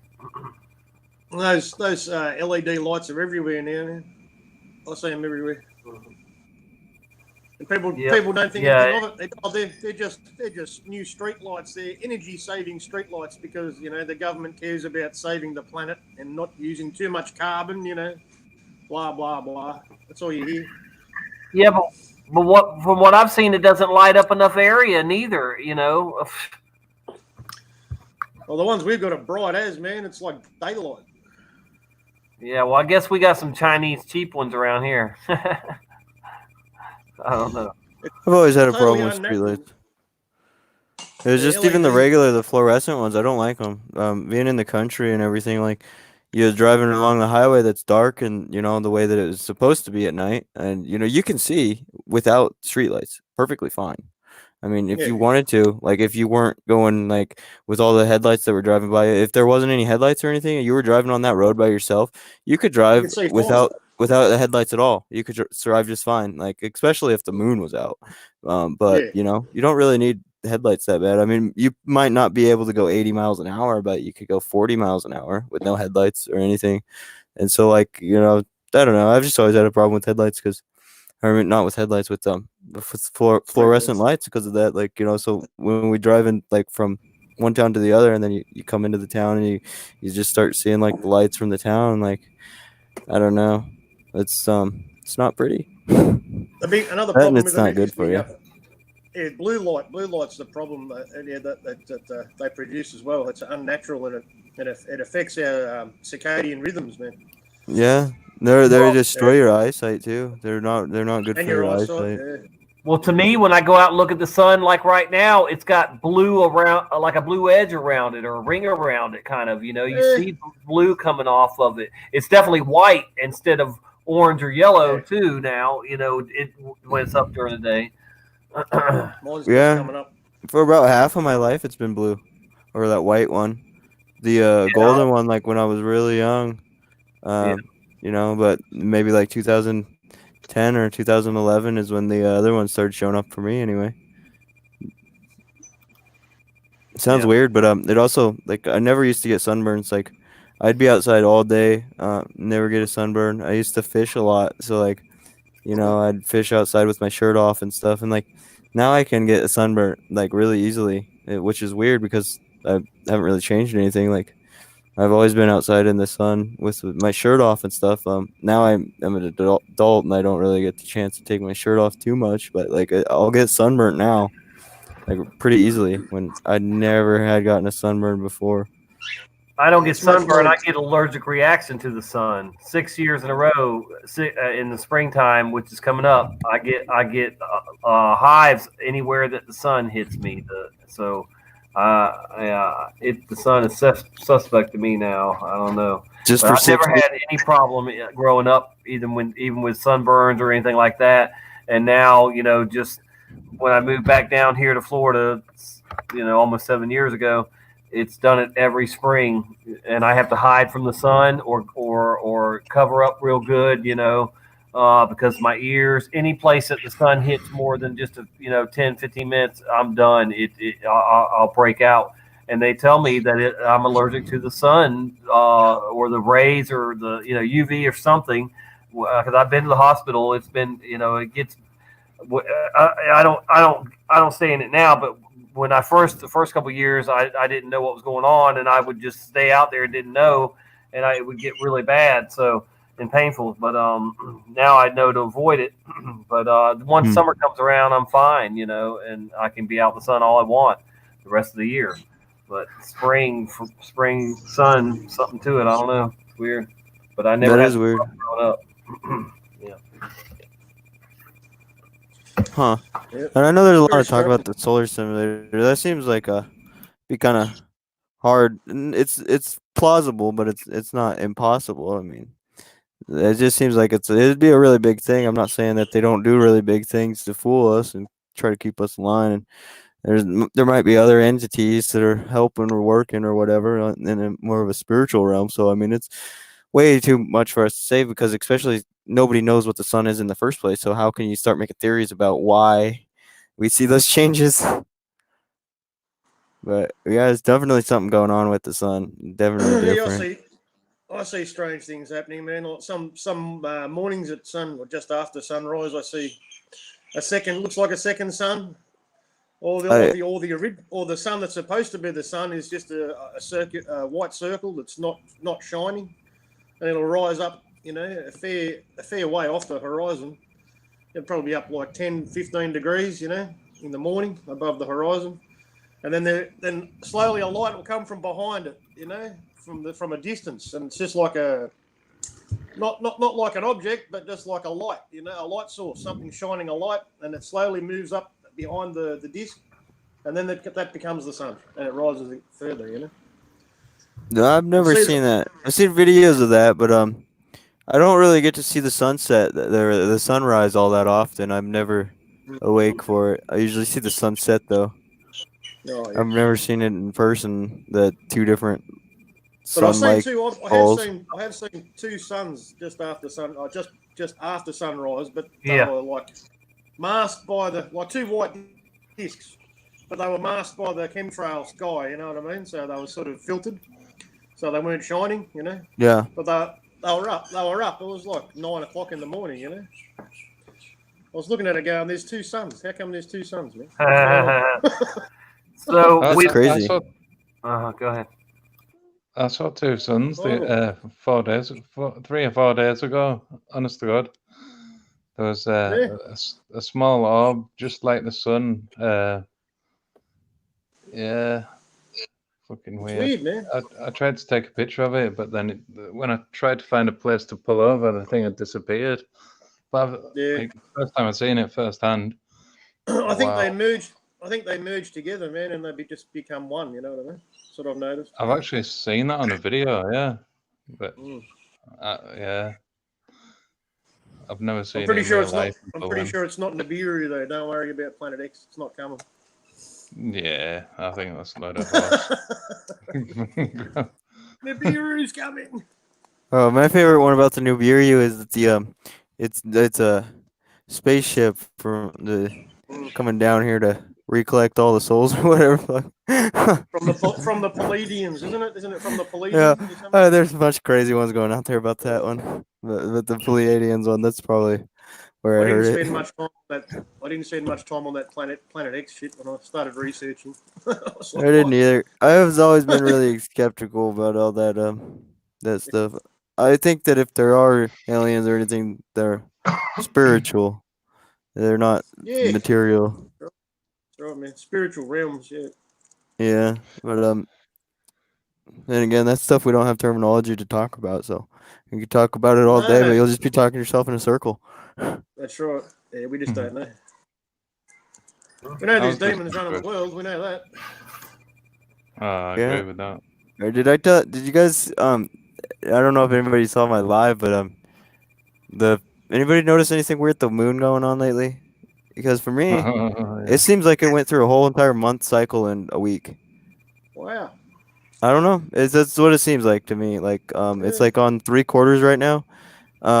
Last time I saw it was at 3/4, and like 5 days ago it was like new moon. So 6 days ago or something like that. And That's crazy. I'm sick, and so like sure, maybe I just was imagining it and having dreams and stuff. But Richie from Boston actually said that too. He made a video about that yesterday or something, saying that he also noticed that the moon seemed like it was going through a very quick cycle. So I don't know. Yeah. I'm thinking that tonight, like it's gonna be another full moon. I don't know. It seems like the last full moon was like 7 days ago, or 6 That's days ago, or crazy. something weird like that. That is weird, man. I don't know. Yeah. The last time I saw the moon on a clear day, they haven't been spraying until recently in the UK. And the last time I saw the moon. It was there with the really bright star Venus, I think. What, is it Venus? Yeah. Mhm. And I literally came in the house to say, "Come and look at this moon." Went back out and the fucker had gone, and the sky was still clear. It's gone. Man. Fucking thing had gone. I swear down. It must have been 10 to 20 minutes max, and it had gone. Weird. It was no fucking clouds. It was just, signs in the skies. Yeah, Oh, and then man. there's a super bright star that's been showing up for about 2 months for me. It's over there on the west. It shows up on the west. And it shows up about the same time that the moon shows up in the sky. Like whenever the moon shows up, it'll show up around the same time, and it's like waiting for the moon or something, like because it's only there when the moon is there, and like it shows up on like Do you the know what, opposite man? side of the sky when the moon is. On the right hand like, side of the moon. Mm-hmm. Yeah, that's exactly I'll how send it I here. saw it. Yeah, Yeah. I'll send it here too. Man.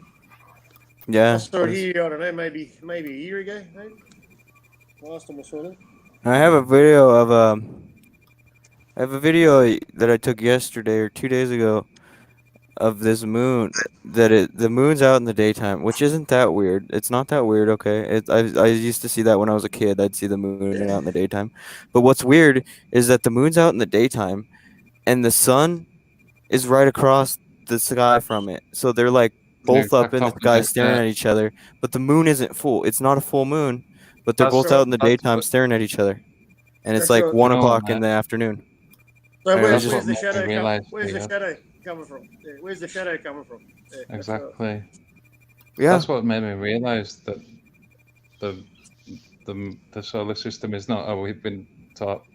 To be honest. Because it's meant to be the shadow of the Earth that causes the shadow on the moon, isn't it?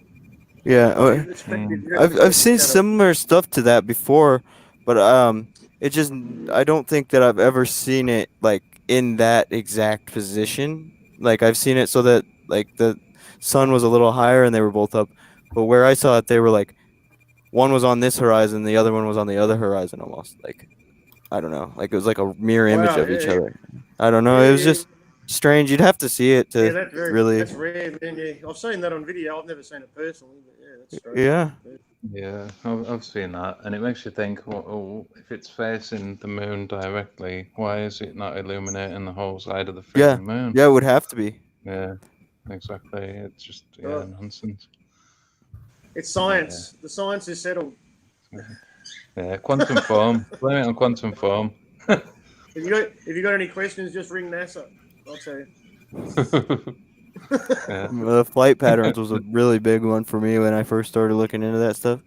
Of course, the boat in the horizon made me question it and look into it more. But the flight patterns and the emergency landings and the that's just that's ridiculous, man. Do you know what? Oh, yeah, I literally. I remember there was one, I wasn't it? A woman was giving birth, and they diverted the flight to like Saudi Arabia, Dubai, I think, to Yeah. land the plane so she could have the baby. But if you put it on the globe, it was like 500 miles to the west, northwest. Yeah. Not the direction that she was going in, you know. But you put on the flat Earth map, it's a straight line. Yeah. Yeah, that was the one. And there was actually a lot of them that were similar to that story. But I mean, the one that you were talking about, I think that was the same one that I really woke me up.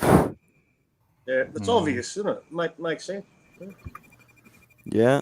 There's on APM Research. I don't know if you're familiar, but APM Research figured out that around about where Russia meets Canada, or what is it? Canada, Alaska. North, Alaska. anyway. Alaska. Yeah, Alaska. Sorry. The Bering Strait. Yeah, the Bering Strait. There's some discrepancies within about 4 hours where the sun goes up and down. So it's like the east meets west. It's hard to describe without watching the video, but yeah, they've really done the research and it's not. That isn't the video, Michael. That isn't the video where someone's. I think somebody's on a boat in the ocean, right? and it's sunrise, but one side of the sky is completely dark with the moon, that's like the whole sky's been cut in half. One side's nighttime, and the other side's sunrise. It could be, mate. I didn't watch the full video. I just saw half of it, and yeah. I've seen a video like that, man. It's a trip. It's like there's a straight Weird, line man. between the night sky and the day sky. You know what I mean? With the sun coming up. Yeah. Trippy as. That's really trippy. Weird. Yeah. It almost reminds me of that model that I don't know if anybody ever saw it, but there is this one model that went around briefly that was basically they took it made it like a straight line like we would normally look at it like on a computer screen or whatever, where they cut it in half somewhere, and then they were thinking that maybe like when you got to one little certain spot or another, maybe you just appeared on the other side.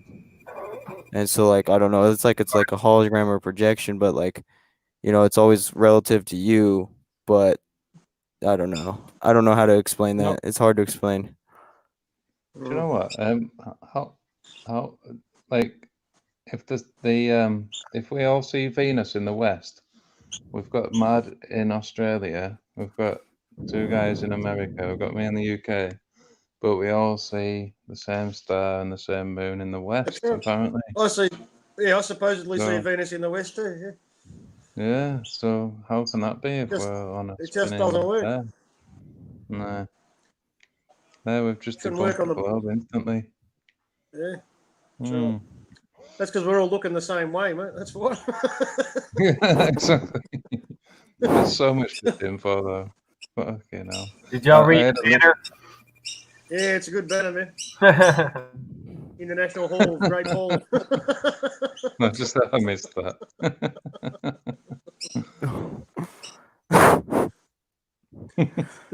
He's a legend, isn't he? He must put up with so Yeah. much shit from the trolls.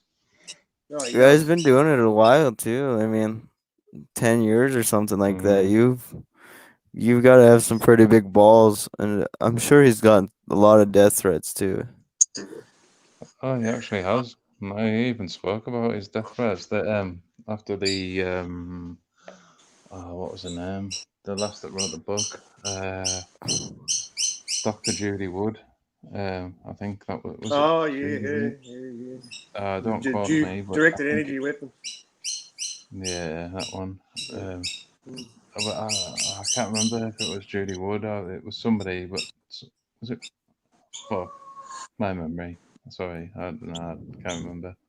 From all that I've ever experienced so far, all that would happen was that, you know, maybe they would experience them killing you, but like I would just wake up again in my bed and I'd just be like, "What's up?" Go back to putting out truth again. So I don't know.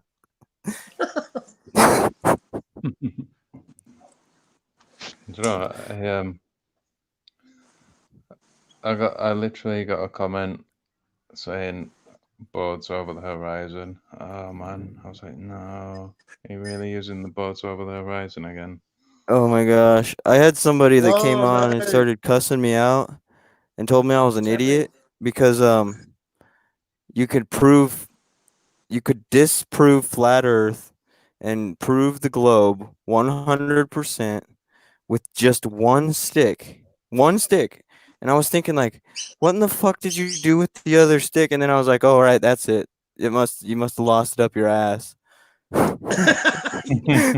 Surprise! Like, I couldn't believe he's trying to tell me that if you put one stick in the ground, that disproves flat Earth because of the pattern that the shadow would make. I'm like, what? No, man, You know you're crazy. That proves flat Earth. When Tommy was playing that video yesterday about the stick theory in the shadows, It's two sticks. the whole premise is based on the fact that the sun's rays all come from one direction because Yeah. it's so far away. Well, we know Uh-huh. the sun's rays don't come from one direction. Check out the sun at sunrise when you see it through the clouds. Mm. You know, the beams go What's, straight down at 90 degrees. They go out at 45 degrees. They come into your eye at 22.5 degrees. You know, it's, You know there's what? rays going in all directions, man. That's bullshit. You know? It's, you know, this split sky phenomenon. I've never come across it until I started to wake up, and then it just makes so much sense on a flat plane. Michael Healy, question for you. Okay. Monica wants to know where you're at. Keswick, Cumbria. No, not Keswick. Great Broughton, Cumbria, UK. Cool. And I can see the Isle of Man from Whitehaven if you look at it on the map with my naked eye. Well, Sarah Palin can see Russia from her backyard. You're on the west coast, is that right, Morgan? Yeah, just inland a little bit, but yeah, half an hour's drive to the coast. Yeah. And you can literally see the Isle of Man from the coast. Yeah. So that's a tiny little. That's where that's where crazy people race motorbikes, mate, and try and crash into walls. Yeah, man. I want to go. I used to have a motorbike. I really want to go, Yeah. but it's expensive in the season, so yeah, fuck that. People die there every year, man, don't they? Someone always. Yeah. Do you know what? I Crazy. know my fiance's friends, really good friends with a bloke that worked with Guy Martin on the ski slope thing.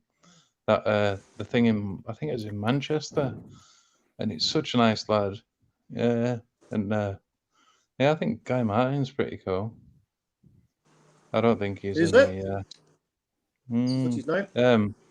I don't know his name. Guy Martin. He did the he went to India and he went to. Oh, Martin Lidke, you're talking about? Not No, Martin Lidke? Guy Martin, mainstream no. guy. He's done a. Oh no, don't know him. No. No, look up Guy Martin. Yeah, he's sound. Yorkshire lad, truck mechanic. Yeah, right. But yeah, my fiance's friend's boyfriend. He's really good friends with him. Told me a lot of stories about when he was working with him. Proper down to earth guy, he said. Just like you see him on these shows, really. Okay. Yeah, I don't think he's in the club. I don't know who he is. Sorry. No, he's I only know him from maybe a year ago, since I stopped watching telly. So what does this guy make? What does he make videos about? Make documentaries or TV shows? Yeah, trying to break records and that. He's into his speed. He did the TT. That's the Isle of Man TT. Okay, I'm with you. He's had a few crashes and that. Yeah, just adventure and stuff. Yeah. Yeah, cool. I've got the box set. He's a really sound guy, but yeah, worth a watch. That's good, man. Into his bikes, anything just speed. He loves speed. Absolute adrenaline junkie. Yeah, it is addictive. Yeah, it's a big adrenaline rush, man. Yeah, on a motorbike, geez, you got to have balls to do that, man. I tell you. I had a 600 and that was fucking scary, man. I can't imagine driving a Thau. Oh. No, I'm not brave enough, man. I've ridden big bikes. I love riding bikes and big dirt bikes too. They have a 600 dirt bike, you know. Really? Yes, yeah. You can kill yourself on it. I mean, oh my, yeah, like the KTM 620 or something like they have. But then you got Honda that has a 650. I had a Suzuki DR 650.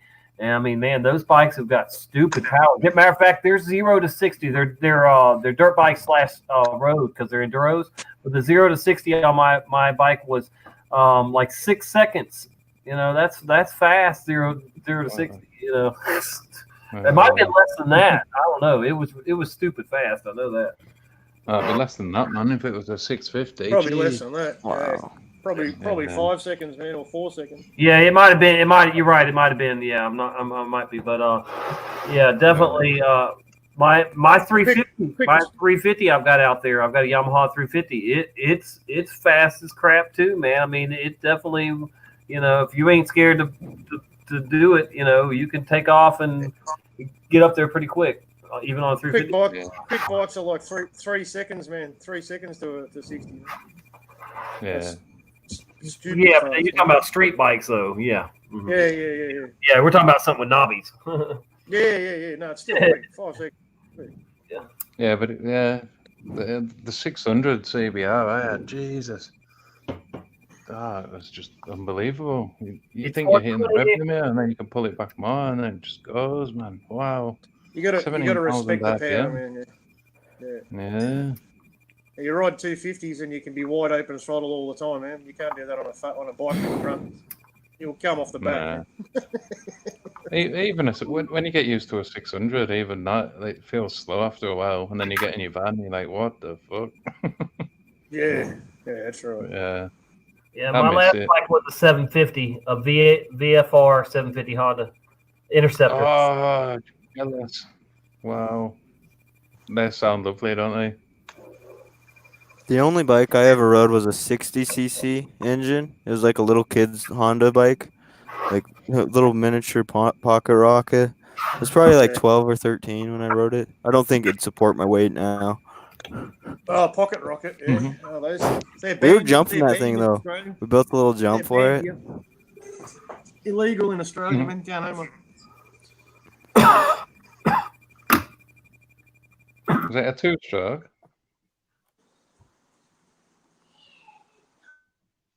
Looks like Tommy's coughing pretty good there.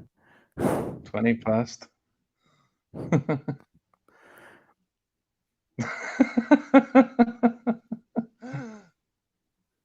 Oh, he's holding it in as well. Oh my god, he's gonna be dizzy. Yeah, right, man. I blew it out already. But yeah, woo. Yeah, it got me. I'm fighting it. I don't know how you do it, man. I'll be passing out. As well.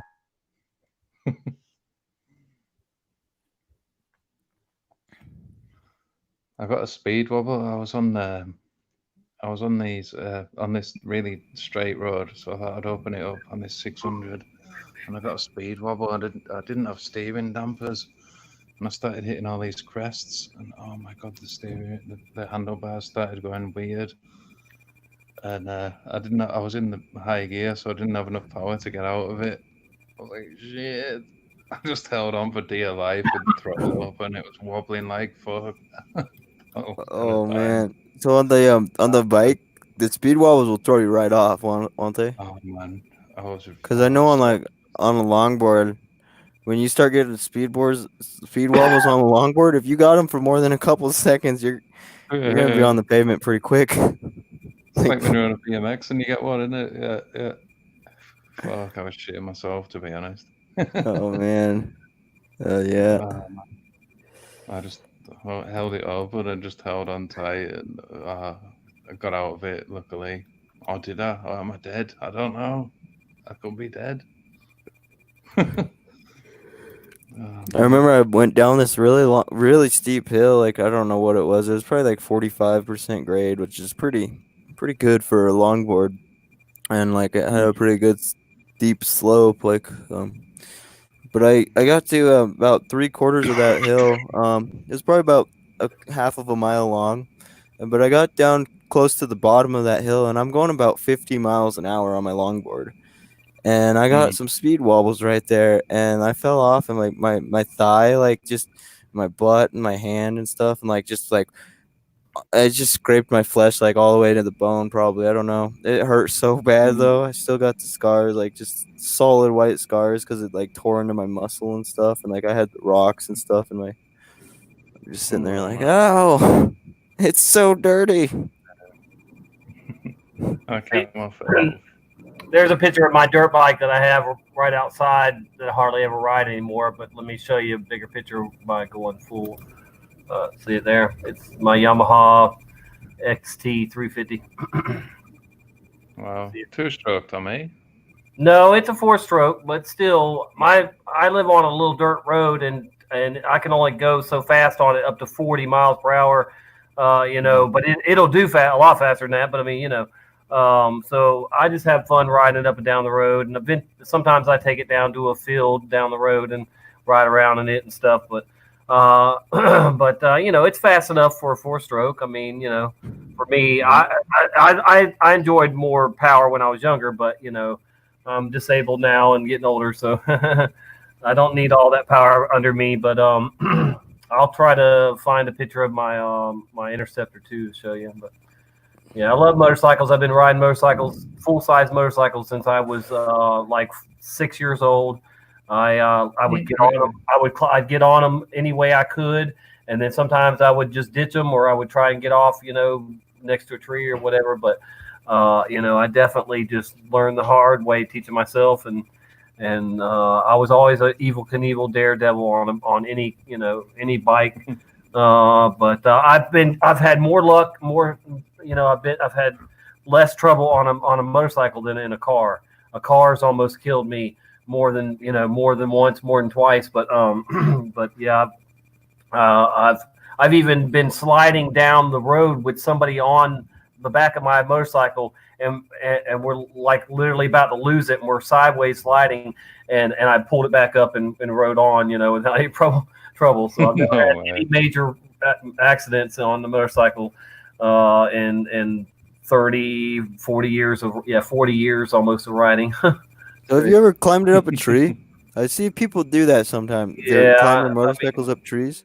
Yeah, I'm not going to try that because I care about the bikes. But you know, maybe with an old bike I didn't care about, that would, you know. But it's not going to end well. It's going to end up on top of you probably. No, I didn't. I wasn't sure. The videos usually over, you might be able to ride it, you know. But I would do that without the tires, maybe with the rims, or, you know, just rims on it. I don't know.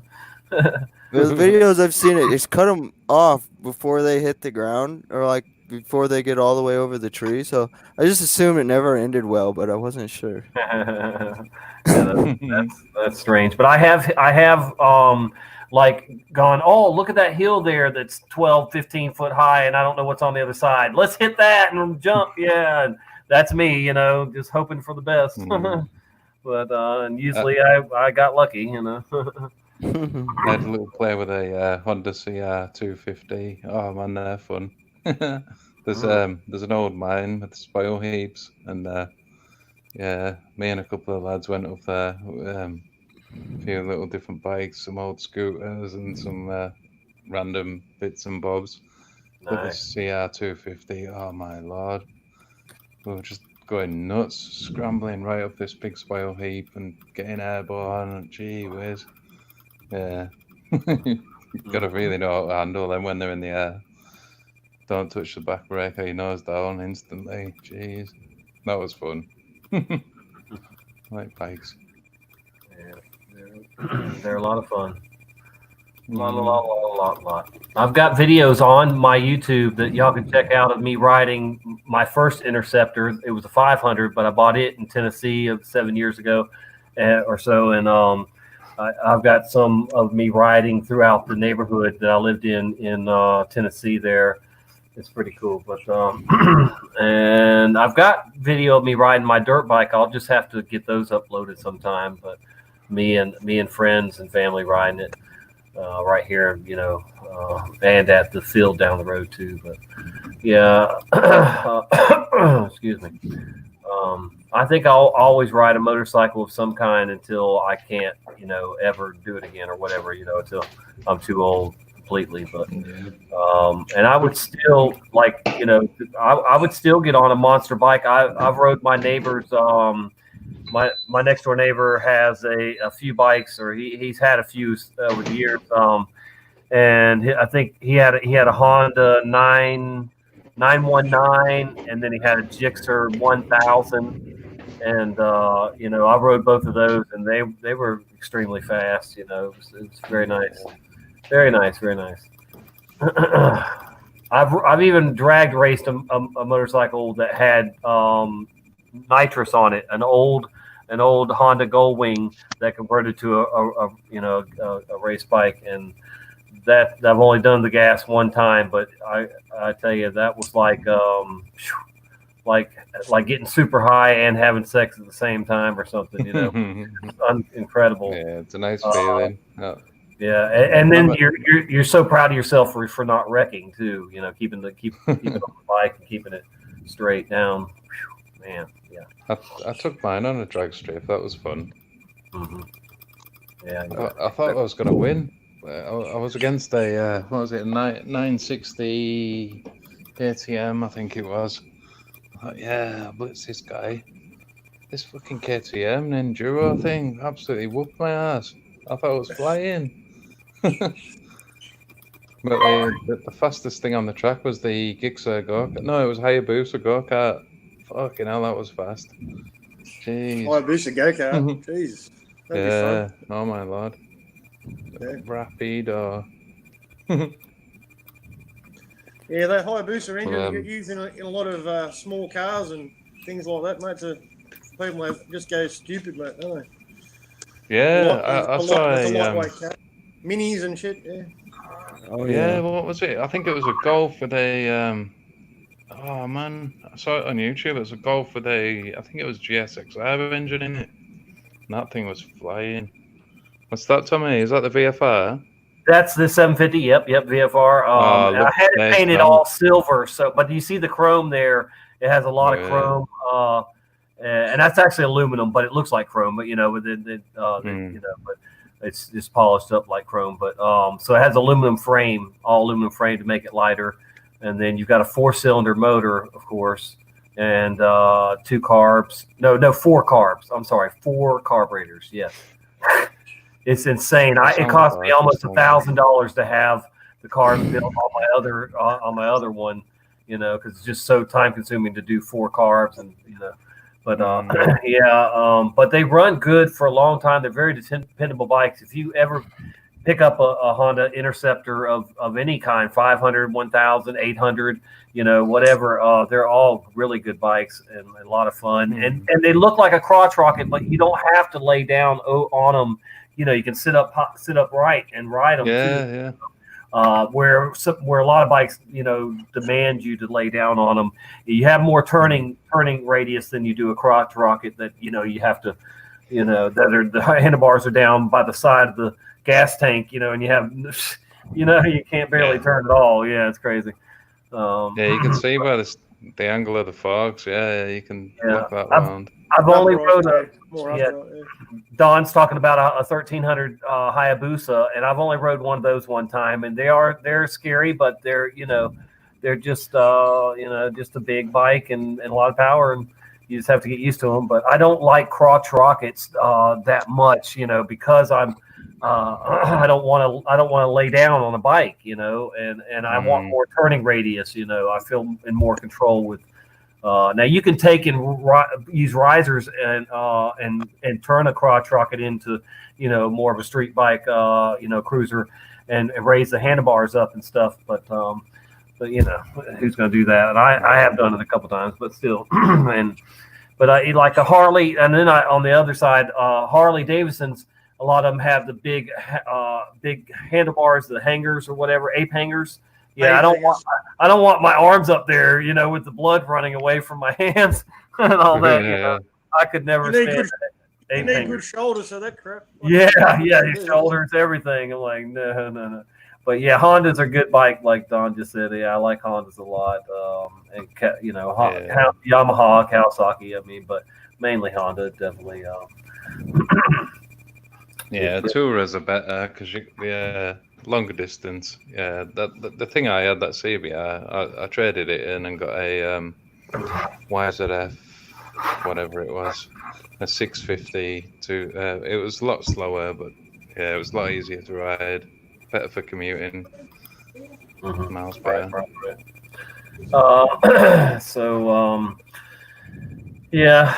Let's see. I probably have had about 40 motorcycles myself, and I've had them those are ones I've had for a while, rode for a while, and then just sold or whatever.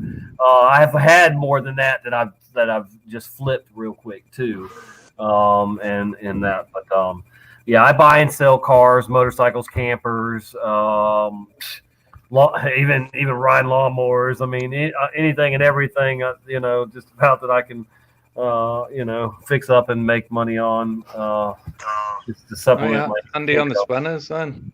I used to be a mechanic. I wasn't Oh, fully now- trained. I dropped out. Yeah. I can turn wrenches. I'm not. I was a mechanic when I was real young. I went to school to be a mechanic, a small engine mechanic. But we learned not just tiny engines. We did learn some like tractor motors and boat motors and all. But we did motorcycles and lawnmowers and equipment like that. Stuff like that. We mainly worked on. I became the teacher's assistant, and then after a year and a half, I got the little degree they gave me in that, and I wanted to be in the Air Force, so I went to the Air Force. I wanted to be a jet mechanic, and everything was said and done. I was supposed to leave, and they said, "Oh, we see your driving record is like the worst one we've ever seen." The Air Force telling me this.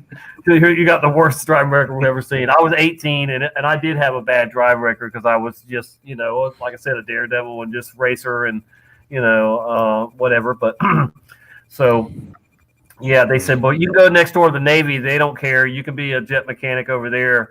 Yeah. And so I'm like, all right. So I went over there and I got everything done to go into the Navy.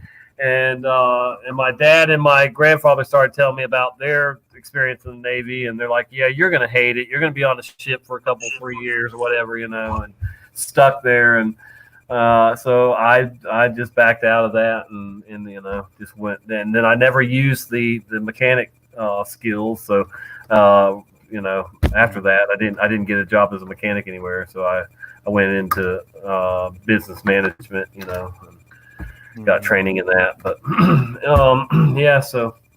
but I love to turn wrenches. I love to fix stuff, always have. And so, I can watch a YouTube video and usually a time or two and figure out how to fix something, Yeah, you can learn anything off YouTube, yeah.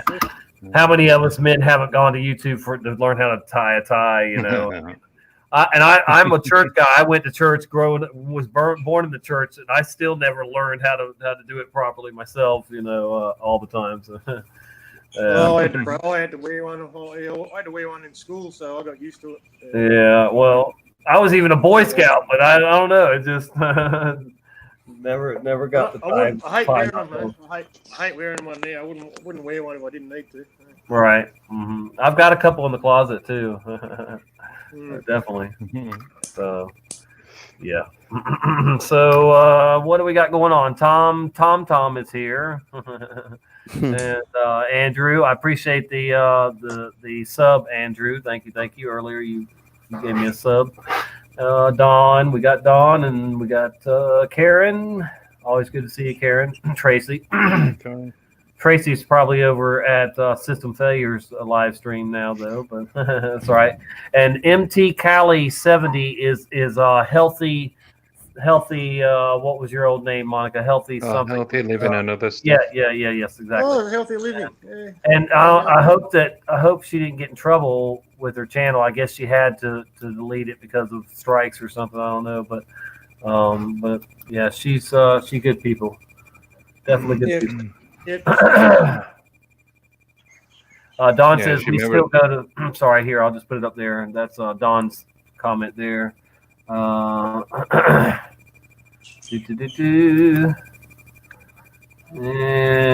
it's on my cap icon. Okay. Yeah. Oh yeah. Yeah, I see it there. Healthy living and other things. I got you. Need the Monopoly guy's monocle to read it though. Yeah, you do, don't you? Oh yeah. Okay, so y'all, one of y'all give me something to put to type in the banner. What's a good banner? See, I've had the Earth is not globe shaped rolling for a little while. Get Christian Knapp some subs. Christian Knapp sings the best songs ever. All right, or I can do one of my if you don't like Christian Knapp things, if you don't like Christian Knapp, hold on. Yeah, well, You can I suck usually crap. do. Yeah, I've said that one. Banners are for squares. If you're reading this, you're lame. Yeah. That's a good- Yeah, That's not nice. They might leave then. Yeah, you don't want that. And I said Chris Nap. Hold on, I gotta finish Christian Nap. They're not gonna know. Breaking news: you live in a matrix. Yeah. Newsflash. Newsflash: rethink everything. Newsflash. Stop watching TV. It's all shit. All right. It All right. really Here we is, go. though. Here we go. Here we go. Are you ready? Are you ready? Oh, whoops! I put it up there instead. Massive crap. You're just upset that you can't poop or you need to poop, you know. So I mean, because come on, man, he's got good music, you know. Constipated induced anger. That's what it is. So If you don't like Christian Knapp, you're full of shit. Well, you're full of crap. You're full of crap. If Oh you yeah, don't crap. Like, Sorry. yeah. But it rhymes, so we're trying to rhyme, you know. Yeah. Yeah. If you don't like Christian Nap, then you're overdue a long nap. Well, you know, I don't know, whatever, but you know, yeah, something. All right, so let me try and change the other banner because I don't know what's going on there. Let's see, banners. Yeah, ticker. The ticker I was trying to change, and it. I'm gonna have to bounce out, guys. The missus is All coming right, well, back. don't bounce too Thanks, far. But yeah, we appreciate you. We always appreciate you. And Cheers, bro. I see you don't want to put your real name on there, so you got the tool set there. But think about using Oh your. no, but I don't mind. Michael Haley, I come know, bro. I just play with you. I was wondering what was going on there with the tool set, and Come and get me, CIA. yeah. Are you letting the, All right. the CIA know that you have tools to use against them if they come? Yeah. They'll come and get me eventually. I'm not bothered. Fuck them. Hopefully they'll be defeated somehow before they, try to enslave us all. But yeah, we appreciate you, brother, man. Anytime. Thank you. Always enjoy your dude. wisdom and input. Thanks, Michael. Later, Michael. Cheers, guys. See you later, bros. Yep. Oh, I looked the wrong way. Fuck. Oh well, who cares? If I would have looked the other way, it would have looked like I was looking at him and waving by. But whatever. Oh yeah, here I'll come back into the. Yeah, I gotta get used to it being switched around. Do a big wave so everybody can see. He was down there. We had the Hollywood Squares or the Brady Bunch going earlier. Yeah. Oh, when Actually, you if you get 6, it would be the Brady Bunch for sure. Yeah. You ever been on the Rippin' Rabbit Hole show or whatever? I haven't You yet, got but 12. I had it, but I saw it. I saw them. Yeah, when Stavely was on there, a bunch of other people. Yeah. Yeah, they were up to like 9 or something when I watched it once. And they Siege 12. Yeah, that was cool. Yeah. Mm-hmm. It's not hectic either or anything. I mean, the way they have it set up, it works out really well. Or it did any of the times I watched. I remember watching a YouTube show years ago. It was called "We'll Do It Live." Anybody remember that? You remember that, Tommy? You heard of it? Do it live. What was it live? We'll do it live. It used to have a huge panel, man. Lots of good people that were there from the beginnings of the Truth Awakening on YouTube, And they used to get together once a week, and they were it was Google Hangouts, Huh? Right. Yeah. No, I don't think I ever caught that. And you could have, I don't know how many people, maybe 12 people or something. And they're all, everybody could talk, and sometimes they'd all be talking over each other. It'd be 5 people talking at the same time, but it was great. It was entertaining, man. It's funny, yeah. Wow. It was a good show. Coming up on 5 hours I've been on. Woo, man. Oh, yeah. Been a good afternoon. Familiar. Been a good afternoon with good people, though. Definitely, always. Still seeing a little bit of blue sky out there, so maybe they haven't sprayed as much today as and they sometimes do take the day off, occasionally here, but not often. You're down there in California? No, I'm in Florida. Oh, yeah. Florida. No, they don't Yeah, take a down- day off in California. No. down here in Oregon. It's yesterday and today. It's just been absolutely. You can't see any blue sky whatsoever. You can't see Yeah, nothing. exactly. That's what I'm saying. They already have a movie screen made there for y'all. They could just, put anything up there, probably with blue beam they want or whatever, and scare the crap out of y'all. Yeah, it's like they are trying to just make a big movie screen with all these chemicals and fake clouds and nanoparticles, or just a screen to hide the heavens too, or whatever. Yeah. Did you guys notice? Do you guys notice that like at nighttime when they've like sprayed or something more, that the light like from the street lights and things like it just travels way further. Like Well, yeah, of course it's going to trap in light and heat. It'll help. Yeah, definitely. And maybe that's when I've noticed like the street lights don't seem bright enough to me. Maybe it's on a clear night, but I'll have to check that out if it's on a cloudy night. Since I live in the country, like it's crazy because on some nights like I can see a town that's 10 miles away. I can see their lights like projecting like up into the atmosphere and like just glowing through that like fog or whatever, and then like shining down into my town. It's like weird because we've never been able to see that before, no matter how much clouds have been at night. So, Right. Not natural. Crazy. Yeah. Yeah. I even pointed it out to this 60-year-old guy, and he's just like tried to dismiss it like instantly. He's like, "Oh, they must have streetlights up there on top of the hill." And I'm like, "How long have you lived here, boy?" Good to see you, Zal. Thanks for joining us. Hey, Zal Moxie. Pie Man's here, and we have Zachary, who's we don't have our names up there, so that's what the problem is there. Let's see. But tell him your screen name. What do you go by, Zachary? What's your Need to connect? Yeah, need to connect. Sorry, I couldn't remember. Trying to get the names. Let's see what's going on with the names here. Why aren't the names showing?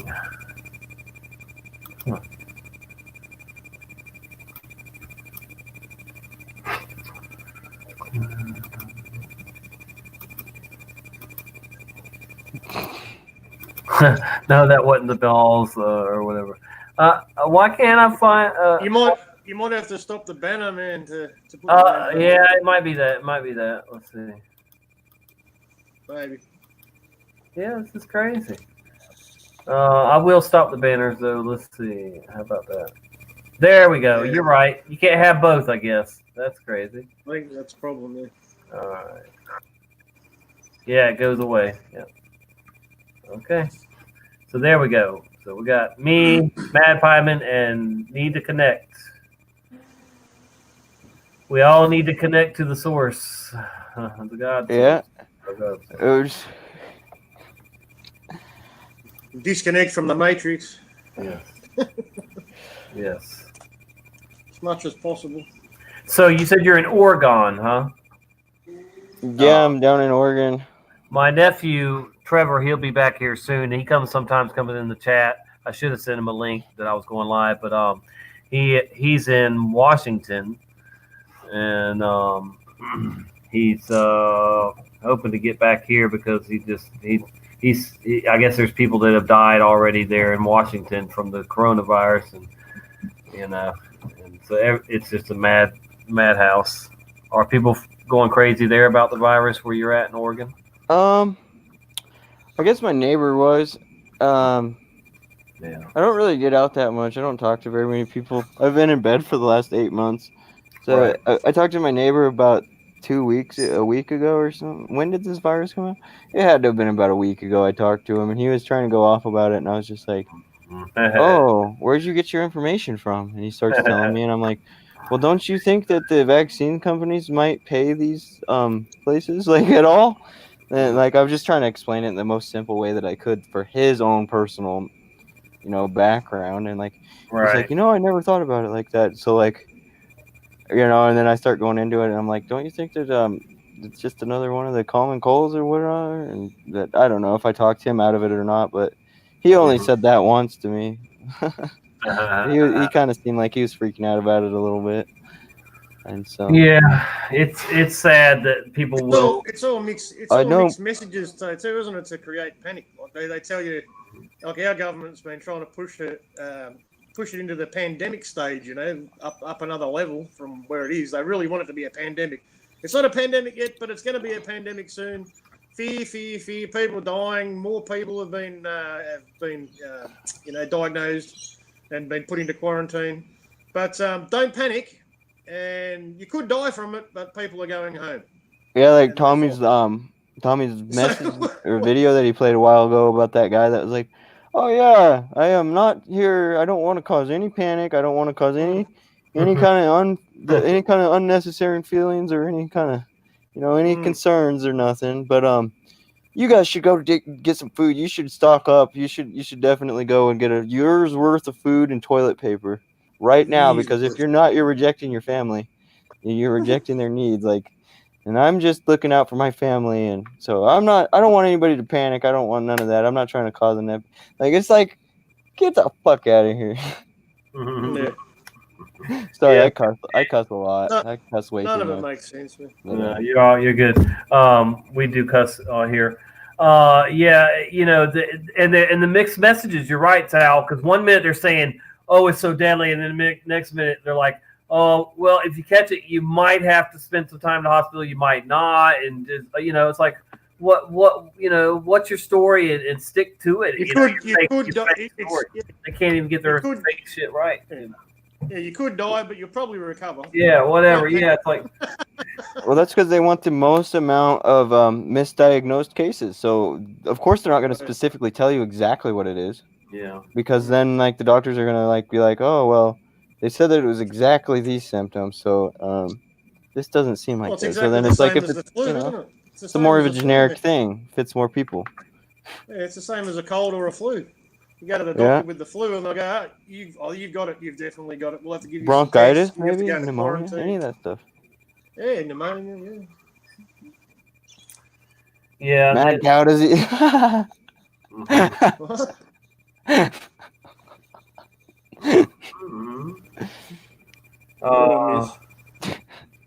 So Brian Stavely is going live shortly, so we'll probably wrap this up pretty soon. And Thanks, Tom. it isn't I'm not doing it just for him. I'm just saying, but I didn't expect to go. We're already over 5 hours, but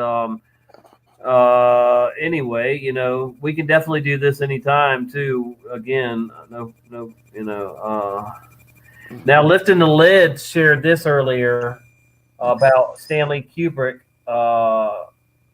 See, they're Lifting the Lid. Robin from Lifting the Lid.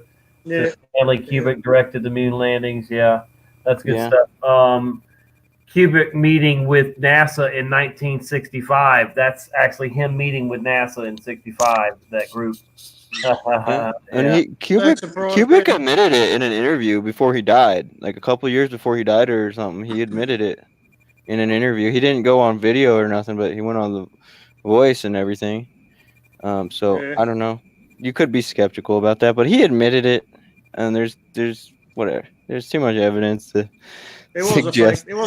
We know that it was fake, but there's too much evidence to suggest that Kubrick, filmed it to dismiss that interview altogether. Yeah, there was a fake interview with someone. It was like a double.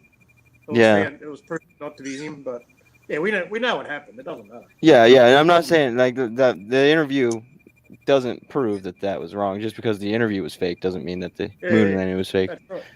No, of But I guess that the interview I was talking about was fake. Darn. Oh well. I won't use that as evidence anymore then. I think that was an effort to discredit anybody who questioned the actual moon landing, man. You know what I mean?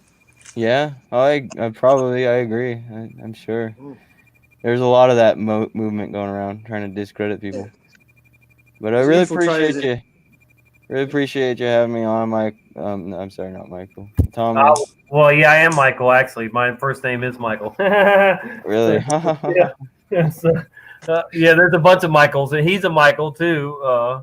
Mad Pie, right? Yeah. Nah. Oh, I thought you were, Mike. No. Oh, what was I thinking? Okay. I guess not. All right. Anyway, there is a lot of Michaels in our Michael Healy. We had Michael Healy earlier. That was a Michael, obviously. There is a bunch of Michaels. I guess you don't really need to know somebody's name to actually know them.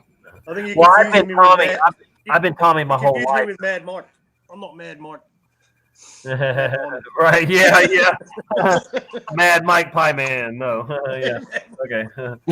But I thought I'd seen somebody calling you Mike before too. But maybe they just figured you were.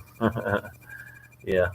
But what was I say? I see a lot of names going through the chat, and I'm always like, "Who the hell is that? Am I blocked?" Right. Yeah.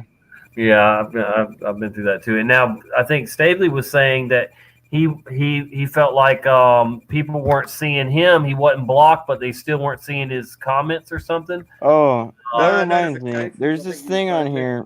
You got to go on to. There's a filter. If you're on the live chat at all, like there's this filter thing. Let me try to find a live chat. Whatever. There's this filter, and like it's up on the top right, and it's got like 3 lines that are horizontal, and then it's got 3 like dots just randomly on the lines. You click on that, and then it'll say top chat or live chat. Yeah. If you're on top chat, most of those you missed- comments are getting like blocked from you, like over 50% of them. So the people that are shadow banned you won't be able to see people that are shadow banned, and you also won't be able to see people that say just like cuss words and things, or even if they just say like the word dead or just anything like that. Like so. You got to now you got to go on and you got to make sure that you're on live chat every time you open the chat. That's right. Exactly. That even happens in comments on people's videos as well, man. Yep. People the actual content producer isn't actually seeing the comments because they're not logged onto the right part. They should be on newest comments. Newest comments show all the comments. But if you put on top, if it's on top comments, you'll miss out on a lot of comments in your videos. Yeah. When people make videos, Right. That's another way they use to censor people communicating. You know. So yeah. Let's see. I guess this is a live show that Staves is going to do. I'm going to put a link in there. It says Mandela Effect, the JFK assassination, a complete breakdown of the shiftiest day in history with Truth Seeker 69, Jen. Oh, so, this will be good. 31 people are waiting already, and they're in there chatting. So let's catch that if you want to. Putting it in now. There's the link to it. If anybody didn't have it already. And I really appreciate you guys. Like I said, definitely this we flow together good, even 4 of us, you know. So as long as we, you know, give each other a chance to speak on every you know subject or whatever, or, you know, or when we're trying to get something out, you know, we're good, you know. And like I said, I appreciate you guys and everybody in the chat too. So we'll do this again soon. And thank you so much. Good chat. Yeah. Thanks everyone. Thanks everyone for being here. See you over in Stavely's chat. All right, guys. I'm gonna go ahead and just end it without a song or anything. I appreciate everybody. Take care. Thanks, Matt. All right.